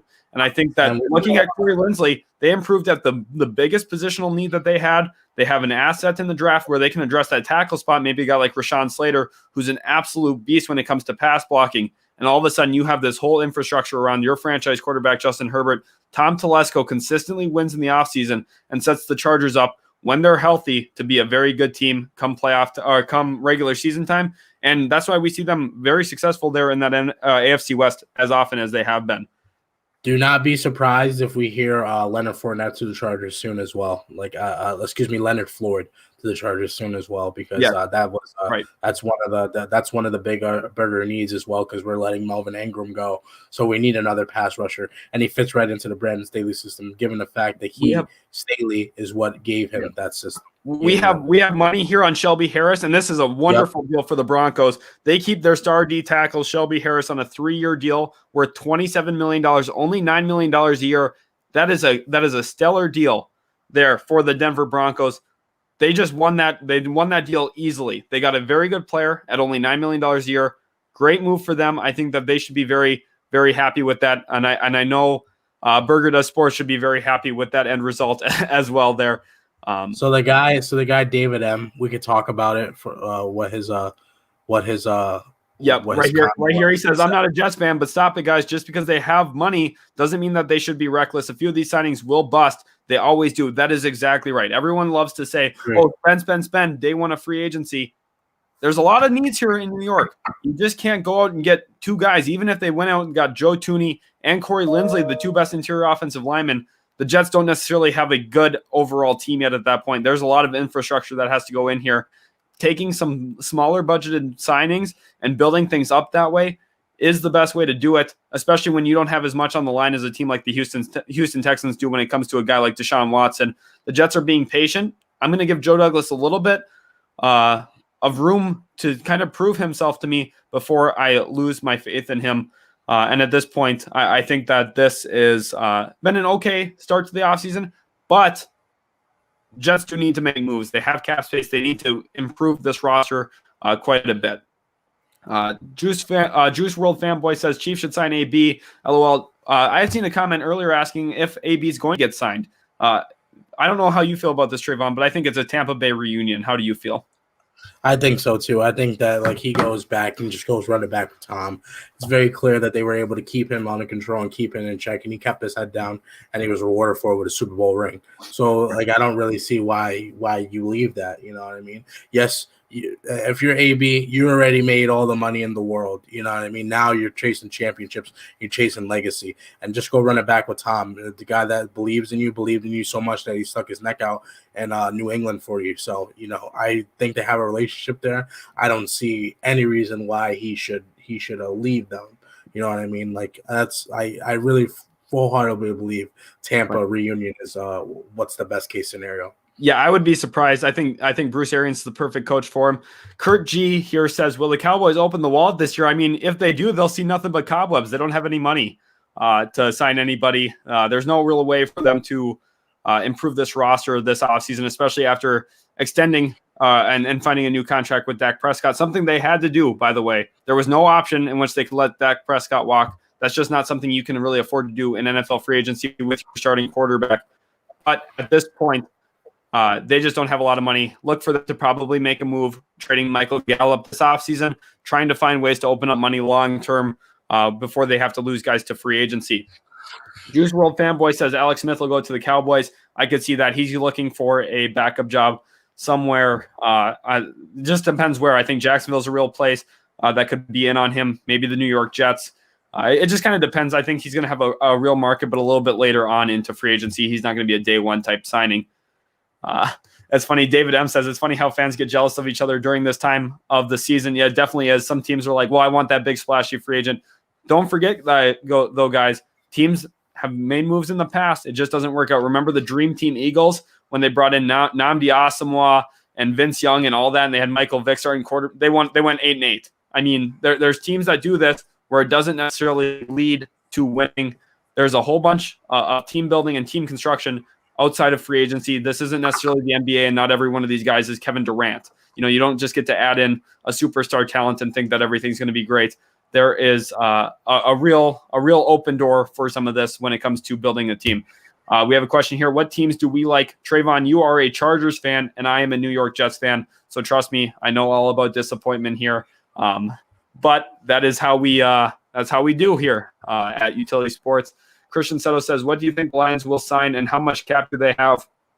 They're going to be looking for some defensive starters at all three levels probably. They could use a linebacker. They could really use an edge rusher, someone on the interior defensive line, and a cornerback too across from Jeff Okudah. Look for them to maybe be aggressive for a guy like Pat Pete or some of these other older cornerbacks. But ultimately, I think the Lions kind of finish last in a lot of these different negotiations with free agents. They're going to be filling their team out a little bit later on in free agency once it's kind of cooled down a bit. What do you think, Trevon? I think so as well, because when I go over the cap, they have about $3 million in cap. So, I mean, they don't really have much to play with. Look for them to rebuild during the draft, really, right. I think that's just their best bet and their best option, to be honest, And a lot of free agents might not want to go to Detroit, to be honest, considering the fact that they're rebuilding, and it is Detroit in general. Right. Julian Chavez says, what do you think the Niners should do, and how do you feel about the Samson Ebukam signing? First of all, the Samson Ebukam signing is a very nice signing. Pretty cheap deal for a guy who's going to be versatile for you, can play on special teams, and also has a pretty good versatility when it comes to what he does on the defensive side of the football. He can pass rush a little bit, can also go in coverage. I think he's a versatile guy. And you guys got Jason Verrett back on a very good team deal, 1-year deal. I think that was a very good move for you guys to fill in that cornerback position. What do I think you guys need to do next? Re-sign Trent Williams. If you re-sign Trent Williams, you've had a very good offseason. If you lose him, it's a little bit more questionable. Then you've got some real need. Michael Davis is re-signing with the Chargers. Michael Davis stays on a 3-year deal there with the Los Angeles Chargers. That is a big deal. We had thought he would be leaving, but instead he is staying. NYC Bandit, I had seen your question earlier. I meant to click it. You were asking what you think your Giants could be doing, and how about Kenny Golladay to the Giants? I think Kenny Golladay to the Giants is a possibility. I think that you guys would be better off maybe going after a guy like Juju Smith-Schuster, who's a little bit younger, maybe fits a little bit better around what you already have at this point. But it's interesting to see what Dave Gettleman's going to really value going in and trying to get done in free agency here. Also, remember, you guys have a pretty good draft pick this year at pick 11. Maybe you're looking for a wide receiver like Jalen Waddle, Devontae Smith at that pick. It'll be interesting to see kind of how the board plays out for you guys. Trevon, what do you think about the New York Giants? To Golladay to the Giants, I think it's one of the I think that you look at it and you could happen. I'm not sure what their cap situation is. Let's go check. Their cap is around. Excuse me, I'm sorry. I can't find them. Probably. Do they not have the Giants on this list? Oh no, they have about $2 million. So I don't know really where the money comes from. You know what I mean? They're probably gonna open up some with like Solder and stuff. I know they were working on a restructure there, but if they can get that done, yeah. In terms of fit, like you need another pass catcher there in New York. Yes, right. Like a lot of people have them slated to take Waddle or Devonta Smith in the draft. So it really just depends on that. You know what I mean? I personally, I would free up the cap and go other places, and I wouldn't spend it on Kenny Galladay. I would just use my draft pick on a guy like Devonta Smith or Jalen Waddle personally, or if Kyle Pitts is there, he's everything you wanted Evan Ingram to be and more. So, yeah, definitely that is the biggest thing. You need to find ways to improve for Daniel Jones. If you're going to want to make Daniel Jones work like Dave Gettleman wants, you need to put real pass catchers around him, real playmakers with the football in their hands. And not having Saquon this past year kind of showed some of the weaknesses on that Giants offense. They'll have to figure some things out yet at this point. I think the defense showed a few bright spots. But moving forward, they're going to have to focus on improving that offense. Kyle, a Chargers fan, says, good job, Chargers. I completely agree. They've killed it so far. They haven't gotten themselves in any messy contracts yet at this point. I think that we're just waiting to hear the numbers we're just waiting to hear the numbers for Davis. That's all. Yes, definitely. I'm assuming it wasn't anything too crazy. No, my guess is probably somewhere from $6 to $9 million a year. Is kind of my thought. Brandon Production says Browns made a W move getting John Johnson. 100%. We had talked about him being a really hot name. I'm surprised he actually came to an agreement that quickly, but he got a very good contract there at over $11 million a year. And I think the Cleveland Browns are a lot better today than they were yesterday. Big Green says, yeah, you need to build the trenches to be successful. 100% agree. I think a lot of teams need to improve at really focusing that, whether that comes through the NFL draft, when it comes to evaluating talent and prospects. You need to find ways to really improve in the offensive line and the defensive line. You need to find guys who can get after the quarterback, be elite pass rushers. Think about the Tampa Bay Buccaneers. They really put a lot of emphasis into their offensive line to protect Tom Brady. And then guys like JPP, Vita Vea, Ndamukong Suh, Shaq Barrett all paid huge dividends in their playoff run and their eventual Super Bowl win over the Kansas City Chiefs when they dominated the Chiefs at the line of scrimmage. I think that we should update the ticker a little bit because like for some new things. I'll take on the question. Perfect. So who do you think is getting Galladay? I mentioned Washington is a good spot for him as well. You look at maybe even the Jags, wanting to bring in another pass catcher for eventually Trevor Lawrence, and pairing up with DJ Chark would be an amazing deal as well. So Patriots are about to sign Kevin Bourne per Jeremy Fowler. I haven't seen that, but that would obviously be very good. That would obviously give them another boost and wide receiver option. I'm not sure how productive Kevin Bourne has been. I don't think too productive, but just more of a depth and of turning of a new leaf in New England. So that would be good. They need another wide receiver for sure, whether it be through the draft or through free agency as well. Do you think the Browns will sign anyone else? I'm not really sure what their cap space was looking like before. So they had $24 million, and so I definitely will think that they're going to be signing more people. I'm getting a phone call right now. Give me 1 second. All right. And one thing here, according to expert Ivy, is he is saying that the Patriots are about to sign Kendrick Bourne. That is an interesting thing to me there at that point. I think is that actually official? Do we have the word on that being for real yet at this point, or is that just conjecture? Okay, no, that is according to Jeremy Fowler, working on a potential deal for him. Okay, so that is interesting. Thank you, Sean Severi, for bringing the actual report right there. We do appreciate this, guys, how much you've been killing it. We have 333 people in here right now. Thank you guys so much. It would just take 1 second for you guys to hit that subscribe button. It would mean so much to us here at Utility Sports. If you could go ahead and do that, we'll be covering the NFL offseason in complete depth. We do a whole bunch of NFL mock draft coverage here as well. So go ahead, hit that subscribe button. Also turn on the notification bell so you don't miss anything in the Utility Sports. Hyper PT says, I'm losing faith in the Jets. I get it. I'm a New York Jets fan. I understand that you're concerned. Our roster needs upgrades for sure. I'm not saying that we don't, but at the same time, we have to focus on making the right moves. It's not just about making moves, but making the right moves. And I think that's a really big thing that we have to talk about. Kyle, already sub, baby. Yes, sir. You've been absolutely killing it as a supporter here on the channel for us. So thank you so much for being subscribed. Dino King's asking about the Dolphins. Now, surprising thing here. You guys have been making moves via trade and brought in Isaiah Wilson. I think that was a nice low risk, high reward buy on a right tackle. That former first round pick there in Tennessee came out of Georgia. I had a pretty high grade on him when he came out of the NFL draft. I think that he's a good low risk move. You also brought in Bernardrick McKinney, who I think is a pretty good fit into that Brian Flores system. And I'm just kind of thinking you guys are going to be a little patient here. You had went out, spent last year on Kyle Van Noy, also Byron Jones.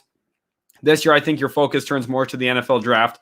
Pick number 3, you're going to focus on grabbing someone who's going to help Tua Tagovailoa, whether that's an offensive tackle like Penei Sewell or someone who is going to play at that wide receiver position, maybe a Jamar Chase, possibly a Kyle Pitts, who's an elite pass catcher in this draft.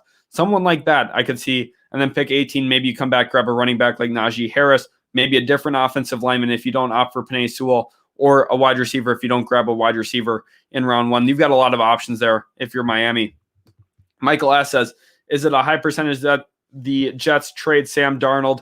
I think so. I think it's about 65% chance that Sam Darnold is not a New York Jet to start next season. I think that the Chicago Bears are a team that's really going to be interested in him.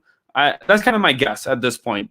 Chicago is really the one that jumps out to me. Maybe the Washington football team, though, as well. Expect a second-round pick and maybe a little bit more for a Sam Darnold type trade. He just hasn't shown a lot in the NFL. Now, the Jets are partially to blame. Mike McHagnon, the former Jets GM, a big reason to blame as well. We just haven't put a lot of talent and success around him.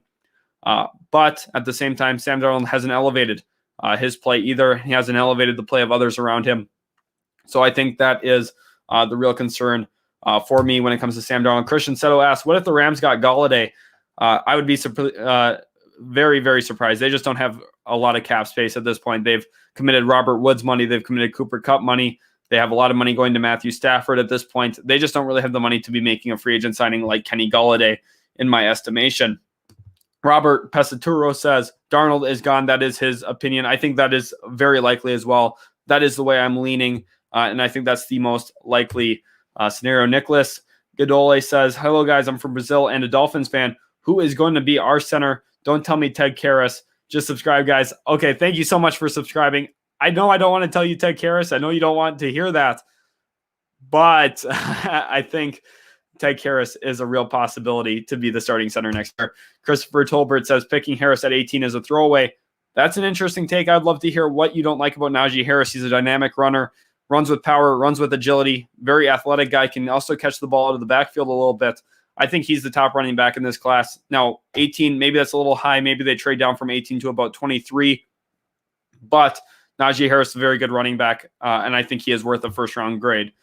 The Raiders here have been real quiet, says Marcos Valencia. Yannick Ngakoue. I would love a Yannick Ngakoue move over to Las Vegas. I think Baltimore would also like to try and keep Yannick Ngakoue. They just traded for him from Minnesota this past year. And I think that the Raiders are going to try and be aggressive at some point here. Expect Spencer Long, who just came out of retirement, to sign with the Las Vegas Raiders. That is where I really think the board is heading at this point. And in addition to Spencer Long, I think that they're going to look along that defense, whether that's going to be an edge rusher or a safety or a cornerback at this point. I'm not sure. I think Richard Sherman, Patrick Peterson make a lot of sense.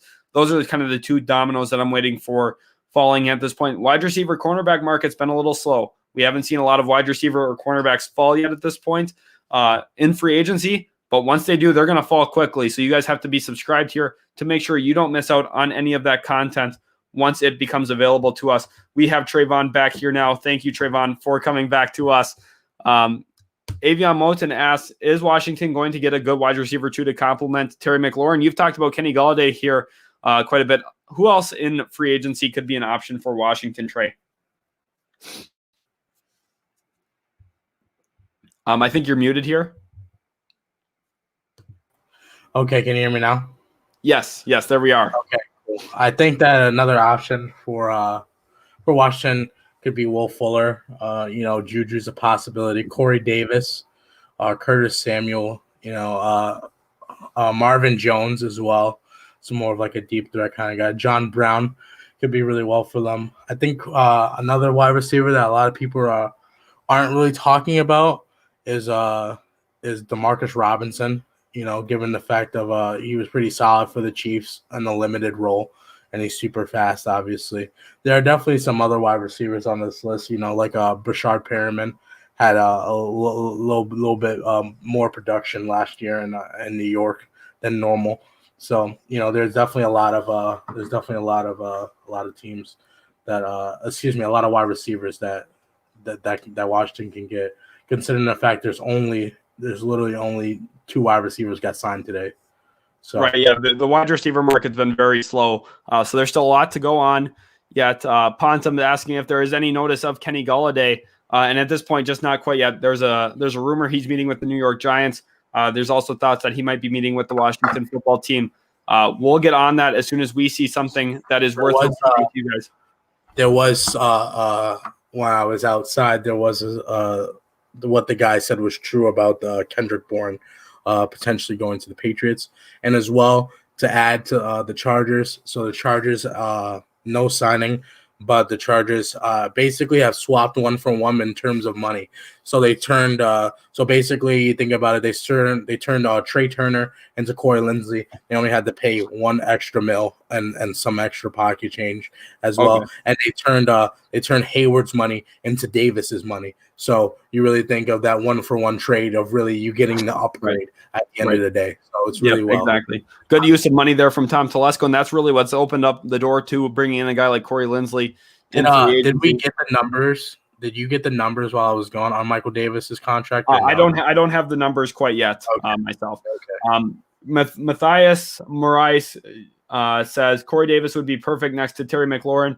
I think that would be a pretty nice complementary piece as well. A little bit bigger receiver, still good speed there on Corey Davis.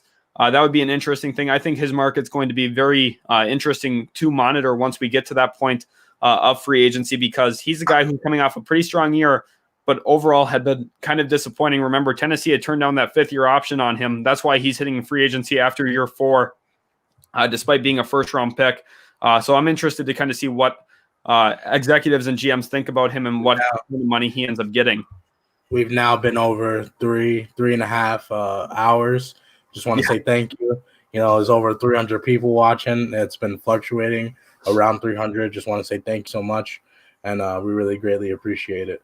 Expert Ivy says he wants the Bengals to sign Trey Turner at this point, better than what we have currently. He for sure is an upgrade for you guys. Chargers just moved on from Trey Turner. That was a good cap move for them, and that's partially what opened up the money to sign in bring in Corey Linsley. That's an upgrade for the Chargers. Turner is still really good. I just think he had a really down year because of injuries. He's still a pretty solid offensive lineman for sure. And the only reason the Chargers got rid of him is because of the large cap that he held. And again, we're in a year where we're seeing a lot of people being let go that normally wouldn't be let go. Even though I think that even if the current situation was the same, like if it was different, he would still be let go because of the large cap and because of the dealing with the injuries. But like you see players like Casey Hayward, who I don't think in a pre-COVID year would have gotten released, but because of it, we see them move on. Yeah, most definitely. That is the biggest thing. COVID year kind of really messing stuff up here. Trey Turner probably wouldn't have been a cap casualty had this cap room not dropped like it did. That is a big thing. Lewis Howery says, love you guys. I'm subbing. Thank you so much. That means so much to me. A subscribe means so much. We really appreciate each and every one of you that spent so much time in here with us today. For example, Sean Zaveri says, keep going strong stream. He's been here pretty much the whole time bringing in news. We really appreciate you guys. Hit that subscribe button if you are new to Utility Sports, or maybe this is your 2nd or 3rd time back. You haven't been sure if you wanted to sub yet. Now is the perfect time to do that. We'll be covering stuff all throughout the offseason, so this is the place you want to be. So a guy keeps asking about the Cowboys. That's why I just pulled up here. He's asking about the Cowboys, and big thing for them is you guys just don't have a lot of money at this point. Dak Prescott, once you committed to him, kind of ate up some of your future cap space plans. Look for you guys to have to really improve in the draft. One guy we had talked about a little bit earlier in the stream, safety Malik Hooker, former Ohio State guy, didn't really work out in Indianapolis because of injuries, but when he was healthy, he was a top cover safety in the NFL. I think he's a very talented player once the ball's in the air. can really come down, challenge wide receivers over the top in a lot of different ways. And I think he'd be a great fit in improving that Cowboys secondary. Trayvon, anyone else that jumps out to you? That we said before earlier in the stream, not like a big name like Patrick Peterson, if you could free up some more money, would be amazing in Dallas as well. But again, you got to take into account that the draft does take cap as well. Like the cap is like, it's not like the draft classes are nothing to the cap. You have to have that in mind as well. And you guys definitely, when you signed Dak to the big deal, you sacrifice that. You have to understand that. You know what I mean? And that's why it's really good when you have your quarterback on a rookie deal to put pieces around him and try to get to a Super Bowl. All right, we have some money here, $15 million guaranteed for Michael Davis. That is just the guarantee, though. We don't have the actual base salary number yet per year, but that is a pretty good guarantee money for him. That's $5 million guaranteed, probably around that $8 to $9 million mark is my guess. Still, kind of what we're seeing with that guarantee. But we'll see the official numbers here probably pretty soon. What do you think the annual is? My guess is it's going to be 8 to 9. That's my thought. Avion Moten saying Cowboys would have to release Gallup. They need some cap. Yeah, they're not going to release Gallup. What they'll do is they'll trade him to a team for probably a second or third round pick. And then at that point, they're going to open up long-term future money by not having to extend him. That's kind of the situation that we have going on here. Sid and C says, great stream. He's been around the entire time as well. Hopefully you are still enjoying the stream. That means so much to us to have all your support. Meteorologist Isaiah Field saying nothing on the Cowboys yet. It's going to be a pretty slow day for them. Like Damian and Veronica are saying, they only have $2 million in cap. They just don't have a lot of ways to open up the situation here. Eric Schutt is saying underrated storyline is Russ watching the Seahawks do nothing on the O-line. They've been quiet as well. We talked about that quite a bit here so far in the stream. Russell Wilson, he's going to want to see something happen with that offensive line. And at this point, nothing has been done yet by Seattle. They don't have a lot of cap space to play with either, and they don't have a lot of draft picks to make things work. They've got a tricky situation ahead of them. They will have to figure that out as they go. Gemma and Lily says, what should the Rams do this offseason?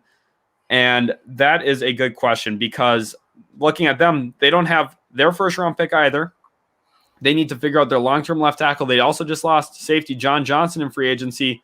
They have a few needs that they're not going to be able to address because they just don't have a lot of cap space. This is what happens. The Rams are currently negative in cap. Well, at least at the beginning and the start of the day, they were negative 37 mil. Under cap there. I think the Rams are, they're like when you think about it, they got better. Adding Matthew Stafford during the thing, he's much better than Jared Goff.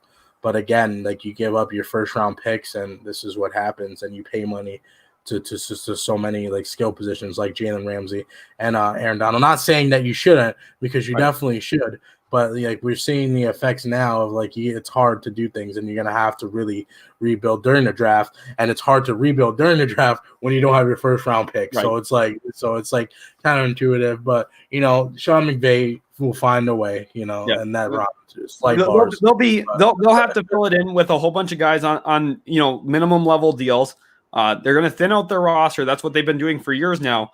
But the thing is, they've got such a good coach in McVay. They've got such talented players in Ramsey, Donald at key positions that they're going to continue to be a good team moving forward. Sergio here says, did you see who the Patriots signed? Yeah, they've made a lot of moves today. Matthew Judon being one of them. Another one, Jonnu Smith. Those are the two big deals that they've made. Also brought in Devon Godchaux from the Dolphins at their nose tackle. They've addressed every single need that they really had on that team, both offense and defense. Still need to look for a wide receiver. That's the one need they haven't addressed.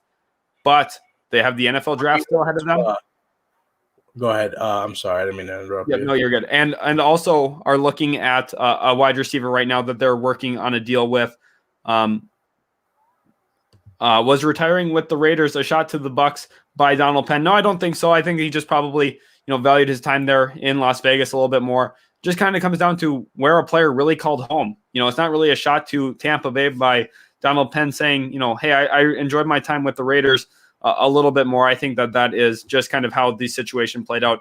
Sid and C says, can the Seahawks get Mitchell Schwartz? Now, that's an interesting name. I think he's going to be a guy that's going to start to ramp up a little bit of value day 2, day 3 of free agency when some of these other tackles start to go off the board. Also look for maybe a guy like Riley Reif, who's kind of struggled in recent years with the Minnesota Vikings to land in Seattle. They're going to be looking for some of these budget tackles. They're saying the people in the chat are saying Will Fuller to the Packers, but I don't see anything yet. And I'm refreshing out of it. Yep. Like I have. Sean Zaveri, he's been on a lot of them. We'll see if we do have something here on Will Fuller. I'm going to look him up on Twitter myself now at this point and see if we get anything. No, I'm not saying that you're wrong. I'm just saying like I don't see it. That's all. Okay, yeah, right. Which is like until you actually do see it somewhere, be a little hesitant to believe everything you're seeing as well. Thank you, Sean, for bringing this in. If that is the case, that is incredible. If Will Fuller is in Green Bay for sure. David M says the Falcons are paying the price for pass-ins, not having any money, and I love it. That is exactly how that works. That's why I've been saying about the New York Jets. They've been reluctant to spend their money, but that's not always a bad thing. When you're reluctant, it means you're not making mistakes with your money, but it also means you're not improving your football team. You have to find the perfect balance of that. I think the Chargers are a team that constantly do that. Last year with Brian Bulaga, this year with now Corey Linsley. They also kept Michael Davis. They've been doing a very good job of building their team with some veterans and also through the draft. Tom Telesco, one of the best GMs in the NFL, in my opinion. He has been doing such a great job there since really starting as the Chargers GM way back when. Alex Flores wants to know who should the Bengals sign. That is a good question. I think that we had talked about Trey Turner. I think he would be a good grab. I also think a tackle possibly in free agency could be another good place for them to look. Tyan Secchi, I think he's a guy who's a little underrated around the league. I think he wouldn't be a bad grab, but expect for them to really, make their mark in the draft this year rather than in free agency. Anthony Brown asks, why can't Joe Douglas make a big signing right now? Well, it depends on who you want that big signing to be. Do you want to really pay Will Fuller $17 million a year or whatever he's going to get to come to the New York Jets? I mean, you have to look at things and say, yes, this player makes us better, but does he make us $17 million better? Does he make us $12.5 million better? For example, Corey Linsley, I mean, if we're going to roll him out $12.5 million and make him the highest paid center, there's no way he looks at the Jets and say, oh, I'd rather go to the New York Jets than the Los Angeles Chargers based on what the rosters look like. You have to take that into account. Some of these big name free agents aren't just choosing based off the money that we have, but also on the roster that we have at point. And, to be honest, Joe Douglas inherited a terrible roster and a terrible situation. There's just not a lot going right for the New York Jets, but he has to be a little careful. Here's an interesting thing. Browns are in talks for Odell Beckham Jr. with a Gilmore swap. That would be interesting. I do think that fills two big needs. I don't know if that's official. If you want to pull up Ian Rappaport, Trey. I don't see that on Rappaport's page. Okay. Jake Harshman's asking about the Orlando Brown DJ Chark trade. That was just a rumor. That was never actually the truth. Someone had leaked that. That is not a real thing. Orlando Brown Jr. will not get traded at this point to the Jacksonville Jaguars for DJ Chark. Maybe down the road, possibly, but as of right now, that trade is not happening. Exactly. Brotsman here is talking about overpaying bums. That's what happens in free agency. Sometimes you commit too much money to a guy who's not really worth it because it's on the open market. And that's kind of how the situation goes. Young Baller 24 says, if we get Trent Williams, I think Wilson would request a trade to us. I don't know if he's talking about the Chicago Bears specifically. I think the Bears would be an interesting team for Trent Williams, but at this point, you don't have a quarterback, and you're going to have to give up a lot for Russell Wilson. That'll be an interesting scenario to have play out ahead of us. Bears are looking at Trent Williams. Thank you, Homie Cow, for putting that in there. Are the Jets after Yannick? I haven't seen any official reports about the Jets chasing Yannick Ngakoue yet at this point, but I think he would be an excellent fit into our defense there with Robert Saleh. He's a perfect 4-3 edge that we're looking for into that hybrid defense. He can play off the edge, could also stand him up every once in a while if you needed to. Extremely athletic. He's only 26 years old. I would love to grab Yannick Ngakoue this offseason. I think he'd be an excellent grab. Trevon, have you heard anything about Ngakoue yet today? I have not heard anything about Ngakoue. No, nothing on the fronts of that. I think that I think the edge market really hasn't been what we thought it would, outside of the two big guys, because the only people I don't think anybody's signed outside of Judon and excuse me, and Shaq. You know, and Darkwa did. I mean, Arqua. Aquara, yep. So, I mean, outside of that, we haven't really seen much. You know, we're still waiting on Carl Lawson news, Trey Hendrickson news as well, Jadeveon Clowney, and Leonard Floyd as well. Yep. There was one question here asking, who do I think is going to be the next big name off the board? And I think it's going to be Kenny Galladay. We've got a little bit of rumors around him heating up. I think that if there's going to be another big name off the board, it's going to either be him or Trent Williams. How about you, Trayvon? Is there any guys that I'm missing there that you think could be the next guy off the board? If I had to like put money on it, I'd say I'm looking at it. I'd probably agree with that statement. I'd probably say Galladay or Fuller, like a wideout, will go off the board soon. Because I said before, there's only 2 wide receivers that we've seen. You know, you would expect that Juju as well would be signed today. You know, it doesn't have to happen now, but Juju is a big name and is a warranted of a day one free agency signing for sure. Broadway Kobe says Bears will give 2 future firsts to move into the top 5 for a quarterback watch. Well, I would take at least those 2 firsts and pick 19 this year. Or we'll pick 20 actually that they have, and probably a little bit more to move into the top 5 this year, especially with how heavy the quarterback situation is, because the Jets, you're going to have to convince them not only to take your assets, but that, oh, hey, you shouldn't also take this quarterback that we're dying to move up for. For the Dolphins, they have a lot of assets, but they're not going to be quick to move off of a situation where they could grab Penei Sewell or an elite wide receiver. The Falcons, they're in a situation, maybe they'll look to trade down, but they also are going to be looking for a successor to Matt Ryan. And at pick 5 as well, we've got the Bengals there, and they're going to want to put as much around Joe Burrow in the short term as possible because they want to protect him and keep him healthy. Nothing finalized yet there with the New England Patriots on Kendrick Bourne. I think that he is going to be a Patriot at the end of the day, though. NFL rumors on Twitter, that is exactly right. They are sometimes egregious and sometimes untrustworthy. That's why you have to be pretty careful about where you get your source. Like AJ, I would definitely not trust right NFL rumors at all for sure. That's why I have so many people on like NBA, NFL, everything. Right. So many people of like of confirmed accounts and checkmark verified accounts and such. Obviously, I have big names such as Adam Schefter, Ian Rappaport, of those nature, and even some smaller ones around. But like for the most part, you got to make sure you got to wait until you see somebody big say, "Oh, hey, he's back." Yeah, Jared X is back. He says, "Oh boy, this is still going on." Welcome back, Jared X. We're almost an hour 4. Yep, we're almost at 4 hours going strong here. Thank you guys so much for all the support. This is a good reminder here to hit that subscribe button if you are new. Also turn on that notification bell if you haven't already, so you keep up with all things utility sports. We keep you up to date on all NFL coverage. Were you able to update the ticker? I had it, but then when you had to go, I had to like switch stuff, so it didn't end up saving. Do you want to do that now? I'm sorry, my bad. You're good. You're good.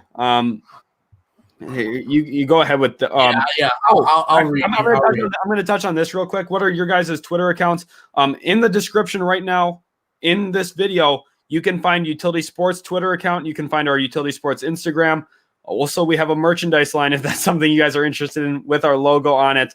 The black ones are pretty sweet. I'm not going to lie to you guys about that. So go check those out in our bio as well. Here you go, Trayvon. Let's have you jump onto this one right here.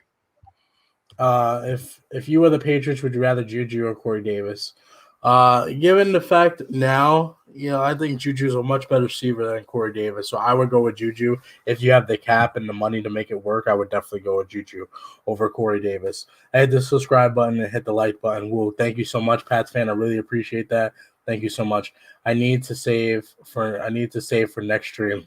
Yeah, don't worry, man. It's never a requirement to dono. We greatly appreciate that for sure, but it's never a requirement. Thank you so much, though. Really appreciate that. Pats fan is definitely, as a Pats fan, definitely Juju. Yes, I agree with Juju as well. Huge addition for the Chiefs, adding Joe Thornton. Yes, of course, a lot of people thought they would be done because of the offensive line, because of what happened in the Super Bowl and them releasing Eric Fisher and Mitchell Schwartz. But Thuney really opens up as well for them. And again, it just clears the pathway for a tackle in the draft. So the stream has been amazing. Keep it up, guys. You'll get to 1 million someday. Greatly appreciate that, Dakota. Thank you so much. I know Sheldon and Austin work super, super hard on this channel. Like, it means a lot to them to hear you say those words for sure. Thank you so much. Juju Bill roaring his hands all day. Yes, I think that as well. As far as a fit goes, Juju would really. I don't know if Juju could beat Juju in New England as well. Like he loves to enhance his brand, and that's not the Patriot way. You know what I'm saying? He's seen people like even Tom Brady struggle to have a brand really, and you hear all the stories that he was like super unhappy in New England because he just wanted to have fun sometimes. You know what I mean? And it's okay to have fun. But, I think that that's actually true. Any news on Trent Williams will resign to the 49ers? I haven't heard anything yet. Is that what? That's funny. I haven't heard anything yet on it. So I'm not too sure as far as that goes. Official DJ Chark isn't getting traded. Yeah, we said that. Shelby Harris to Denver 3 years. Yep. Does Trent really get $18 million a year? I don't know. If I had to say it, I would probably say no. Really, you think no? I think the guy's 32 years old. Yeah, I personally would not sign a tackle. Really? I see. Unless he was the missing piece. Unless he was like really like he's like you get this tackle and now you're in Super Bowl contention. Yes, but even like I don't know. Okay. I would just draft the tackle at that point. Let's say you're Indianapolis. Yep. Would you line up a 4-year, $80 million deal? No, I would just draft. I would just draft the tackle. Really? Yes, I would just draft. I'm Indianapolis, and if I'm Chris Ballard, oh my gosh, I'm running that 4-year. The tackle class is so deep. I'd be like, what's your fax number? I'm sending it right now. Yeah, I personally would not. I personally would not. That's Burger does sports. That's funny that he thought about the Colts immediately too, because I would instantly run them. I'd pay him 20+ million easily. I don't know. Think about this year. Think about this. I understand that you're concerned about his age. He's a little bit older, but Jason Peters just turned 39. I'm pretty sure. And think about 7 years ago, were teams scared to give him a con? I mean, he's a good guy. He's a good tackle still. No, I personally, if I was the Colts, you've done a good job drafting offensive linemen. I would just draft an offensive lineman, in my opinion. I think that's too much. You're already paying. You already had to give up so much. You gave up capital for Carson. Just keep rebuilding during the draft. Like, there's nothing wrong with that. You're doing good. Like, I think throwing money that's how, in my opinion, you ruin a rebuild because you're doing so well, and then all of a sudden you're devoting all this money to a 32-year-old tackle. And I'm not saying the Colts. I just really realistically, I don't see the Colts getting out of the AFC if they add Trevor Williams. It's not like think so. No, I do not think so. Man, man, I don't know. Colts. I still think. I still think. If I'm Indy, here's the thing. The Chiefs are the king rulers. Like, that's a fact, and that's all true. I mean, that's tough to beat the Chiefs. It's kind of hard. And not only that, the Steelers as well. Again, the people want to not include them, but let's be honest, they are still a force to be reckoned with as well. Avion, this is not going to happen. Trent Williams will not go to Washington. He had the whole personal relations issue there. Yes. He forced his way out of Washington. He will not go back to Washington ever in his life. And if I'm the reason why I'm going that crazy about Trent Williams, if I'm the Colts, is because I'm looking at it and I say, okay, I know I'm for sure not getting out of the AFC if I don't sign him. And then if I use my first round pick on one, I hope he's as good as Trent Williams. Instead, I signed Trent Williams, use my first-round pick on a wide receiver. You can save so much more money, and you can put that towards so much more than, in my opinion, as far as like put that towards? Like $20 million. That's almost quarterback money. That is literally franchise tackle. Yeah, and I'm gonna tell you right now, you're only getting him for like 2-3 years. I don't care. I'm gonna tell you right now, without him, and if I don't get a good tackle in this year's draft, Carson Wentz ain't worth quarterback money. That's why you go. Well, you go back and you get your tackle, and you have plenty of opportunities. Plenty. This draft class, as far as offensive linemen goes, are so deep. It's so deep. Okay, so if you're Indianapolis, we both agree they need a wideout, right? Really bad. I mean, really bad. They need a wideout. Yes. Would you rather sign Juju Smith-Schuster to like $17+ million and then draft a tackle, or would you rather sign Trent Williams to $20+ million and draft Rashad Bateman? The first. I'd rather have Juju, Michael Pittman, and as well as who's the other wide receiver there? I forget. It's Pittman and one other guy. I can't think of the name. Oh my gosh. Let me pull it up real quick. Either way, I'd much rather do that, because at least Juju, you're having Juju for longer. You know what I'm saying? You're only going to get Trent Williams for 2 years max. You know what I mean? So that's all I need him for. If I win one Super Bowl, I'm living. But I don't think you're going to win a Super Bowl because it's not Ty expert, because Ty is gone. We're expecting Ty to sign somewhere else, so that's the case. Yeah, Homie Cow says breaking the Patriots have signed every single free agent. LOL, that's funny. That's basically how the first hour and a half went to free agency. Literally. Also, I was a little disappointed today when Marcus Golden was the first guy to get a contract. Cameron says Paris Campbell, but I thought it was somebody else. No, it is Paris Campbell. That's what I was thinking. Okay. Eric Strutt here, he agrees with me. He wants Rashad Bateman and Trent Williams. I'm telling you right now, Rashad Bateman's got star potential written all over him. I'm not saying he doesn't. I personally, I'd rather. I don't like to pay for old. I don't like to pay for older players, like older tackles, especially when you're. With me, it's literally free money. Give me Jonathan Taylor and Trent Williams together on the same team. Oh my gosh, it's free, literally free. That would be so terrifying. Rashad Hill returning to the Vikings on a 1-year deal. That is good news. Actually, he's a versatile tackle for them. Played a little bit of left tackle and right tackle. Thank you for reporting that. That does mean a lot. Eric Schutt says you have to pay, and those guys last forever. You know, I think the tackles, they do last longer than a lot of people give them credit for. I think it's one of the more worthwhile positions. But at the same time, you do have to be careful. Like, it's not like you can just sign a tackle and everything's going to be singing Kumbaya. Look at the Texans with Laramie Tunsil. I mean, it's just not working out very well there. It's Frager says Troy Hill to the Browns. He needs slot, and his former teammate just went there. That could be a possibility. Please don't spam, though. Please, okay? Let's not do that. Evan Gagliano says breaking Cardinals haven't signed any free agents. Yeah, you know, there's a lot of teams that have been a little quiet there. Thank you, Sean. We've got this Chris Boardman. We've been talking about that. That is the money now. 1 year, $2.6 million.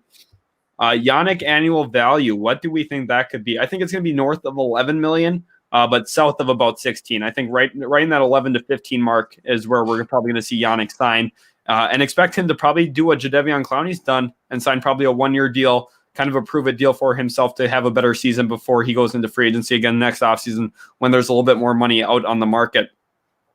Lauren Pearson says, if you are the Patriots, who do you go after next? Trevon, is there a specific guy that you would target next?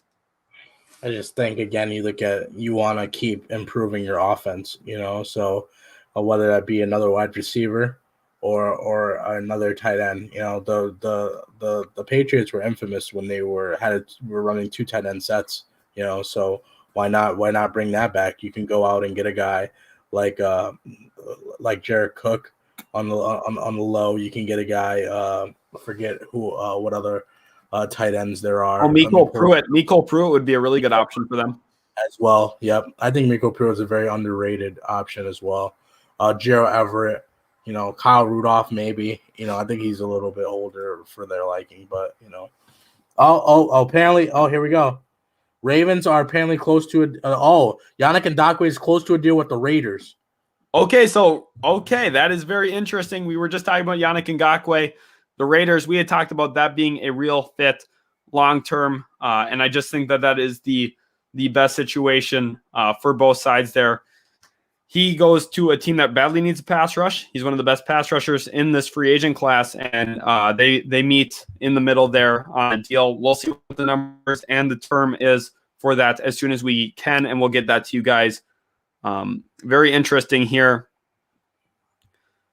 Okay, Shushu07 says, can you give me some options for the Jets that are left in free agency? Because I'm mad depressed right now. Some of the best options for the Jets yet at this point would be, thinking about it, I mean, Alex Mack is a solid option. I think that looking at guard, Trey Turner would be a nice upgrade for us over Greg Van Roten, for example. I think that would be a solid upgrade in that department. Richard Sherman's still out there. I think he'll be a Jet at the end of the day, or possibly a Raider. Patrick Peterson, if we don't get Richard Sherman, I think he's a long-term fit, or a short-term fit rather, is what I meant to say. And at the wide receiver position, Juju Smith-Schuster. Those are the guys who the Jets should be interested in. In my opinion, those are the guys who make the most sense, especially with Yannick Ngakoue now going to Las Vegas. Scotty Pimpin says, please talk Chargers for a quick summary. Trevon, you are a Chargers fan. I'll let you break down what has happened for them today with Michael Davis and Corey Linsley. So obviously, getting Corey Linsley was very clear, and obviously that was the number one person that they wanted, and they got him. You know, they signed him and made him the highest paid center in football. So that was really good, and they were able to re-sign Michael Davis, who we thought at the beginning of the free agency would be gone. So it's good. And now they're looking probably about like $35 million left. So they still have tons of cap space to do things. And I think a good note, the fact that they have not restructured any deals, which is still possible to free up cap. You know what I mean? Like, we look at players, teams have been doing that all offseason before free agency, and it's still an option for the Chargers to free up even more cap. But if we're looking at it right now, I would say like the next thing for the Chargers, I think if we saw anything, it would be the Chargers going after Leonard Floyd and signing him to a deal, given the fact that we need another pass rusher beside Joey Bosa. Yeah, I think Leonard Floyd would be a really good grab for you guys. David Murphy here says, will Trent Williams re-sign with the Niners? And if not, who can we replace him with? I do think he will re-sign with the Niners, but if you don't get him, you can't replace him with anybody in free agency. It'll have to be through the draft, and I don't really see a great replacement for him either there. Yes, Trayvon? So we got Terrence Brooks reaching a 1-year deal worth $2 million to go to the Texans. Yep, that's another one of those on why I gave the Texans a really bad grade so far on everything that they've done. I'm giving them an F. They brought in a whole bunch of former Patriots. I mean, they're trying to do what the Patriots do in terms of having their guys and all that. GM Nick Caserio's going through that, making those moves.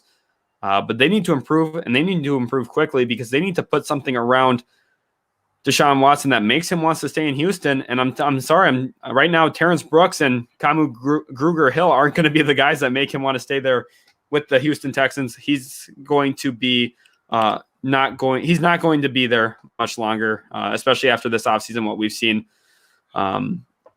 There we are. That is Braden McCarthy breaking that. Thank you, Braden McCarthy. You've been in here almost the whole 4 hours too, so thank you so much. We appreciate you being in here. Daniel Bolt says best remaining free agent fits for the Jaguars. In terms of fit, I think Hunter Henry is a great fit. What they need to really improve at that tight end position. And Urban Meyer said that they're going to be dedicated to improving in that area. And I think that's a really sensible thing to look at. Also, for the Jaguars, I think that Alex Smith is a good free agent fit. I think they're going to look for a mentor to Trevor Lawrence. I think Alex Smith is that guy.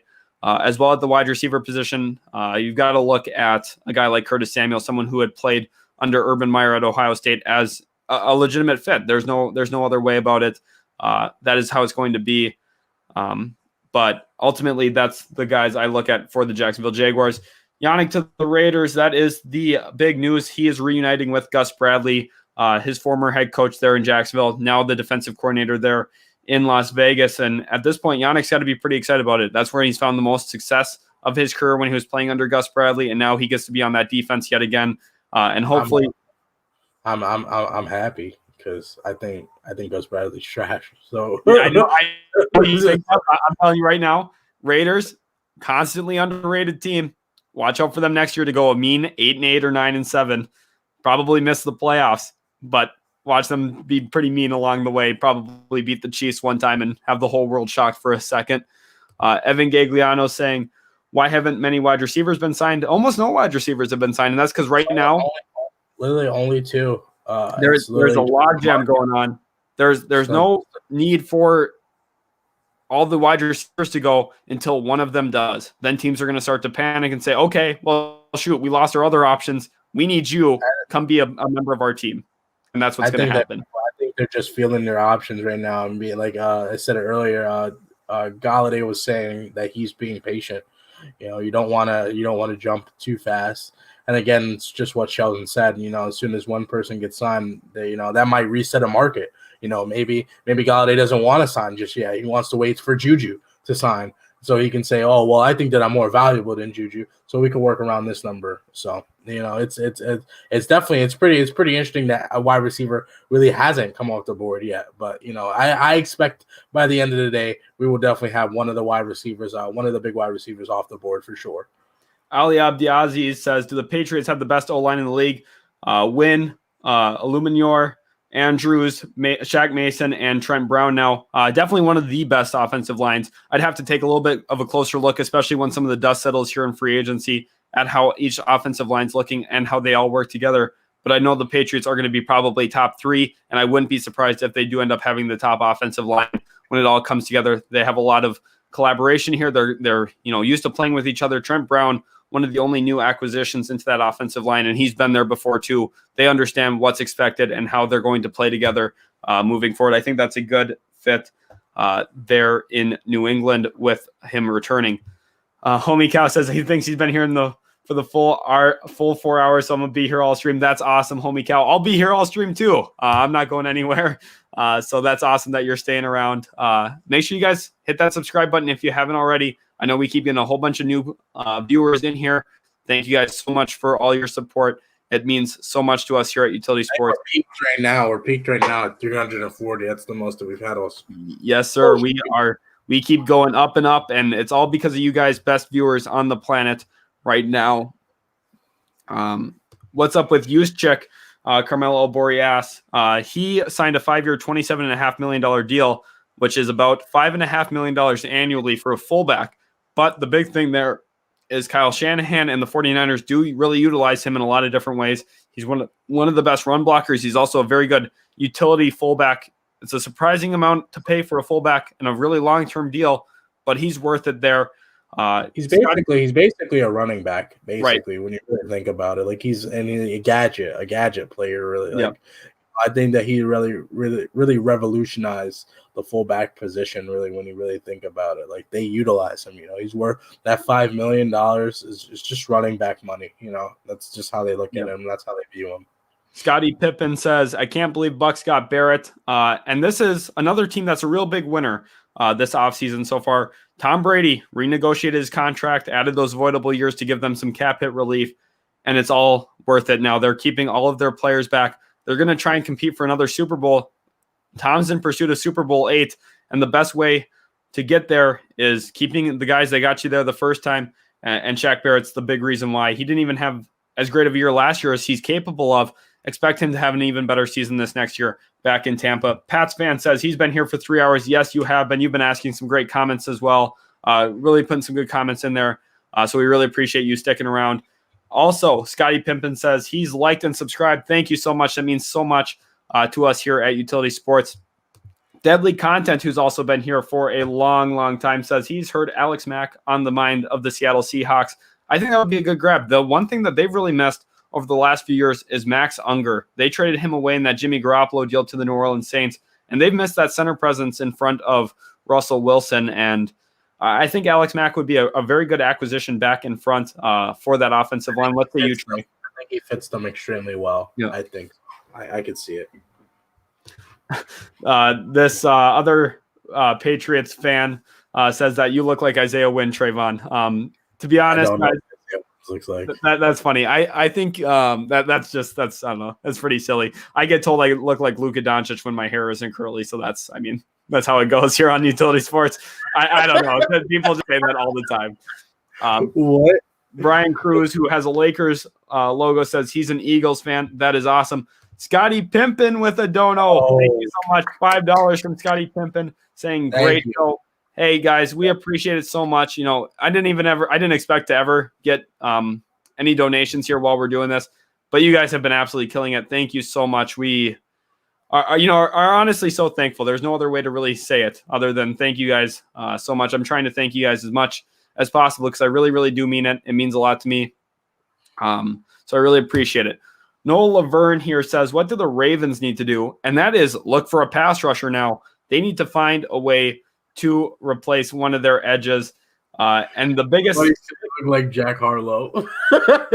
Yeah, that's funny. Nice. It's the curls. I shouldn't have mentioned them. He says, what do the Ravens need to do? They need to look for an edge. They lost Matthew Judon today. They're also losing Yannick Ngakoue to the Las Vegas Raiders. So now at this point, they need to find ways to replace their edge position. But one thing, they came in, they signed Kevin Zeitler before free agency even started today. That was a huge move for them. Really fits into their scheme well. They are a power run team, and they got the best power run interior guard that was available to them at the price, and they got him on a good deal as well. Yes, Trevon, bring in the news. Apparently, Josina just said that the Bengals are entering Trey Henderson conversation. So they're added in there along with the Jets, Vikings, and Browns that all have shown interest in them. Who was the team? Who was the new team?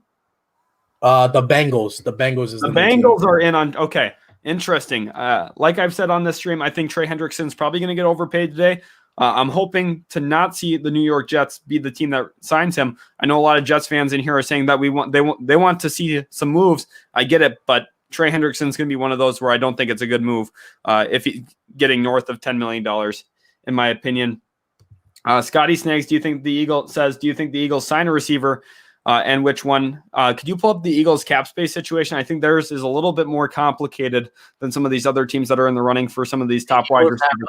The Eagles at the beginning of the day had -17 in cap. Yeah, so that's kind of what I had thought. I just see it kind of unlikely that they're able to pull themselves in a way to get one of these top free agents. So if they do make a move, look for a guy maybe like John Ross trying to add some speed into that wide receiving core for Jalen Hurts. Otherwise, it's just kind of a little difficult for me to see them pulling off a move.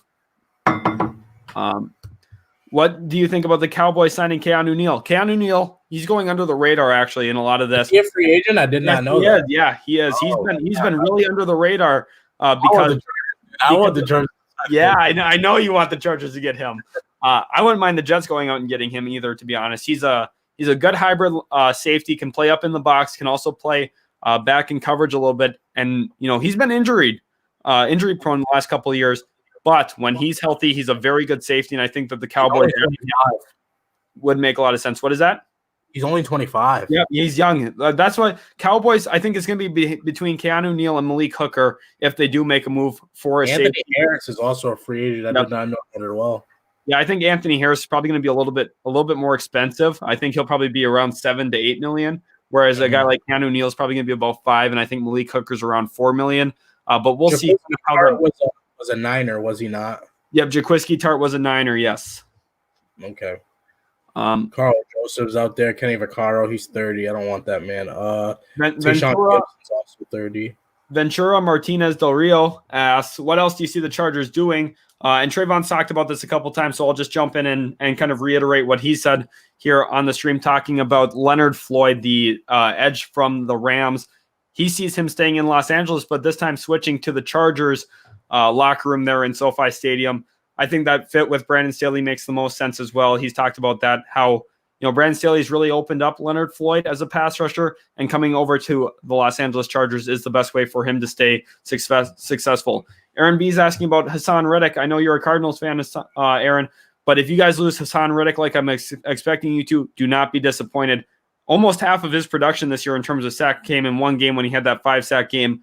I think he's going to be a guy who, maybe goes on to a team like Baltimore, but more on a 1-year prove-it deal. I think a lot of GMs and executives are going to be a little hesitant on giving him the contract that he's hoping to get in free agency, and it's going to be more of a prove-it deal for him. I don't know if I necessarily see a team other than Baltimore at this point. Maybe Pittsburgh. They're going to lose Bud Dupree. I could see Pittsburgh be interested in Hassan Reddick.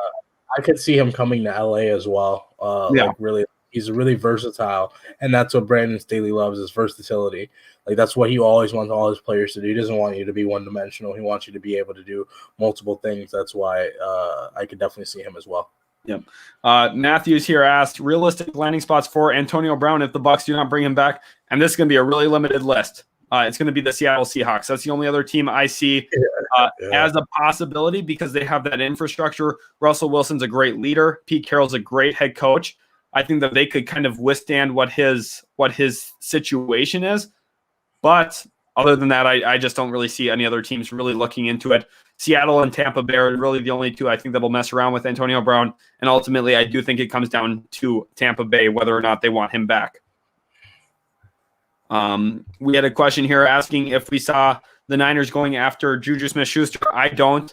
I think that they're going to be focused on the offensive line and Trent Williams specifically. I think that's where they're looking to spend their money. Burger Does Sports, he's been here almost the whole stream as well. He's been absolutely killing it with some of his comments and questions. He says Broncos should trade a late-round pick for C.J. Mosley. He's getting shot by the Jets. I agree. Mosley would be a really good acquisition into Vic Fangio's defense. I think he's a perfect fit at that linebacker position. You know, maybe not as athletic and not as much of an off-ball linebacker. That would be beneficial there. But you guys really badly need a linebacker, and he'd for sure be an improvement. And you'd be able to get him for a lower-end asset. I'm not sure if he's going to be worth a third or a fourth or maybe even a little bit later. I haven't seen him really play in a year and a half, so I don't really know what he looks like lately. It's very possible the Jets could end up cutting him at some point too. So maybe he's a free agent acquisition for you guys later on. Colin Lingham says, in free agency, who can be the number one wide receiver for the Ravens and Lamar Jackson, in your opinion? And Trevon, would you mind pulling up the salary cap situation for the Baltimore Ravens? Because that'll be a big part of dictating what they do here. Remember, they're going to have to work out an extension with Lamar Jackson coming up here too. He's about to enter his 4th year in the NFL, I believe, and going into his 5th year option. They'll pick that up, but it starts to get expensive at that point. Who do they have, or what do they have for money, Trey? At the beginning of the day, they had around $16 million in cap. Okay, so they could open themselves up, but they did just lose 2 edges, so they're going to have to look at finding that edge replacement and also a wide receiver. Corey Davis makes some sense. I think we haven't really floated his name out there as much, but I think that is a real possibility at this point. Other than that, maybe a cheaper guy like John Ross stays in division. I don't know. That's kind of what makes the most sense to me. I think they would love to get Curtis Samuel. I just think, however, he's going to be a little bit too expensive with his market, what he's going to have this offseason ahead of him.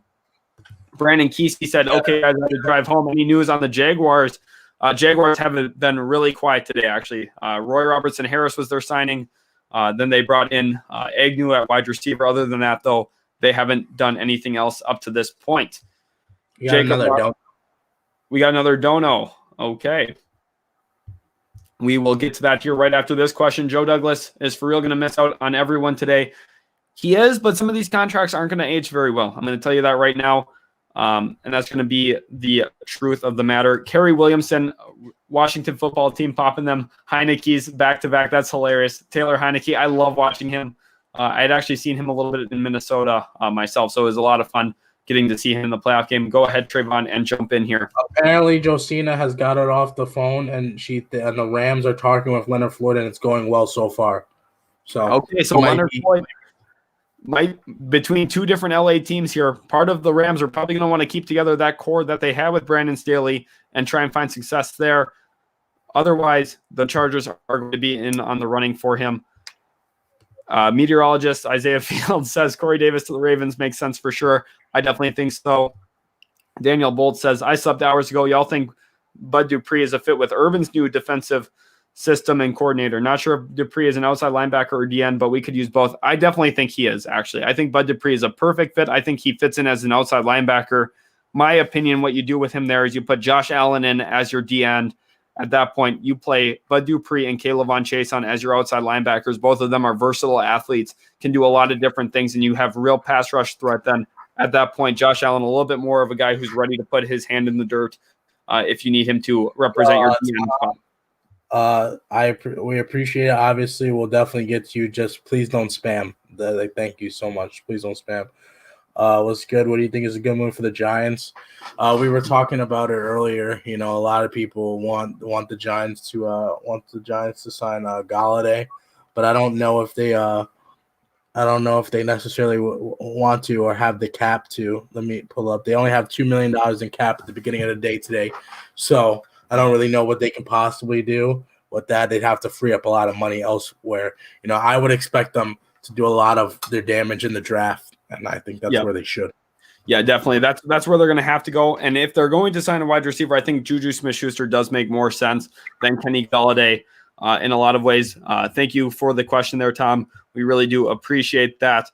Our Vega, one of our most loyal subscribers, one of our best subscribers, says, "Oh my gosh, I'm so happy we got Corey Lindsley." Trevon, you're a Chargers fan, and you share that same excitement as our Vega now at this point. Corey Lindsley, you guys are starting center. Very, very good news for Chargers fans today. Slap Happy says, "What do you think of Galladay going to Washington?" And that's the one we've been talking about all day long here. That's the one that I think is naturally starting to show itself as a real option and a real good landing spot for Kenny Galladay. That way they don't have to address wide receiver in the draft. They come back, maybe find their starting quarterback or tackle, maybe make a move for Sam Darnold. That is the optionality that they have at this point. They're looking at really building that thing up there for Ron Rivera. He's done a very good job in year one as their coach. Now they just have to continue improving on the offensive side of the football. Here at this point, Rainbow Needle asks, "You think the Titans make any re-signings like at all?" I'm starting to get a little worried. Mecole Pruitt, the name to watch there. I think he's going to take over the job as the replacement. Then DeJohnny Smith, I think he stays in Tennessee more than likely. He is a very valuable tight end, though, that'll have a good market. Yes, Trayvon, jump in. So apparently the Texans are signing Justin McCray to a 2-year deal worth $4 million. And there's another low-level move for the Houston Texans as they try to build up this team for the college football season. I'm just kidding. Just kidding, guys. These guys are obviously NFL players. They would be remiss to say that they're actually college-level players. They are very, very good. But, again, this is a low-level move in the NFL that's not going to really amount to a lot. David M. says, "Watson will be traded just before or on the day of the draft. Texans must come out of this draft with a young QB." That's an interesting take. I think they're going to be really hesitant to move him. He's going to have to put his foot in the ground multiple more times for them to pull the trigger, and it might have to get ugly. He might have to threaten retirement like Carson Palmer did in Cincinnati with the Bengals years ago. He might have to go down that route. Not something you really want to see for a player in the NFL, but he might have to do that. Rudy Olgan says, "Come on, Dallas, sign somebody." I know they've been super quiet today. They don't really have a lot of money. They're going to have to be a little patient. They'll have to look at that safety position. I think if they do walk away with a safety, with a position player this year, it will be a safety. They're either looking for Xavier Rhodes to re-sign or a replacement. We talked about Keanu Neal or Malik Hooker being options there. Do you see the Chargers trading for Orlando Brown Jr.? Trayvon, I'll let you take that one. Yeah, I was talking about this at the beginning of I think we were actually off air before that had to be. But I remember talking about it, and I think it's a real possibility. I think it's a possibility that if that's the case, then you move off of Mike Williams. And I think it's like a good starting point would be Mike Williams and 13 for Orlando Brown in their first. I'm not sure what their first is. It's in the 20s. Or something like that. So I think that would be a fair trade, and I think that would make sense for a lot of people. It also comes with an extension. He wants an extension. You know what I'm saying? If you're trading for him, you're going to shell out that money as well. So I mean, you can in theory just use what you were going to pay Mike Williams, which is something like $15 million or something like that, and just give that to Orlando Brown. Obviously a little bit more, probably upwards of like $22 million or something like that, considering the fact that he'd be a franchise left tackle. But I think the possibility is there. You know, I'm not sure. It just matters about what the price range is for him. Because again, not only you're going to have to give him assets to get him, but you also have to give money in an extension as well. Do you know what I'm really hoping to see right now at this point, Trayvon? What's that? I'm really hoping to see a 3-year, $54 million deal for Trent Williams to the Los Angeles Chargers. I would love to see that. Oh my gosh. I would be very, very excited to see something like that. Dakota Westerkamp gets my sarcasm here, says Houston's trying so hard to retain Deshaun with these blockbuster moves. I know, right? Nothing like Kamu Gruger-Hill to keep your franchise quarterback around. That is the type of move that they need to be making at this point. Kyle says he doesn't want to trade for Orlando Brown. That is an interest. There's a little bit of a divide there. I can understand your reasoning too. It's like it's half and half. I know Trayvon's not necessarily sold on that either, but you're looking at a way to protect Justin Herbert. It's just going all in on Herbert and protecting him. Yeah, like we might be able to draft to draft the offensive lineman as well, but it goes back as to what we were talking about as far as tackles go. It's not that I don't mind paying a tackle $20 million plus, but I'm paying a young tackle that, he's young, he has years, so I don't mind paying him that. You know what I mean? And at at the end of the day, anybody that you draft is not a guarantee. Nobody is a guarantee. We've seen time and time and again, first round picks, first overall picks, all be busts. You never know. You know what I mean? So just getting an established player already in Orlando Brown, I would much rather do that than take that chance on a Rashawn Slater. And the kid's really good. The kid's really solid. But at the end of the day, we've seen Orlando Brown do it. We've seen him. We know for a fact that he can get it done at this level and elite at this level. So I think that it's half and half. You have to weigh some goods with the bad. But, I mean, it all depends. But I'm personally in the boat of I personally would like to get rid of Mike Williams because I think that he's very injury prone. And I think that if you can get a guy like Juju, he pretty much does the exact same thing that Mike Williams does, and he's just way more healthier. You know what I mean? But Mike Williams is super important, obviously, if we don't get another wide receiver. Burger Does Sports here says Trent Williams got that grandpa strength, though. He definitely does. He puts some kids to bed with his blocking in the second and third level. Kyle says, do we know the money details for Michael Davis yet? We only know that there's $15 million guaranteed. I haven't seen the money come through. Have you seen that yet, Trayvon? We only know the guaranteed money right now. We have not seen. I was watching a Chargers account. They said that they had to guesstimate the total worth would be around given the fact of guaranteed, maybe around $29 million in total, around there or something like that. So I mean, that's kind of what I had assumed too, right around that $9 million mark or so. Kind of seems to be what makes sense. Michael Orozco says, I'm only here to hear about the Jets. Well, luckily for you, I'm a New York Jets fan, and we've done almost nothing today. We signed linebacker Jared Davis to a 1-year, $7 million deal. Rumor has it that CJ Mosley is available for trade. And that's about it with the New York Jets front right now. We didn't end up getting Yannick Ngakoue. We haven't really been in on a lot of guys like Joe Thuney. So it's a little interesting to see. We'll see what the market ends up playing itself out for New York. But at this point, we haven't done anything yet. At this point, to answer your question there, Jesse Beckman as well. Just nothing quite yet for the NFL or for the New York Jets. Avion Moten says, bruh, Trey, what team do you like? He likes the Los Angeles Chargers. He's talked about them quite a bit today. Rainbow Needle says, is Rashad Bateman a legitimate Corey Davis replacement for the Titans in the draft? They could definitely use an edge, but man, that offense is being shredded right now. Yes, Rashad Bateman would not only be a Corey Davis replacement, but an upgrade. He is a better route runner than Corey Davis. He's got very good athleticism. He ran a sub 440, and he's a really good athlete, and I think he's an all-around good player. Tanner Morgan just really, didn't play well this year for the U of M Golden Gophers, and I think that's a big reason why Rashad Bateman's stock has taken a little bit of a hit, but he, as an individual wide receiver, is going to be really good in the NFL. NFL 0911 here says, think teams waiting in signing wide receiver until there is little cap room left and then get them cheaper, Giants and Golladay. That's not a bad idea. Other teams, but the other issue with that is if you're waiting, that means you're not acting and you're not making the moves to really bring that in long term. I just think that's kind of where we're at with that. I think some teams are a little nervous about making a move like that. But at this point, that's kind of what I'm seeing there from them. Drew Scuila says, thoughts on the Dolphins re-signing Vince Biegel? I think that's a solid move. I think that, Brian Flores keeps guys around that are, succeeding there and are growing there, and he's going to continue to develop his own type of guys. Alex Flores says, should the Bengals sign Hunter Henry? I mean, yes, but he's going to be expensive. So, he's going to be a good option for Joe Burrow, but I think something like Zach Ertz could make a little bit more sense too, acquiring him from the Philadelphia Eagles. We'll see where that kind of heads, though. Jethro Schmidt says, if Patriots trade Stephon Gilmore, what do you see them getting in return?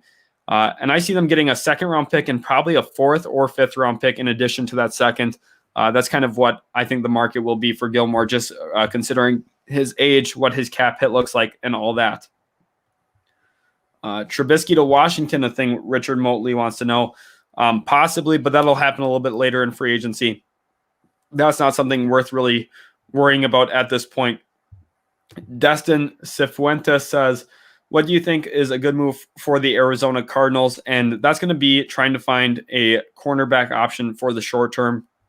Either that or trying to find a cheap running back this offseason, but that's going to be best through the draft. Looking at a guy like Kenneth Gainwell, per se, that's going to be the best situation.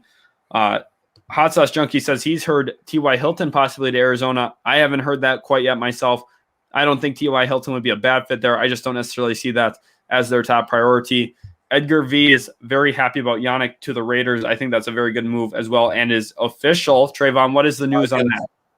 That's what I was going to say. It was official per Ian Rappaport. It's official, and they land one of the top edge rushers available. And I think it's interesting that he's he's the first really like edge rusher off the board besides Matthew Judon. So it's exciting for him and the Raiders. I'm sure that they're happy. I mean, I'm happy because you get somebody that I think is going to be bad in Gus Bradley's defense, because I think Gus Bradley's bad. But I'm happy. I think Ngakoue landing in Las Vegas is a good move for the Raiders. They need to badly improve their pass rush. They need all the defensive help they can possibly get, for sure. Is he overrated? Possibly, sure. There was a lot of people saying that he's not necessarily And I don't think that I'm not saying he's overrated. I think their coordinator is not the way to go. I think that the fact that they needed to go get defense, and it's very clear that they had a whole lot of defense last year. You don't go get Gus Bradley, whose defense literally was absolutely terrible. So right. Michael Pryor says, "Do you think the Ravens go and get a receiver today?" Possibly. I think that they're going to be a team that maybe is a little bit more patient as well, though. They've got assets. They've got ways to figure things out. They also have young receivers like Devin Duvernay, who didn't necessarily produce last year. Expect for them to maybe take another step forward, though, long term. Edgar V says we need Kyle Long and Richard Sherman. I agree. Those are the two guys that I think you guys should be all in on at this point. We got another sign. We have a wide receiver. Wide receiver goes off the board. A wide receiver has just signed. Break it down, Trayvon. What do we got? Oh, yes. It's gonna be the Patriots are gonna sign Nelson Aguilar. They're very close to a deal. It's not official completely just yet, not a done deal, but it's seeming like another wide receiver is going to be out the board. And this is a really big deal here. We had been talking about we had been talking about the New England Patriots and their need to find a wide receiver. Aguilar, a really good option for them. Really played himself into another contract this year with Las Vegas. I'm interested to see what the money is. Like Burger Does Sports says, a deep play machine, someone who can take the top off the defense. But I also think really kind of found some confidence in his hands, kind of grew into what he really is as a player. I know Philadelphia was a tough area for him. Those fans kind of eat you alive when you're struggling. Las Vegas, a much better situation for him, and I think New England's going to help him grow a little bit too. And you see the Patriots putting weapons around their quarterback, Cam Newton, now. That is tough. Raiders probably don't want to see him leave, but they lost him. I think the Raiders need to think about wide receiver as another need, because they lost Terrell Williams now. And they're losing Nelson Aguilar as well.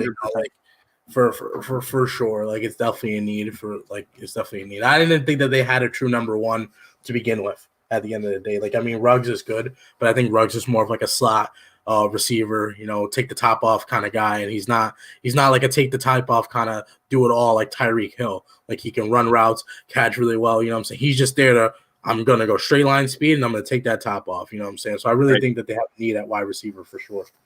Yeah, they definitely do. And it's been a crazy day here for the New England Patriots. They went out, have addressed a lot of positions here across that team, Devon Godchaux being one of them, the nose tackle from Miami. They also got Matthew Judon, Nelson Aguilar. They brought in tight end Jonnu Smith as well. And one other signing, that's right, it was the cornerback Jalen Mills. was the other guy there. They had made big moves when it comes to that football team, something they usually don't do. They've been very aggressive today, looking at that team, addressing a lot of different areas.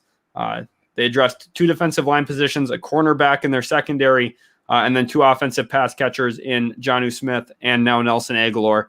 A pretty good day for the New England Patriots. Now, they spent a lot of money on it, but it is definitely worth doing. They need to improve in that area. Voltify says Trey Hendrickson and Bengals interest from both sides via Josina Anderson and Ben Baby on Twitter. Okay, that is interesting. Trey Hendrickson's looking probably for a big-time payday. Bengals are a team that could probably give it to him if there's a team. We have a dono here. Kerry Williamson says Anthony Harris, Curtis Samuel, Hunter Henry, draft-heavy defense, Taylor Heineke, baby. We roll into the ship. Ron's that leader. Talking about Ron Rivera. Ron Rivera is a wonderful leader. Taylor Heineke played super well in the playoffs. I'd be a little skeptical about if he's actually a franchise quarterback or not. But I think Anthony Harris would be a really good improvement to that secondary. You get another guy who's a ball hawk, someone who can make plays, which is really good paired with what front 7 you have. Curtis Samuel, I mean, that makes all the sense. He has a history with Ron Rivera from Carolina. He comes in, hopefully gives you guys that versatile playmaker threat that you need. And then Hunter Henry fills that tight end void that you have. I think that's pretty solid. However, Logan Thomas did kind of emerge as a tight end option for you guys this past year. Thank you for the dono again. Yeah, just want to say thank you for the dono as well. We have the numbers on Yannick Ngakoue. So he's signing a 2-year, $26 million deal. Okay, yep. So right in between, that's funny. I gave that. Yeah, yep, $26 million deal. Yep. Okay. Per Adam Schefter, but somebody else NFL update says $36 million. I don't know which one is correct. I'm going to assume Adam Schefter. I'm going to trust Schefter here and go 26. Yeah, I would be surprised if he got 18 million. That would be shocking. I kind of predicted between 11 and 15 million. He gets right in the middle there at that $13 million mark. I think that's pretty solid grab for them. Nico Miatello says Kendrick Bourne to the past 2. I haven't seen any official news. I heard that they were in talks with him, but I haven't seen that finalized yet. But I do think Kendrick Bourne is still an option landing in New England yet at this point too. A Jets fan here. Okay, he changed it. $26 million for Ngakoue. Yeah, he says Trey Hendrickson, please. I'm sorry, I'm a Jets fan. I disagree. I think Carl Lawson would be a little bit better, but I don't want to go crazy into paying one of these guys super high-end money for an edge who's just not a high-end edge. It's just not really which way I want to go. Colin Lingham asking about the Ravens again. Says, which edge rusher do you see for the Ravens since we lost 2 today in free agency? In my opinion, I could look at Bud Dupree. I mean, if you want to pull him from in division, he's the perfect fit into what you do defensively. He could come in right off that edge, be an immediate impact player. Do I see that necessarily, though? No, I'm not sure if I see them pulling from in division like that on a guy who's going to be pretty expensive. We do have a record amount of viewers right now in the stream, though, guys. Thank you so much. How much is it? We're at 350 at the moment.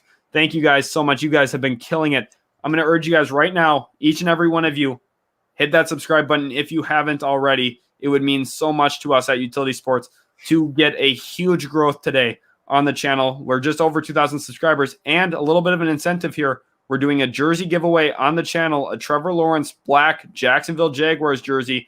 All you have to do to be entered for that jersey giveaway is like today's video, leave a comment, and be subscribed to the channel. All you have to do, super easy things, completely free to you. And we're going to be sending that jersey out here in the next month or so before the NFL draft. Thank you guys all for the support. Nico Miatello just subbed. That is awesome. Hey, we're at 2.2 now. That 2.2, you guys have absolutely killed it. Thank you guys so much for all the support. That is incredible. That's 100. That's pretty sure that's 100 subscribers in a day. Yeah, in a day. You guys have been absolutely killing it. Let's see if we can get that number to 200. That would be incredible. Michael Pryor says he just subscribed. I like y'all. Thank you so much. Thank you. Thank you. Hey, for all of our content, we do other live streams on the channel as well, something called State of the Franchise, where we talk all NFL. We also do NBA coverage, NBA mock drafts, NFL mock drafts. This is the best place to be if you like NFL draft coverage, NFL transactions. We cover almost every single move that happens in the NFL. We really appreciate all the support, guys. What team got Ngakoue here? John Katsaros is asking, and that was the Las Vegas Raiders. Funny enough, I have a Antonio Brown jersey right here, a Raiders one. He played one preseason game there, probably one of the worst jerseys I've ever invested in. But here we are at this point. NFL says, just discovered you guys. You guys are awesome. Love the interaction. Yes, it means so much having you guys in here leaving comments for us too. We've been going for 4 hours and 42 minutes at this point, and you guys have been absolutely magnificent the entire time. It means so much to you. Ahmad Mufid Machumi says, I sub. Thank you so much. We really appreciate that. Best of luck in the jersey giveaway, guys. I really hope and best of luck for you guys. Benji Film says he just subscribed, and he thinks the Jets should get Juju Smith-Schuster. I completely agree. I think that's the best case scenario for the New York Jets at this point. Bring in a younger wide receiver, 24 years old. Sure, you're going to have to pay him a bunch, but I think he's a great answer for whoever's throwing the football for us next season. Mock Hill says, should the Patriots try to trade up for a quarterback? Now, this is a question we haven't had yet on the channel. Cam Newton under contract for one more year. Trevon, what do you think here? If I was the Patriots, I personally would not trade up. I mean, if you like a quarterback so well, you can get like Mac Jones, who kind of reminds me a little bit of Jimmy Garoppolo, like in terms of like ceiling at least. You know what I'm saying? And Bill loved Jimmy, so I mean he loved him so much that he wanted to get rid of Tom really for Jimmy. So I see in that regard. But I mean, if I think that they've, based on their moves today, they've said that they aren't. I mean, they very well could get a quarterback, but I don't see them. I just see them running it back with Cam one more time and giving him those weapons, and now saying, now if you don't succeed, then we'll have to move on next year up or something like that. 100%. Kerry Williamson, another donation. You've been absolutely killing it with the donos. We really appreciate that. He says, let's roll with Heineke unless we get a Russ or Watson type. Zach Wilson's the only QB out of the draft that he likes. No to Darnold or any USC QB. Ride this defense. Hey, as a Jets fan, I completely agree. A move for Darnold for you guys. I just don't think that's really in the cards. I don't think that's the best scenario for you guys. Rolling with Heineke for a year, I definitely can understand that. I think that's the best case scenario. Not necessarily that he's a franchise guy, but it gives you some time to really fill out the rest of this roster, build things up for Ron Rivera. Thank you so much again for the donation, and I definitely we got a big numbers on wide receiver on Nelson Aguilar. Nelson Aguilar signing a 2-year, $26 million deal. 2 years, 26 for Aguilar. For Aguilar, yep. Per Adam Schefter. Wait, really? Yep, 2 years, $26 million. Wow. Okay. Well, Devin Nutter says he just subbed. Do you think the Chiefs could re-sign Matthew to save money, then sign Trent Williams? I don't think Trent Williams is in the card for Kansas City. You guys have already done so much scrapping for money. It would be hard to get to the money, to the number that Trent Williams is going to require. But thank you so much for subscribing. Best of luck in the jersey giveaway. We really appreciate it. Ian De Silva says, wow, don't think I've ever watched a stream this long. Hasn't been a dull moment for hours. Props, guys. Hey, those kind of words mean so much. Like, you guys have no idea. Some of the comments that we actually get here on the channel sometimes are quite rude. So having all this love and support really does mean a lot going on. It just really is really nice to hear that you guys are enjoying it, because this is why we do it. We do it so that you guys can have a good time and really just sit down and talk some football with our subscribers. You guys have been giving us great ideas. There's a lot of times you guys say something I haven't thought of.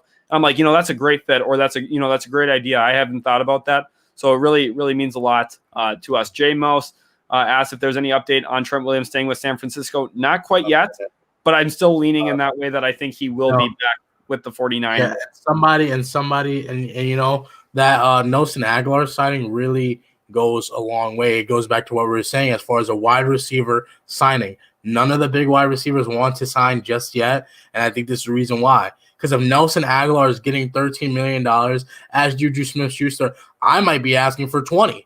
You know what I mean? Because I'm producing much better than he is. And this is, again, why sometimes it's good to wait, because somebody might reset the market. You know what I mean? And again, we did it earlier with Jonnu Smith. He signed for $12.5 million, I'm pretty sure it was. And now that gives Hunter Henry the ability to say, hey, well, you were about to pay me this, but I'm much better than this guy. So now their number raises up as well. Right. The market resets itself here. That is a big time deal for Nelson Aguilar there. That does reset the market, in my opinion. Jags are bringing back defensive end Dewan Smoot on a 2-year, $14 million deal per Ian Rappaport. Correct. Thank you, Voltify, for putting that in the chat. Really appreciate it. And that is another big-time deal. We're seeing the Jaguars really focus on that defensive front.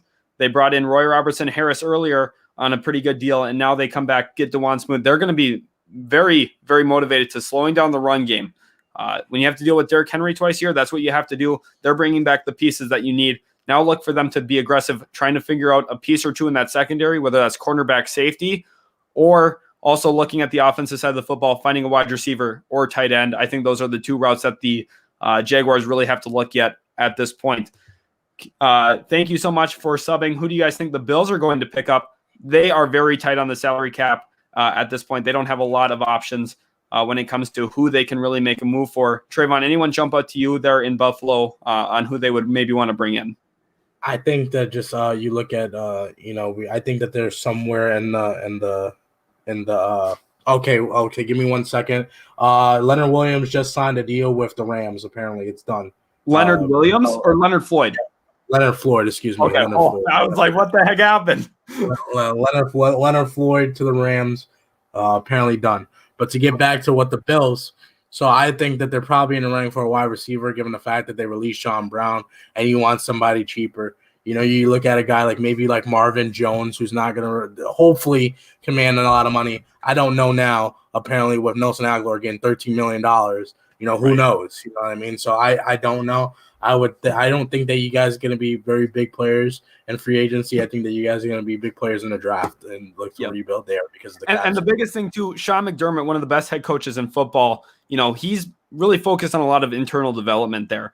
That's really how things happen there in Buffalo. You guys haven't signed a ton of big name free agents, and you don't need to. You make good trades, you make good draft pick selections, and you build everything internally. I think you guys have been doing a great job there in Buffalo, and your recent success really pays dividends. Joseph Brown says, do you think the Bears will get Kellen Mond in the second or third round? And that's an interesting question. Kellen Mond starting to fly up boards. He's a guy who was looked at maybe a fifth, sixth round quarterback. All of a sudden, teams are starting to be a little bit more vocal about how much they like him. Some other NFL draft experts tend to like him a little bit more too lately. I do think this will elevate his board a little bit. I think third round's probably where he ends up going. Yes, Trevon, bring in the news. $16 million a year for Floyd. That is a massive deal for Leonard Floyd. $16 million annually. Good player. I think that's an overpay, though. I don't think you would have been willing to probably pay that with the Chargers. No. Probably. I was looking more in the range of like 12. Yeah, that's what I kind of thought for him as well. $16 million. The Rams clearly came up and over the mark to make sure they got him. Now, the interesting thing here is how many guys can they pay $16+ million? I mean, Ramsey, Aaron Donald on massive deals. Stafford's on a pretty big deal. They also have Cooper Kupp, Robert Woods on big deals. That is a lot of guys to be paying a lot of money to. It's going to be tough to keep that whole band together. The team's going to struggle a little bit. They're already over the salary cap as we speak. It'll be interesting to see how they figure everything out there. They'll have to make some moves. Merlin says, you guys are going to be a top sports channel. Keep it up. Also, do you think the Vikings will be making moves today? Hey, thank you so much, man. That means a lot to hear your belief in us. We really do appreciate that. And for the Vikings, biggest thing for them is going to be looking at that tackle spot. They had supposedly been in on the guard, Joe Thuney, who went to Kansas City. However, at this point, they've been pretty quiet. I think they'll look at a secondary edge, maybe someone like Carlos Dunlap, who had played in Cincinnati before. Yes, Trevon, bring it in. So we got Leonard Floyd on a 4-year, $64 million deal. 4 years, $64 million. Okay, so they committed not only $16 million annually, but for a pretty long-term deal, 4-year deal there, tying him to Los Angeles for a while. That is an interesting move for sure. Tommy Schreier also asking about the Minnesota Vikings, what they'll grab in free agency. You got to be looking at tackle or guard as needs. I think that Trey Turner makes a lot of sense for the Minnesota Vikings. He just recently been cut by the Los Angeles Chargers. Also, a guy that makes a lot of sense for them would be Hassan Reddick. I think maybe makes a little bit of sense to play him at the opposite DN spot across from Danielle Hunter. They already brought Stephen Weatherly in, so you just need a rotational guy. That's kind of what he fits into. Cam's asking, do we have money for Juju now? If you're asking about the New England Patriots, I don't think so anymore. I think that they've kind of spent up what they're going to be able to spend. They might have a little bit more. You just gave $13 million to Nelson. Right. There's no way. You're out of the market for Juju at that point, which is a little interesting. Dakota Westerkamp saying that Aguilar signing has to be a 1-year deal disguised as a 2-year deal. If you're talking about the voidable contracts, I don't believe that you can do that with a normal signing. I think that's only a re-sign or extension. So that'll be it's a 2-year deal. Yeah. I mean, so I just don't think that is, but that was an interesting thought nonetheless. Who do I think the 49ers should draft? Okay. Interesting to me here. I think that they'll ultimately draft Mac Jones. That's not who I would draft. Though I would draft J.C. Horn out of South Carolina. I think he's got real lockdown cornerback potential. Either that or Kyle Pitts. I know that they have George Kittle. I get it, but you're getting another elite pass-catching tight end. He's an absolute game changer, and I think that he would be a perfect fit there in San Francisco looking for a real playmaker if he's still on the board at that point. Otherwise, trade down, build up some assets, try and fill out the rest of your team around the strengths you already have. Thank you guys so much for all the support. We have 390-plus viewers in here right now. That is a record for a Utility Sports live stream. We've had multiple donations today. You guys have absolutely brought the juice for the live stream. We couldn't do this without you guys. You guys are the energy that fills up the live stream. We appreciate you so much. So thank you guys for being in here. Let's see here what else we've got going on. We've got a proposed trade idea here. Who wins this trade? Chiefs get Danielle Hunter. Vikings get a 2021 third, 2022 first, and a 2022 fourth. The Chiefs would win that trade. Danielle Hunter's worth probably at least 1 first and a second and a third, in my estimation. I think that that would be an interesting thing, but the Chiefs, they don't have the money to pull something like this off anyway, but that would be an interesting trade nonetheless. We got something else. The Broncos are going to be signing Ronald Darby, apparently. Okay, yeah, Ronald Darby, the first cornerback really to go off the board today now at this point, besides Jalen Mills from earlier with the Patriots. Yep, and now he goes to Denver. They do address that cornerback thing. I still think that they're in play for a cornerback at pick 9. Caleb Farley probably being the option for them. But wow, that is a big-time move. Also, the Houston Texans make another move, 1-year deal worth $2 million for linebacker Joe Thomas. I mean, this is what Houston's been doing. They've been piecing together a team. I get it. They have a lot of stuff that they have to do. But at the end of the day, it's not that great of a move again. Broncos reaching agreement with former Washington football team and Eagles corner Ronald Darby. I do like this move. I think that he makes them a lot better immediately. Big help to Vic Fangio's defense there. They need to go and get that. Can the Bills' run game improve at this point, even if they have the same O-line? Yes, it can, but they'd have to draft Travis Etienne or Najee Harris or Kenneth Gainwell in the first round. Those are some of the, or not Kenneth Gainwell in the first round, Najee Harris or Travis Etienne in the first round, or Kenneth Gainwell in rounds 2 or 3, I think would be the options for them at that point to improve their run game. Some people are saying Ronald Darby's trash. You know, he might get overpaid here. I don't think he's necessarily trash, though. I think he's a solid outside cornerback, which is a real premium in the NFL. The New York Jets, they badly need an outside cornerback at this point as Bryce Hall continues to develop. Merlin asked, do you guys think the Vikings will get Trey Hendrickson? They're definitely in the running, but I think their salary cap situation is a little bit tougher than a team like the New York Jets, who are also interested, the Cleveland Browns, who are interested. Those two teams can probably outbid the Vikings a little bit in that regard. Have to get rid of Danielle Hunter before they went after him. Yeah, and that would be incredible. Also, a record viewing right now, again, 426 viewers at the moment.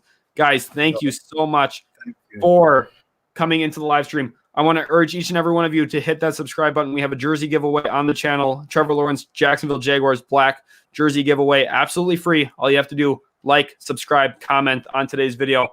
Easiest thing ever. It takes you about 3 seconds, and you can get a free jersey. From that, we're just over 2.2 thousand subscribers right now, and we'd love to keep growing and pushing out great content for you each and every single day.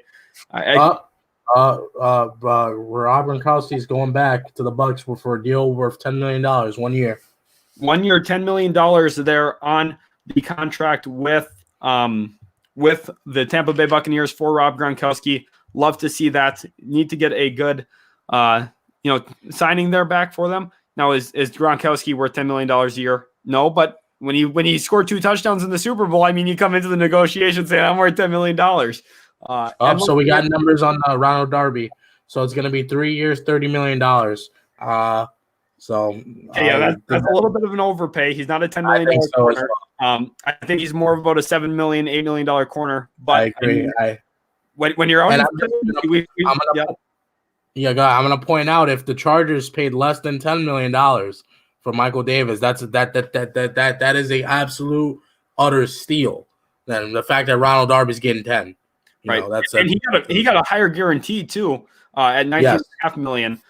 So that is, the Broncos, when you're in, that's what happens though when you're out in free agency. You need to go pay, and you end up paying a higher price. I've been saying that for years now. Even back when Kirk Cousins signed with the Vikings, sure, he got a ton of money, fully guaranteed, all that. But he did get the bag, and they had to sign him. Otherwise, their quarterback situation would have been Case Keenum. And I mean, we've seen how well that worked out for a team like the Broncos when they brought Case Keenum in. Big Boy says that Pitts and Slater are both available at 13. Who should the Chargers take? Trevon, I'll leave that one to you. Okay, so given the fact that I'm a Chargers fan, if I had the option, I think that the only person that is on the board that you should take that is not an offensive lineman is Kyle Pitts. And again, that's the only player that is on that board. Do you not take an offensive lineman? That is super, super important. I mean, if Slater and Pitts are there, I don't think that there's a possibility of both being there, because that would mean that there had to have been a massive, massive reach from picks 1 through 12. So I don't think that would be the case. But if Kyle Pitts is still on the board at 13, you run to the podium and you get him up. Okay, so thank you, Craig Smith, for the dono. Craig Smith, I think I'm pretty sure I have him. I know him from Chargers Twitter, so I'm pretty sure I know him. So thank you so much for the donation. It really means a lot to me. Name to look with the Chargers. Larry Watford opted out. Yes, and we have Joe Lombardi, so he has ties to him as well. That's also a guy. We look at Telesco. He's somebody that likes to do little nickel and dime free agency signings. You know what I'm saying? Like, granted, Corey Linsley was not. You know what I'm saying? But that's just when you have to pay up to go get the best center in football, pretty much. So you have to go. But yes, I think that's a wonderful thing. Pitts isn't making 13. I agree. I again, if he makes it to 13, there's an issue. Like 12 teams, 11 teams, because Trevor Lawrence is going number 1. And then 11 teams have made a mistake. I agree as well. Yep. Edgar here says he just subbed, and Jerger X, a loyal subscriber of ours, says this stream has gotten the channel 200 subs. You guys have absolutely been killing it. Let's see if we can get about 50 to 100 more. Yep, before the stream ends today. You guys have been absolutely awesome. We've been doing this for exactly 5 hours now here in just a few seconds, so it's been absolutely incredible. All the support you guys have shown us over that time. It means so much to us. How are the Bucs able to keep everyone is what there was just one question here from Cameron Lance. How are the Bucs able to keep everyone? Well, they didn't have a ton of money committed before this offseason, and Tom Brady decided, I like winning quite a bit, so I'm going to take a little bit of a pay cut. He opened up quite a bit of money for them with his voided contract that he brought in, as we see Asana on the stream now there with Trevon. But the Buccaneers, they went out, they took advantage of it by keeping everyone around. It's going to get really tough for them. They're going to end up losing a guy like JPP next offseason. They don't have all this money lying around, but Gronk coming back on a 1-year, $10 million deal, just enough. They're probably right up against the cap. Now, at this point, I'd have to look a little bit closer at their cap picture specifically. The Texans are making another signing, another low-end signing for Vincent Taylor on a 1-year deal worth $2 million. Yeah, that's their favorite thing to do right now. Is the 1-year, $2 million deals. Not really sure how much that builds up. But Lulu asks, which wide receiver should the Packers go after? Will Fuller's the best fit for you guys. You need someone who can really push the ball down the field and be a guy who can be a deep threat for Aaron Rodgers. Now, the question is, how do you get there financially? And it's a little tough. You don't have a lot of cap space. You have to work with Zadarius Smith. You already worked with Preston Smith to open up money. It's just a tough situation. You can't really find a way to do that yet at this point to really open up money. But you guys are going to look in the draft probably at a wide receiver. We'll see how they really address that. Patrick Peterson to Washington. What's our thoughts on that as a possibility? I think that makes a lot of sense. Patrick Peterson would be a really good grab for them, and I think that would be a good situation for sure at that point. What do you think, Trevon, about that? I think so. Well, I think so. I think it would be a really good fit considering the fact that they just lost Ronald Darby. So, I think Patrick Peterson is an upgrade, by a lot opposed to Ronald Darby. So, you just enhance that defense. But I think for Washington, the number one thing is offense and really trying to get your offense at least to be competitive. And in order to do that, you need a competent quarterback. So whether it's going up in the draft to get a quarterback or whatever the case may be, or getting another pass catcher next to Terry McLaurin, that's really what you need to do, in my opinion. Right. I definitely agree with you there. Sean Bennett's trashing on the Jets here a little bit, saying, how do you have $75 million in cap space and can't sign anyone? Well, part of it is, we don't know essentially what they've offered to players. I mean, it's very possible they were in on Joe Thuney at $14 million. But, I mean, are they going to pay Joe Thuney $16 million? Part of this could be selective decision-making on the idea that, hey, we don't want to pay him that. And here's the situation, too, that you guys don't really know about as much. Rollover cap space. If you don't spend all your money in free agency, say the Jets have $40 million in cap space yet this year that they don't use, you get a bonus $40 million to use the next offseason. So their cap space, if the cap jumped back to $200 million, they technically have $240 million in cap space if they had $40 million of space left after this offseason. Leaving cap space isn't bad. They could go into next offseason with upwards of $100 million in cap space. They could make absolutely huge signings then at that point for that short 1-year deal. They could go insane in a single offseason and build a star team on 1-year deals, essentially, if that's what they wanted to do. Not spending in cap right now on day one of free agency isn't a bad thing, especially when all the top wide receivers are still on the board. Joseph Brown says, how many picks would it take for the Bears to get Russell Wilson, or do you know how many players the Bears will have to give up? To get Russell Wilson, you're going to have to give about 3 first-round picks, probably 2 or 3 second-round picks, and a star defensive player like Eddie Jackson, at least. That's the point where I think the Seahawks would start discussions, is you're like, okay, you're going to give us 6 picks that are going to be top 2 rounds, and you're going to give us a good defensive player. That's really where the talks start. And I don't know if Chicago is going to be willing to pay that, but Russell Wilson's a superstar quarterback. He's going to be really good for the next 7-8 years still. And if I'm Chicago, I wouldn't hang up the phone if that's what they said to me. I would listen. I would take that into consideration, and I'd be probably thankful they didn't say 4 first-round picks, to be honest, because Russell Wilson is worth whatever assets that they have, that any team has. He's worth all of it. He's a star player. Without him, the Seahawks would have been, probably disastrous the last 4 or 5 years, to be completely honest. That's how much of a difference maker he is. Trevon, what do you think about Russell Wilson and the Seattle Seahawks? So the Patriots aren't done. The Patriots are going to sign wide receiver Kendrick Bourne. He gets 3 years, $22 million. Yep. So they're still upgrading their offense. That's what they're trying to do. They paid $7.5 million a year for him, and that is going to be their options. Instead of going big on one wide receiver, they decided they're going to split that money between 2. Nelson Aguilar at $13 million a year, Kendrick Bourne at $7.5 million a year. They paid a lot in free agency.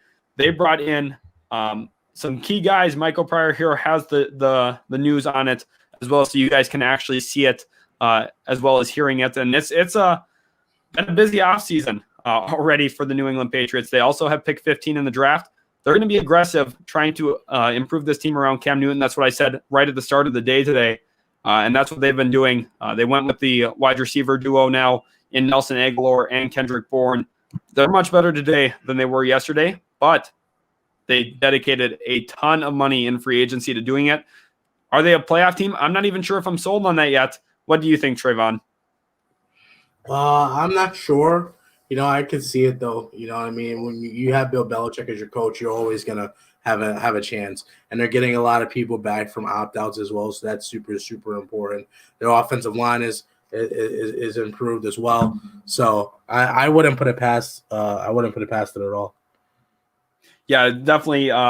Wouldn't be surprising if they do, but I also wouldn't be surprised if they don't at this point. I think that they're a good team. I still think that it'll be interesting to see what they do in the NFL draft. Thuney's cap hit this year is just $4.5 million. Could the Chiefs make one more big splash with the $17 million or 22 with the Tyrann Mathieu extension. They could, but again, the issue with that is you're looking, Tooney's cap hit's only 4.5 this year, but they also have to be looking at their future years. You've already got Kelsey under contract, Tyreek Hill under contract, Patrick Mahomes under contract. If you're giving Mathieu an extension, that means you're pushing his contract a little bit more with some of that money. You need to try and figure out ways that you can not only keep building your team for this year. Yes, you want to win a Super Bowl as soon as possible, but you want to keep this team at a healthy cap number around Patrick Mahomes long-term. Going into another big-time contract like with a guy like Trent Williams could be a little bit of a negative when you look at the future cap picture of a team like them. There was a question here saying, how are the Patriots signing all these free agents? They had a ton of money. They had about $65 million in cap space or so, and they've used just about every penny of it. They should have about $5 to $7 million left at this point to kind of fill out the edges of their roster. Realists saying Chiefs have no money. They have a little bit because of the low cap hit on Joe Tooney for this year. The stream, thank you, Merlin. Streams past 210 likes. There's 434 of you guys right now, so there's no reason that number can't be at 434. That'd be awesome if each and every one of you could hit this the like button right now, as well as subscribe if you aren't already. Thank you. Thank you so much. Rockman Sachs says Giants need to build an O-line, or it doesn't matter who they have at the skill positions. I agree. They focused a little bit last year, grabbed Andrew Thomas. He didn't really prove to be a great pick yet at this point, but I still think there's a chance he could grow in that spot. At this point, that is the interesting thing to build off of. Now, after two wide receiver signings, what should the Patriots do or take at number 15? I think if Devontae Smith is still there, we'll take him. I would be shocked if Devontae Smith is still there at pick 15. Just with who's kind of wide receiver needy this offseason in the top 13, 14 picks, I would be very surprised if Devontae's still there. I think at pick 15, Micah Parsons is an option. Jeremiah Owusu-Koramoah is an option. Also, a guy like Jalen Phillips, I still think makes some sense. I know you guys drafted Matthew Judon, but getting another edge never hurt any team. You guys need a pass rush still, and you need to improve in some of those areas defensively, especially in that front seven. I think those are the areas the Patriots would look to go. How about you, Trevon?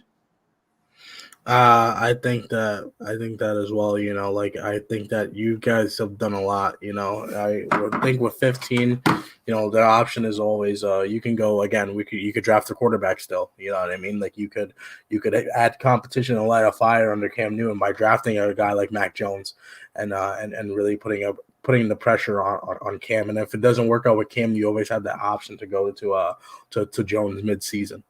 Right. Yeah. That's a good point too. With possibly a long-term quarterback option there at that point. Expert Ivy wants to know where we think AJ Boye goes. I think the Cincinnati Bengals make a little bit of sense. Looking for them. He just did leave the Denver Broncos this past offseason. The New York Jets, I think, could make a little bit of sense, but we're looking at a one-year deal that's going to be a little bit low-level money. Christopher Tolbert says CeeDee Lamb went 17 last year. You never know. That's true. I mean, Justin Jefferson fell a little bit as well. I guess it's unfair to say Devontae Smith won't be there. There is a chance. I would just be surprised with some of the teams that are really wide receiver needed. I guess if the Giants do sign Kenny Golladay, maybe that's one of those wide receiver teams that aren't in the market for drafting one anymore at that point. Jacoby Brissett or Fitzpatrick, who's the better free agent quarterback to likely be a starter and where? That's a great question. Fitzpatrick, I think, is a better overall player, actually. I think he elevates an offense a little bit more. But I think Jacoby Brissett's the better long-term answer just because of how young he is yet at this point. He's very, very solid long-term backup option and also a guy who can maybe be a bridge QB for a team like the Chicago Bears. I think that the Bears should be interested in Brissett and Fitzpatrick, but I ultimately think that they maybe tie themselves to Andy Dalton as well. Merlin wants to know if Micah Parsons falls to the Minnesota Vikings, should they take him? Yes, I think so. He's the perfect long-term replacement to Anthony Barr. He's going to be very cheap for 5 years, and he comes in. He's a great situational player for them if he does fall to pick 14. I think the Minnesota Vikings should look to pull the trigger on him. Will they? I'm not sure. I think they'll look at the offensive line as well, but I think that would be a great situation. Fada wants to know and throw to what receivers? Okay, yeah, they're talking about the separation there. Makes sense. Does Golladay go to the New York Giants? Trevon, do you think Galladay's a Giant, a Washington football team member, or somewhere else yet? I wouldn't put I wouldn't say that he's going to go to the Giants again. I don't think they have the cap unless you're going to move around a couple spots. A couple people. I don't think that they have the cap. Right now, looking at it, if I had to guess, I would say the Jets should be an option. The Jets, the Jaguars, just people that have the most cap still.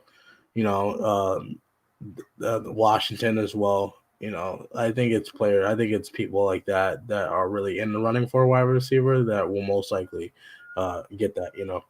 Right, 100%. Looking now here, there was a question. Leonard for net landing spot. I think the New York Jets should be in the running. They badly need a running back. Also, I think Tampa Bay reunion does make a little bit of sense, but he'd have to take a pay cut to stay there in Tampa. Playoff Lenny, I don't think he's going to take that pay cut. I think the Arizona Cardinals are a real option. Any other teams jump off the top of your head, Trevon? That need people. A team that jumps off the board to me immediately. A team like the Seahawks. The Seahawks, I think, would use him really well and get that way they're able to get somebody like Chris Carson, but isn't as injury prone as Chris Carson has been over the recent years. Definitely. We got another no here. Aaron B, who's been in the stream all day long here, says Nelson Aguilar and Kendrick Bourne, top wide receiver duo. LOL. That's hilarious because as a Cardinals fan, there you definitely are joking a little bit. Not necessarily the best spent money, but I think a solid wide receiver duo for the Patriots moving forward to at least look what they have. Wide receiver Philip Dorsett is signing with the Jaguars. Okay, so Dorsett going to the Jaguars, and it's pretty clear the emphasis that they're putting on speed there, both with Agnew and now Dorsett. They get a very fast, speedy wide receiver.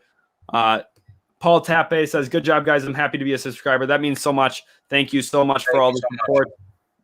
We really appreciate that.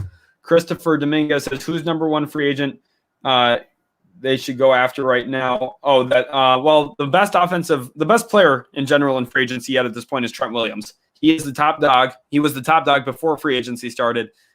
He's at one of the most meaningful positions in the NFL at left tackle, and he's going to be an absolute run mauler for whatever team he's playing for and a very great pass blocker as well. I think he ultimately stays in San Francisco, but I think a lot of teams should be interested in him right now. Ricardo Villanueva wants to know, do we think the Raiders will sign a wide receiver? Yeah, I think they'll be very interested in looking into the wide receiver position. I don't know if they'll necessarily come up with a high-end one, maybe a guy just like John Ross, get another burner on that team, really try and push things over the top. That could make a lot of sense to me. This guy here, Jay Mouse, is saying, yeah, Kyle Pitts and George Kittle together. Oh, we are Super Bowl champs of 2022. I mean, yeah, that is if that's actually a reality. I mean, you have the best overall tight end in football, in my opinion, George Kittle, when it comes to blocking and operating as a pass catcher, route runner, all that stuff. And then you add in another dynamic one like Kyle Pitts, who can really stretch the field. Is going to be a mismatch nightmare out of the slot, out wide as well. He's going to be a beast, and I think that would be a terrifying combination. CLT wants to know, do you think the Bucs will sign anyone? No, they won't. They'll probably try and keep Antonio Brown, and that'll be about it for the Tampa Bay Buccaneers this offseason. Will the Beast wants to know, if the Giants sign a particular person, who will it be? That would probably be wide receiver Kenny Golladay. The reports are starting to sound like Kenny Golladay is going to be either a Giant or a Washington football team member. Which team do I really see him going to yet at this point? I'm not sure, but I think if the Giants do pull the trigger on somebody, it will be with Kenny Golladay. David Figley wants to know, what do Dolphins do now in free agency? For them, I think that they've got to look maybe at a wide receiver, but I think linebacker is a pretty strong situation. Trevon, would you mind pulling up some of the linebackers available in free agency? That would make sense for the Miami Dolphins to bring in yet at this point. Like an off-ball linebacker? Yeah, been off. Someone who can cover pretty solidly. So like AJ Wright, Eric Wilson, Denzel Perryman, K'Wan Alexander, Avery Williams, Kevin Pierre-Louis, Anthony Walker, Reuben Foster, Patrick Onwuasor. Oh yeah, right? Patrick Onwuasor. Yep. Yeah. Oh yeah, Onwuasor wouldn't be a bad fit. I think Eric Wilson, too. I talked about him a little bit earlier in the stream. He's got a pretty good chance moving forward. We have a question here saying, do you think the Jets are choking here in free agency? No, I don't think so. I mean, yeah, sure, I would have liked to have Joe Thuney. I would have liked to have, Corey Linsley moving forward. But at the end of the day, you can't just add all these guys. You have to pay, you have to pay the check. You have to cut the check for them. And some of these guys really got paid. You want to update the ticker? Yeah. Let me work on that here. You can look at I will, go through some of the under radar free agents that are on the radar free agent nobody's talking about. I think Patrick Alonso is one of them as well. We just talked about him.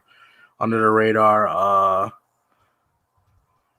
I think Keanu Neal is one of them. We talked about him earlier. Just injury prone, but like he's such a hybrid linebacker safety. He's insane. He's 25 years old. I think under the radar is Troy Hill as far as in the cornerback position. I think he was super solid in the Rams. Another tight end that we were talking about is Michael Pruitt. He's really athletic tight end. Really can stretch the field, a good vertical threat, as well as a good interior offensive lineman that is going a little bit unnoticed is Watford as well. I'm trying to think. So there's definitely a couple people that are under the radar. You know what I mean? Like that would make anybody like really happy to have on their team. Yeah, definitely. I think those were some good options. Anyone else there that's jumping out to you? Let me see. Somebody said 6 years, $100 million for Juju. Jeez. Let me look. Pats just got another receiver. Yes, Dawson and Dockway signing. It was a good signing. Obviously, the Raiders need as much help on defense as possible. Kenny Galladay, Waddle, Pitts on the Giants would be filthy. I mean, I don't know. Oh, or Waddle or Pitts. Okay, yeah, that would be good. I mean, like Pitts is everything you'd want Evan Ingram to be and more. So, I mean, yeah, sure. Which player is getting overpaid? I think when we think people that got overpaid, I think Ronald Darby got a little overpaid. I think that Leonard Floyd got a little overpaid. Mm-hmm. Those, I think Nelson Aguilar got a little underpaid. I mean, yeah, overpaid. Definitely. To answer Devin Nutter's question here, who's the best fit for the Steelers in free agency and or the draft? I think best free agent fit's got to be Bud Dupree, a guy who's part of their system, is a guy who they might lose this offseason. And if they do lose him, the draft, they're going to come look maybe at an edge Jalen Phillips out of Miami. He would be a solid replacement for them. And otherwise, if it's not him, possibly Najee Harris at pick 24 would make some sense. Really build up that running back room. And you get an elite one who runs with power, runs with agility. He's a very good all-around running back. Hector Lopez says he just subbed. Great show, guys. Keep it up. Thank you so much. Glad you are enjoying it. We've been live for about 5 hours and 20 minutes at this point. And we've loved every single second of it. So I think that the Jacksonville Jaguars are going to sign former safety Rayshawn Jenkins. He just tweeted out, question mark. Oh, boy. Okay, so Rayshawn Jenkins probably heading to the Jacksonville Jaguars. We've been talking about their need to address that safety position, and that would be a pretty solid grab for them. Here, DT's asking who would be better at 12, Slater or Horn. It depends. If Trent Williams isn't back for the 49ers, Rashawn Slater's the better pick. But if Trent Williams is back, then you have to go J.C. Horn, address that cornerback need that you guys have. Alex Flores says he just subbed. Glad to have you aboard, my guy. You guys have been killing it today. Definitely turn on those notification bells as well. We post every single day. We do a lot of NFL mock draft coverage and a lot of NFL offseason coverage as well. So this is the best place for you guys to be. James here says, if the Giants do get Galladay, who do you think will draft? This just in Giants, Jaguars sign Chargers safety. Okay, so the Jaguars did land him? Correct. Rayshawn Jenkins to the Jacksonville Jaguars. That is incredible. He is going there. He'll be a starting safety day one. That look for them to aggressively address safety as well in the NFL draft, whether that's Trayvon Merrick or possibly a little bit later on a guy like Javon Holland or Andre Cisco. That could make some sense as well. But they've done a very good job today. They've been disciplined with their money, and they've gotten players who are going to be impact players at big positional needs for them. One of those being Roy Robertson Harris. They grabbed him to fill in that interior defensive line positional need, and also safety Rayshawn Jenkins comes in. I think that those are both really, really good moves. Joe Smith thinks Patrick Surtain to the Eagles at 6, calling it now. I would be shocked if they don't go with a pass catcher for Jalen Hurts. I think they're going to focus on developing him. Jag signed wide receiver Philip Dorsett. Yes, thank you, NFL 0911. We really do appreciate you bringing that in here. We just did talk about that a little bit. They get a speedy wide receiver in Urban Meyer's system. Now, I think that they lacked a little bit on the offensive end of the free agency market so far, but I think they've done a very good job on the defensive side of the football. Mega says if Washington football team gets Curtis Samuel, T.Y. Hilton, and John Ross, we good. Yeah, I would be surprised if you guys signed all three, but I think one of those guys does make a lot of sense, especially Curtis Samuel. I would be pretty happy for you guys if Curtis Samuel is an acquisition for you guys. Trevon, if you want to take this one here, talking about Juju Smith-Schuster and his contract situation, that would be magnificent. You guys are crazy if you think Juju for $16 million is overpaid and make him. I never said that he would be overpaid at all. I was saying that I think that the fact that Nelson Aguilar signed a $13 million contract, Juju's not going to be signed for 16. He's going to be signed for upwards of like 19 or 20. I personally would think it as an overplay if he's going to a team that does not have a solidified number one already. I think that Juju's a good number 2. I don't think that Juju, like we've seen Juju as a number 1, and it wasn't the best. And even when he had Chase Claypool, he had James Robinson, and you could make the argument that maybe Ben lowered the ceiling of him, and I could also agree with that as well. But yes, he's 24 years old, but we haven't really seen Juju really command say that I demand number 1 wide receiver numbers, you know what I mean? This past year, he just did not do that, The interesting thing to me too, at this point of the offseason, with where we're at in free agency, is Jonnu Smith, one of the first early dominoes on the offensive side of the ball, did not fly off the board after that. The tight end, it's kind of actually been a pretty quiet day there at tight end as we welcome Austin here into the stream. What is going on, Austin? Welcome. Hey, look at this man. What's up, guys? Welcome to the stream. We got 400 viewers here right now. It's been an absolutely wonderful stream. I just want to say that I'm already going to need about half of the donos because you're welcome, Austin.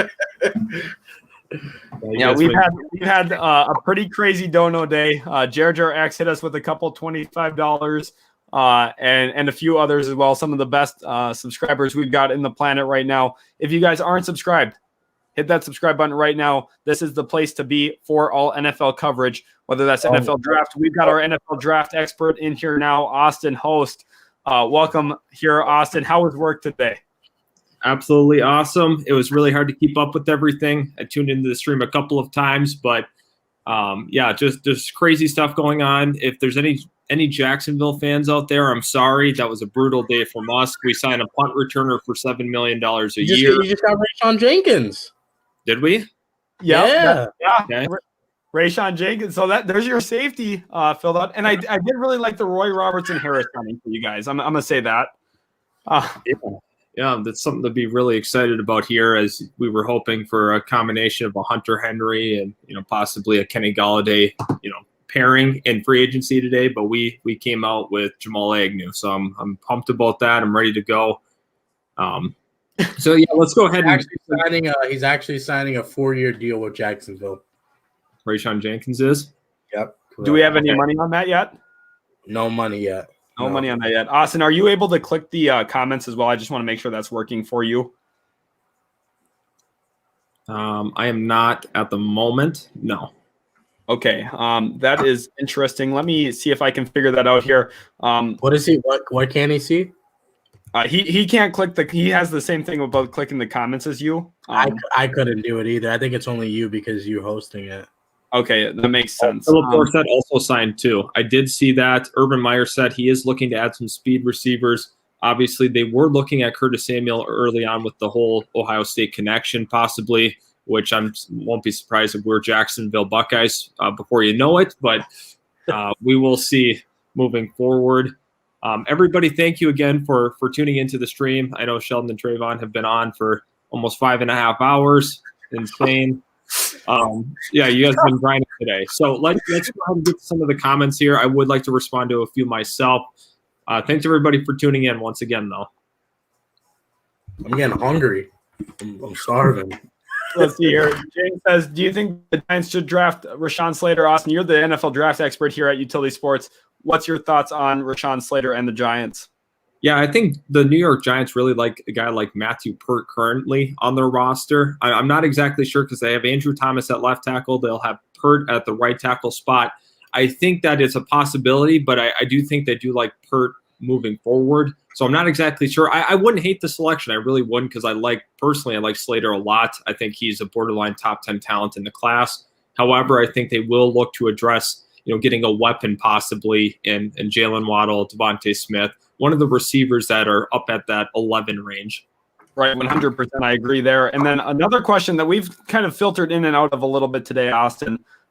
This one coming from Max G. Do you think a Gilmore trade will happen? They brought in Jalen Mills on a 4-year, $24 million deal. Doesn't really make a ton of sense with the J.C. Jackson existence there. And Carlos Hyde is in Duval. Yep. Hey, Carlos Hyde. Jacksonville Buckeyes. Let's go. We already know it. I knew Urban Meyer was going to do this. He has completely ruined our free agent chances. Was Carlos Hyde from Ohio State? Yes, I'm pretty sure he was. So let's go, Ohio State, baby. Yep.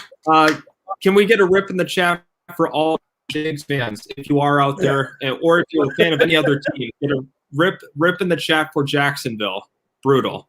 I do want to address one of the comments I see here. Should the Browns sign Carl Lawson? I think that would be a phenomenal fit for the Cleveland Browns just moving forward. They do need another edge opposite of Myles Garrett. I do think that is a high upside move. Obviously, Carl Lawson has been an underrated player so far this season, or the last couple of seasons, so I would really like to see that. And thanks, everybody, for the rip in the chats. Thank you. I really do appreciate it. It's tough being a fan. So let's take a look. Trey, are you able to click some of the comments that we can put on? I am not, so we're just going to have to go based off rip. He's back. All right, here we go. We've got the question here about who the Steelers should go after, Austin, and also where do you think Bud Dupree is going? That's one I've been struggling a little bit myself, trying to find a real landing spot for him. What do you see for Bud Dupree? What I think what's going to happen is he thinks his market value is a lot higher than it actually is, just considering coming off of that injury. And we have to really be careful about that because you don't want to give a multi-year deal to a guy that you don't know the ultimate health of going into next season. So I really think he'll actually be on a 1-year deal back to Pittsburgh. Okay, 1-year deal back to Pittsburgh. I thought that was the best landing spot for him as well, because it's just hard to see somewhere else that really makes a lot of sense, especially with how some of the edges have already fallen. We've seen a lot of edges just going back to where they were coming from for the most part, and now that I think makes the most sense here. Gabe Torres, another Jaguars fan, says, I can agree with the rip about Carlos Hyde. He is a former Ohio State confirmed. Yeah. That's awesome. That's really. Austin, I know you're a little disappointed about how the offensive side of the ball has gone when it comes to the silver lining here, guys. Yeah, okay, dude. I want to hear you get loud about the Jets signing Jared Davis. I would much rather have the Jets offseason than Jacksonville. Do we want to bring up how Cam Robinson got tagged by Jacksonville? I would really like to talk about that. Cam Robinson is brutal, and they tagged him for $14 million. No. Anybody else want to complain about their offseason? Let's fight about it in the chat. I think Trevon should complain about getting an all-pro center. I think he's probably really had it tough over there in Los Angeles. Devin Nutter here is saying this is something we've had rumors about today, Austin. We've been trying to say that we don't really buy into this, but I would love to hear what you think. With Dorsett and Agnew being picked up here by the Jaguars, do you think that the Ravens could work out a trade with the Jacksonville Jaguars surrounded by Orlando Brown in a way that DJ Chark and possibly pick 25 and maybe a little bit more gets sent back to Baltimore? Yeah, I'm not really sure if that's going to happen. I don't know, with Jawan Taylor at the right tackle spot, Cam Robinson being tagged, and I'm not really sure where that kind of fits in. I don't know if you can go ahead and trade Chark at this point, just considering you do need to have some weapons. We cannot consider Agnew an actual wide receiver. The guy really actually hasn't played wide receiver. He's a converted corner. He's not a true wide receiver, needs a lot of years. I want to emphasize once again, we paid $7 million for a punt returner, not a receiver. It's really bad. Do we have the money on the Philip Dorsett one? I'm very curious to hear what they ended up giving him. I don't think that money has come out, but let me check. I got you.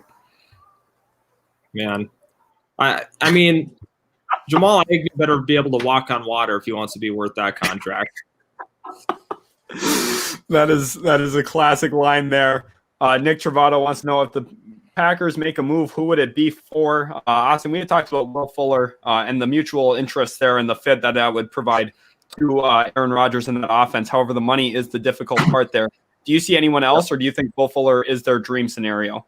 I think Will Fuller is the definite trade or the definite signing target for the Green Bay Packers. They might explore the trade market a little bit, and I think they might kind of dip their toe a little bit into an OBJ trade possibly. That's something that we have not heard yet, but I will not rule that out at this point. I think that's very, very interesting moving forward if they are able to sign Will Fuller. Kind of curious because this wide receiver market has been extremely slow other than Jamal Agnew and Philip Dorsett basically today. We haven't seen a ton of movement on that wide receiver spectrum.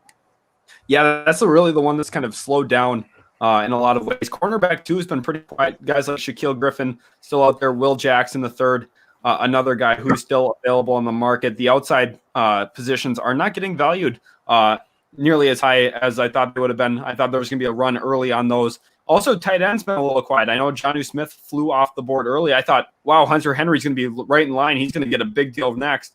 However, did not get a deal done immediately, as Austin does leave the stream here for just a minute. Trevon, is there anything else that you're surprised about with what's happened today, just in terms of what has or hasn't happened, I guess? Well, the big surprise, everybody should be the Patriots signing players, the Patriots spending money. That doesn't happen. Apparently today is the Patriots have spent more today than they have in the last decade. Like that does not happen ever, and it's pretty crazy. And it's insane to see, they're dishing out money. They just gave $13 million to Nelson Aguilar. Like, you know what I mean? Like they're really they noticed that they had an issue, and I disagree with paying Nelson Aguilar $13 million. But at the end of the day, they're trying to get better. At least they're showing that they are committed to trying to improve. Yeah, they definitely have focused on adding some skill position players for Cam Newton. I think Jonnu Smith is the perfect fit, although it is a slight overpay. I do think he's a great fit there. Eddie McKenna wants to know, does Washington go for J.C. Horn if they can't get another serviceable corner in free agency after losing Ronald Darby today, Austin? What do you think? Yeah, I mean, I definitely think that they could look at him, but I think the bigger priority is that tackle spot. Personally, I do think they have to address that at pick 19. You got to go ahead and get yourself a tackle at this point, unless you want to wait till the second round and try to hope that that run on tackle stops before you in that second round. But ultimately, you don't want to be on the wrong end of that tackle run. Right. Yeah, definitely. That would be not good for them. They're going to really want to build up in that area as well. I think will you answer the wild beasts, guys? He's spamming. So, yep. Hey, and let's remember, guys, let's try not to spam here, just so that everyone's comments can be seen. It gets a little cloudy when everyone's spamming. I lose some comments there, and that's why you end up having to spam, is because other people are spamming. So let's just not spam at all. Will the Beast here says, do you think that the Giants will get Trent Williams? I mean, I would be surprised. I don't think their cap situation is really, in the situation that's going to help them land them. I think right now Trent Williams, probably his market's down to San Francisco. I think that the Minnesota Vikings are interested. However, I think they're priced out of that as well. And I think the Indianapolis Colts, I think there could be a little bit of a sleeper team. They've been extremely quiet today, haven't made any moves. I think they could be working with Trent Williams and his agent to try and get something done there, maybe a little bit of a bidding war with San Francisco as the 49ers continue to clear up money. Anyone else, Austin or Trey? I think that they have betted themselves like they're like there's no way. And Trent Williams doesn't fit their time frame. Trent's not gonna go to a team that doesn't have an option to at least make the playoffs. And I don't think that the Giants right now have the roster ready to make that leap. Definitely. Andrew wants to know, do you think the Bills will get anyone this offseason? We've talked about this a couple times. Their free agent situation is tough. They already cut John Brown. They've made a couple moves trying to open up money, but they just don't have a lot of money available this offseason. I would be very surprised if the Bills bring in anyone who is a real starting caliber player at this point. Look for them to bring in someone who's going to be more depth along that defensive line probably, or the offensive trenches, maybe a guy like Ty Nsekhe coming back into Buffalo. Anyone else? Austin, what are some other teams that you would like to talk about that could be, big players into day two, possibly a free agency? Well, I think the team that's obviously the clear and obvious is the New York Jets. That's extremely why today, other than getting Jared Davis for the 1 year $7, unless I've missed something. But I don't think they've done anything outside of that. I think they're going to be huge players tomorrow. I think they're going to land possibly Juju Smith-Schuster. There's a couple of other mid-tier free agents. I think that's where Bud Dupree could get that multi-year deal done. Possibly it's the New York Jets. They definitely need an edge at that spot. So for them personally, day two is going to be, they're going to let the dust settle and they're going to go ahead and make an aggressive move on a couple of players. I think they've been playing it pretty smart and letting these teams fire off some money that I think you look at Jacksonville and they went ahead and fired some money at some mid-tier free agents, mid to low-tier free agent guys. And personally, I think the better strategy is just to wait a little bit. Obviously, you want to go ahead and bring in as much talent as you can right away. But at the end of the day, you're going to get better value if you just kind of sit and wait for other teams to ultimately run out of money. Right, yeah. Some of the dust is settling here in free agency now with some of these teams. Like the Patriots spent all of their cap space really that they had today. The market's going to slow down. The Jets are going to be a little bit more selective with the guys that do remain.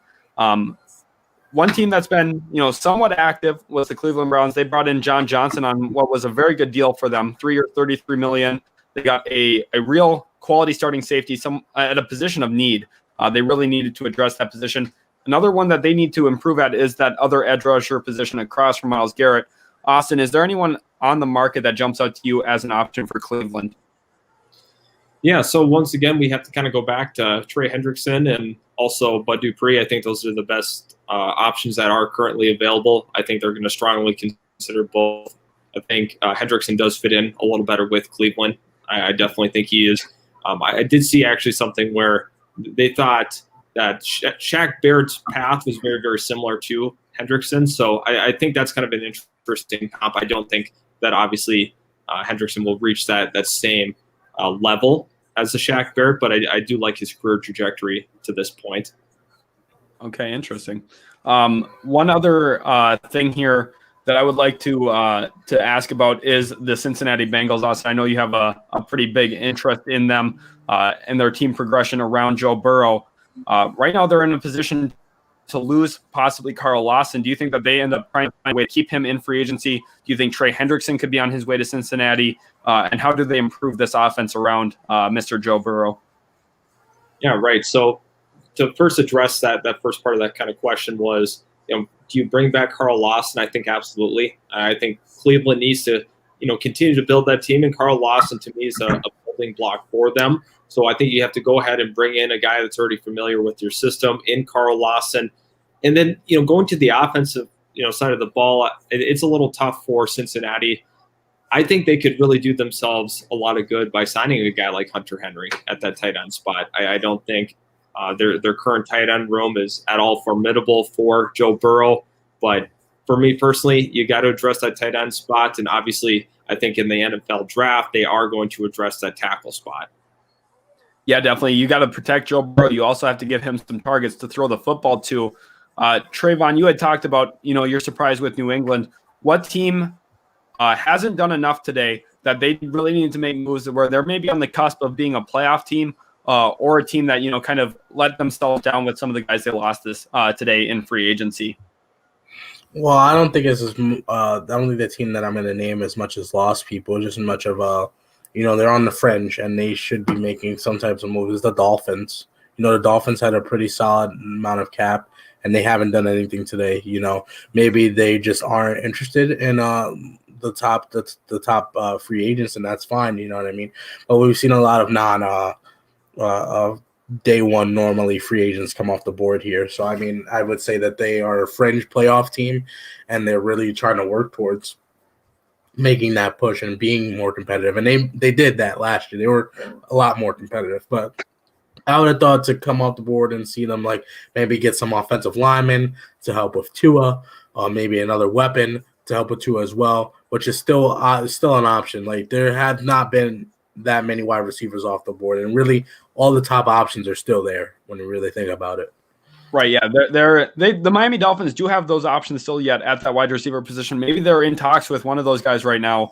It would be interesting to see kind of how their negotiations have gone, what they've really valued on targeting. Brian Flores, they last year were very aggressive, brought in Byron Jones, also brought in Kyle Van Noy. They cut Kyle Van Noy. We haven't seen him sign anywhere yet either. I think New England's going to be a potential landing spot for him. Maybe a team like the New York Jets. Possibly I'd be interested in seeing if that does find itself working out. But at this point, is there any other teams that have jumped out to you, Austin, from what you've been able to catch today on who made moves and who hasn't? I think a team that's been rather quiet, if I'm not mistaken, is the Chicago Bears. Is there anything that really stood out today for you guys about Chicago? No, Chicago's been pretty quiet. Yeah, they lost Robertson Harris to you guys, which is a pretty. But I think it's because at the beginning of the day they started with negative $19 million apparently, so that's probably why.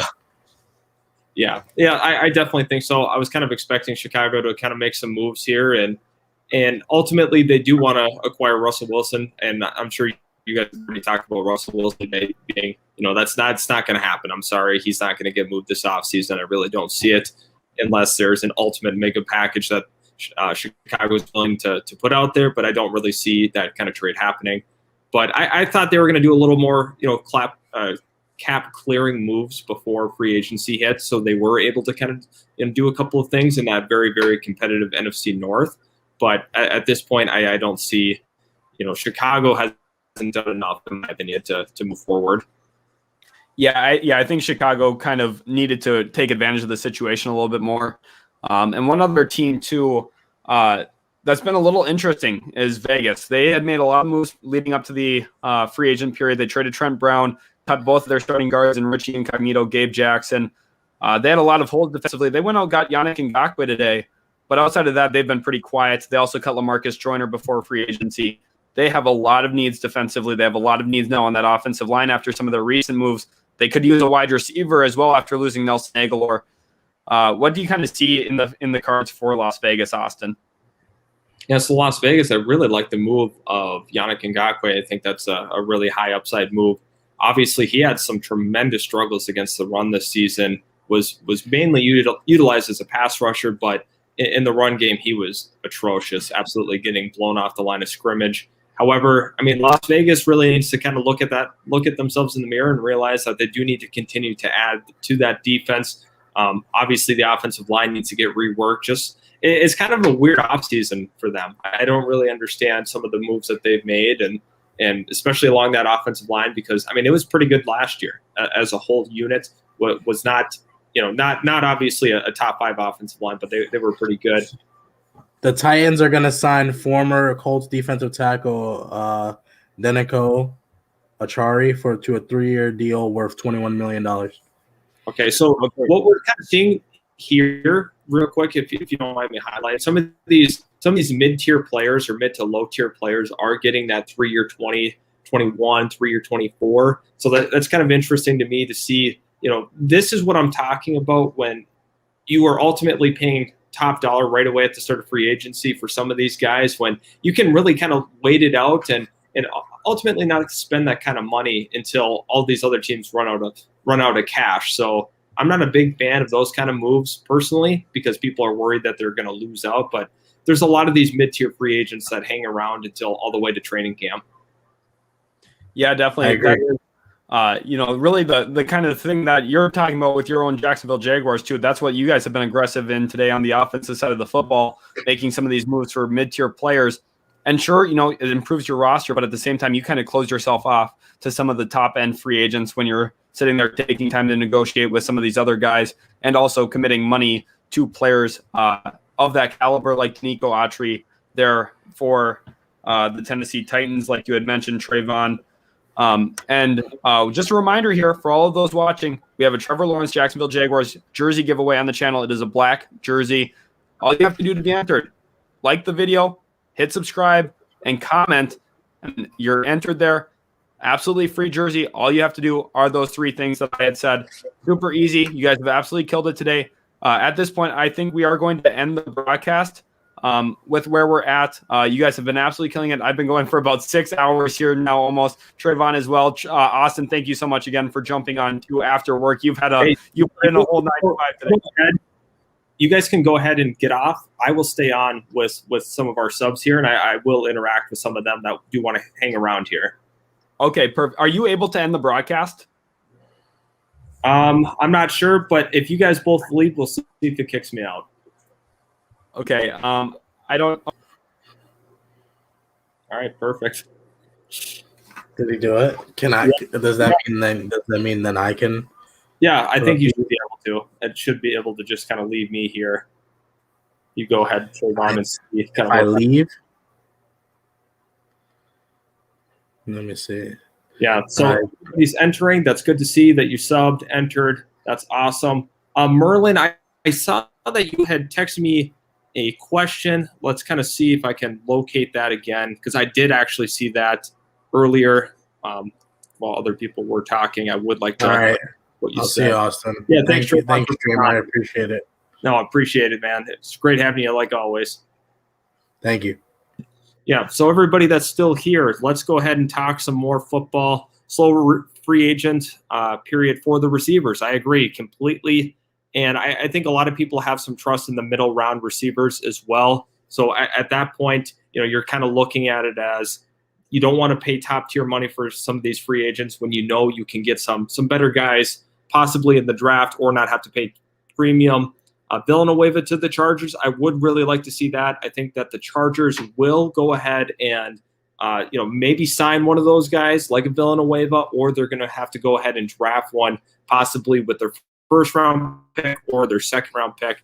And let's go to Devin here. Let me see if I'm able to click your comment. But the absurd trade that won't happen, but if the salary cap didn't exist, Mahomes to Green Bay, Rodgers to Seattle, Wilson, Jair, Bakhtiari, and a 21 first. That's kind of crazy. That is kind of a wild trade, but kind of looking at Mahomes to Green Bay, I think that obviously you get a little better there, but yeah, that is kind of a wild trade. Thanks for throwing that in there. I think Trent Williams, I wanted to address that real quick. I think Trent Williams is a good fit for Jacksonville, just considering that Cam Robinson is not the long-term option at that left tackle spot. They obviously tagged him, but Trent Williams is going to command around that $20 million mark, I think, just because he is that top tackle. There's going to be a lot of teams, bidding for his services. He could be anywhere from that $17 to $20 million range on an annual basis. And generally, those left tackles that are elite like he is can stay at least relevant until their late 30s. So that is something that you do have to consider when signing those guys. Chargers have so much cap to get Trent Williams. I do understand there's a lot of teams that should be in on him, but obviously it's gonna be a crazy war in the next couple of days for him. I didn't see anything on Janoris Jenkins, by the way, so I'm not sure if anybody else has seen anything. Do you think that Curtis Samuel to the Jags is good? Honestly, I think that it makes sense, but also we have to consider that, Curtis Samuel and Laviska Shenault do kind of play that same slot position. So I'm not exactly sure if that's a great fit, but anything really to add talent. And obviously Curtis Samuel is still young. I think he's going to be 25 when the 2021 season does begin. So I'm going to keep going through the comments. I'm not able to pin them, but unfortunately I will be reading them off to you anyway. Yeah, Seattle's been pretty quiet, actually. I'm kind of surprised. I haven't seen anything on Seattle yet today that was noteworthy. I'm going to go ahead and take a look and make sure that I'm keeping up to date for you guys because we do want to make sure that you are being informed. I'm going to go ahead and pull up Twitter. And if anybody else sees anything, that is noteworthy, go ahead and let me know in the comments section below. So Trent Baalke gets his guy from the 49ers. That is something that is kind of noteworthy in Carlos Hyde. So I'm kind of shocked that it was a 2-year $6. I felt that you very well could have got him on, $2 million a year rather than the $3 million a year threshold. Jags do need defense. I agree. I think that secondary is brutal, especially that safety spot. I'm really not a fan of the safety spot for Jacksonville. Obviously, they went ahead and added a couple of special teamers, basically, so far today. I seen the entree to the Titans thing as well. Jags fan living in Jacksonville. Do you like Zach Wilson or Trevor Lawrence more? I have a preference towards Trevor Lawrence. I think he is ultimately I think he does have the higher ceiling. He's got the perfect frame, but also Zach Wilson does have that 6'3" frame as well, and he's more mobile than Trevor Lawrence. So both prospects are very, very good in their own respect, but I think Trevor Lawrence does have the higher ceiling. Do you like the wide receiver from the Lions? Oh, you're referring to Jamal Agnew. I don't, because he actually isn't a true receiver. He was a corner. He's a return specialist is pretty much all he is moving forward. So for you Jacksonville fans, I'm sorry, we've had a really tough day. It's been a really, really tough day for our fan base, just considering that I don't think they made any big impact moves. I think Rayshon Jenkins was the best move that they've had today so far. The starting tight end for Jacksonville. Wonderful question. I do think it comes down to possibly Hunter Henry in free agency. Obviously, Jonnu Smith signed with the Patriots, but I think it comes down to a Hunter Henry-led free agency or possibly a Brevin Jordan in free agency, not free agency, in the NFL draft. So who should the Bengals sign and who should the Chargers sign? Well, let's kind of take a look. I think the Bengals definitely need to bring back Carl Lawson. I think that's a big priority of theirs. I also think they should be in that Hunter Henry market as well, as I think the Chargers should be too. I think all three of those teams could bid for Hunter Henry's services, just considering the tight end market is a little thin. I think a possible reunion with Tyler Eifert back to Cincinnati makes a little sense on just a quick 1 year, or possibly the Chargers could be looking in that Tyler Eifert route as well. And should Jacksonville get Anthony Harris? Very, very interesting. Anthony Harris is very, very good in coverage. I do think he makes Jacksonville a lot better if you do sign him in that sense. However, I'm not sure where Urban Meyer's going to go with his money. He's been targeting some of these lower tier free agents, and to me, drastically overpaying a couple of them for sure, especially Agnew. But we have a way too early Super Bowl prediction. I think it's hard to not have Kansas City come out of the AFC, and I think the NFC is going to be very, very competitive as well. You have to definitely consider Tampa Bay once again. Seattle is always in there with Russell Wilson, and Green Bay is very, very close in that as well. So I think it's going to kind of come down to that out of the NFC. And the AFC is starting to get, they are a little stronger than the NFC nowadays. It used to be, could be argued that it was the opposite. Should the Bengals sign Will Fuller? I'm not exactly sure if that's a great schematic fit for the Cincinnati Bengals, but obviously you do want to add talent. And, signing Will Fuller, you're getting a better receiver, but more of the scheme fit for me. I don't think Joe Burrow is going to be the guy that we're going to consistently see try to push the ball down the field at that point. Yeah, Pat Freiermuth from Penn State is that tight end that you're referring to that you like. I think he's going to be a very, very nice red zone threat moving forward. Do the Jags keep DJ Chark? That's a very good question. I think that they are going to keep Chark just because he is the best receiver on the team, and unless they plan to sign someone, there's not a lot of better options for Jacksonville. You have to have some receivers to throw to once Lawrence gets here, or whoever it may be. I think it is going to be Lawrence, though. The whole Ronald Darby situation, that is very interesting as well. I do need to take a look and see how that all played out. I'm going to see if I can get some of the numbers on this stuff. I did just get back from work recently, so I have to catch up on some of the stuff that I did miss throughout the course of the day. Very interesting. Gronk is back, 1 year, 10. So that's something that was pretty predictable at that time. Also, I do want to address the Leonard Floyd. I was surprised, and at the same time not so surprised, that he got that $64 million. They really like him there in LA. Yeah, Finn's slow as usual. Absolutely. Does Marlon Mack make sense in Arizona? Aaron B, yes. I think he does make a lot of sense. It really depends on what happens with Kenyon Drake, but I think Marlon Mack is a really good fit in Arizona, just considering that they have some question marks at running back, and unless you want to roll back Chase Edmonds, I'm not sure.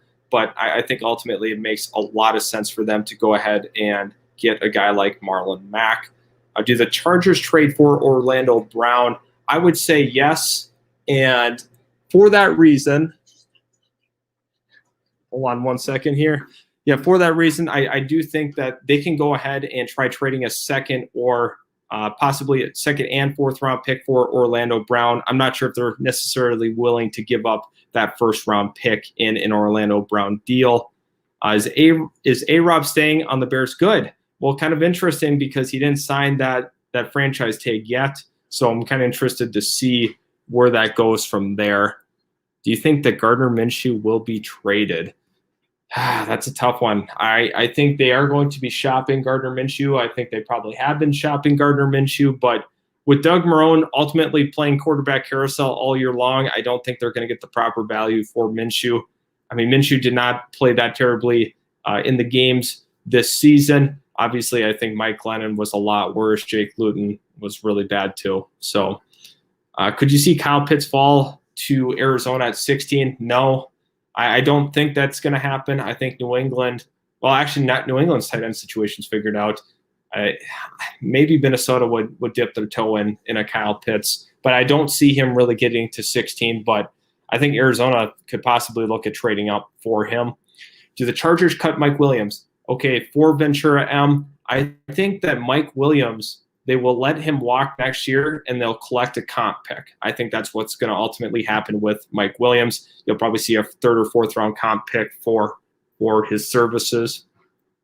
Is Jonnu Smith their number one wideout? I mean, there's still Julian Edelman there. Obviously, they brought in Kendrick Bourne now. You have N'Keal Harry, Jacoby Myers. So I think he's their number one red zone threat. I would agree with that statement, but not the number one wide receiver personally. Do the Bengals get free agents? O-lineman instead of the draft, and then they get Jamar Chase or Jalen Waddle. I think it's very possible that they do go ahead and look at free agency, but as you know, as we've been seeing, that's been kind of thinning out as we continue to move forward here. Let me go ahead and see if I can pull up the NFL free agent list and kind of see where all the top 100 guys have gone to this point, because I think it's very important that we see where's everybody at. Let me go ahead and see if I can screen share with you guys. Let's see, application window, Chrome tab. Let's see. I'm going to go ahead and screen share. Let me know in the comments section below if you are able to see that screen share at this point. I'm going to go ahead and click it. So here we go with Trent Williams being the best free agent available. Obviously, Shaq Barrett is no longer a free agent because of the deal with the Bucs. Bud Dupree. So anybody that is a fan of a team that needs an edge, Bud Dupree could be that high upside move. However, with that torn ACL late in the season, I'm not really sure what his value sits at. We have Trey Hendrickson from New Orleans, who has really come on as of late. Very, very productive this season. Carl Lawson, another one of those guys that has been very, very productive in terms of a pass rush, as you can see. Fourth in pressures, second in QB hits amongst the rushers. Kenny Golladay, another guy that had a tough season in 2020, but I fully expect him to get paid very, very well. Jadeveon Clowney is the next guy, followed by, let's see, Judon. All these guys are signed today. Will Fuller, obviously, it's going to be a deep threat option. I'm kind of interested to see what happens with Jameis Winston. Please let me know in the chat. Where do you think Jameis Winston will go? At this point, it's very, very interesting to see that Jameis Winston could be a starting quarterback for the New Orleans Saints. I don't think they believe in Taysom Hill as a true starting quarterback in this league. I really don't. But you have to look at Jameis Winston. Obviously, he threw 30 touchdowns, 30 picks, but he did throw for those 5,000 yards with some pretty talented guys around him given. But it's not an easy task to throw for those 5,000 yards. So at that point, I think it's kind of an interesting sign. He's got LASIK now, LASIK Winston, right? I think Saints in the chat is the consensus. We have the Bears as an option potentially. The Bears are going to have to clear up some cap as well to kind of get that figured out. Washington. Okay, thank you for saying that, Gregory, because I think Washington is another team that could be kind of dipping their toe in this because they don't really have their quarterback situation figured out. I think Jameis could be a fit for the Washington football team. So very, very good, guys. You guys have been awesome in the chat. Please let me know a couple other questions that you have about free agency because this is a wonderful time of the year. Do you see the Seahawks trying to pick up an O-line for Wilson instead of trading him? Absolutely. They're going to cater to Russell Wilson considering he is a top-tier quarterback in this league. I don't see it likely that they move on from him. I really have a hard time believing that. Thank you so much again, Merlin. Really had a lot of fun having you in here. Let's see. Texans are an option. I think that they might be looking at a Sam Darnold trade potentially. And where's Juju Smith-Schuster going? Great question. I think he is going to end up a New York Jet. The only tough part about that is Jamison Crowder's there as well, and they really like Crowder. But at the same time, I think Juju is going to be a New York Jet at the end of the day. They've been kind of sitting back in the weeds and waiting for this to come to a head and let some of these other teams spend big. And I think Juju will be a New York Jet. Let me know in the comment section below. Do you think Juju will be a Jet, or where do you see him landing?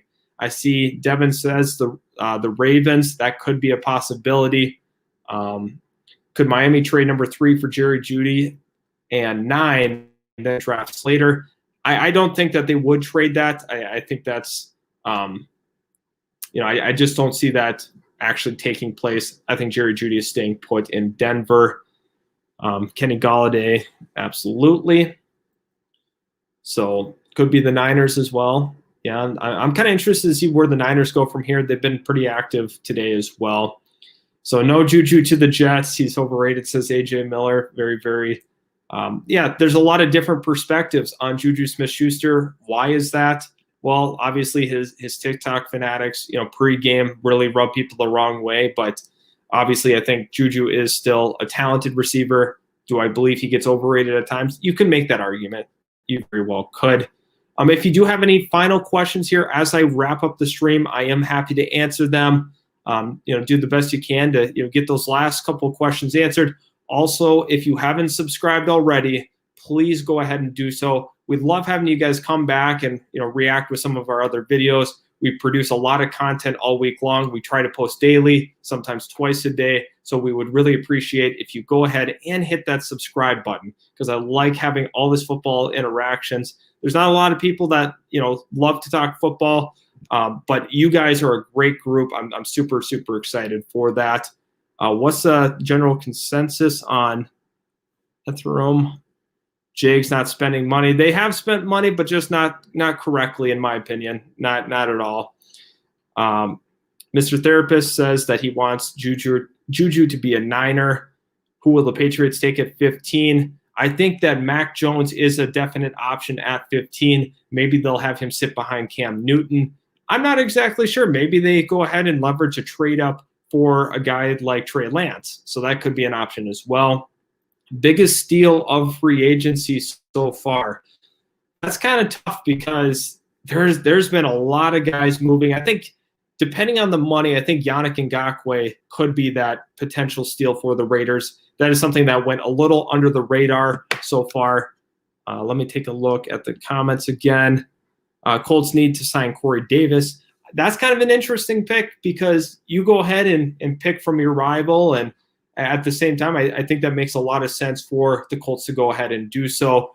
Thanks again for everybody that tuned into the stream today, I really appreciated having you guys on, and I can't wait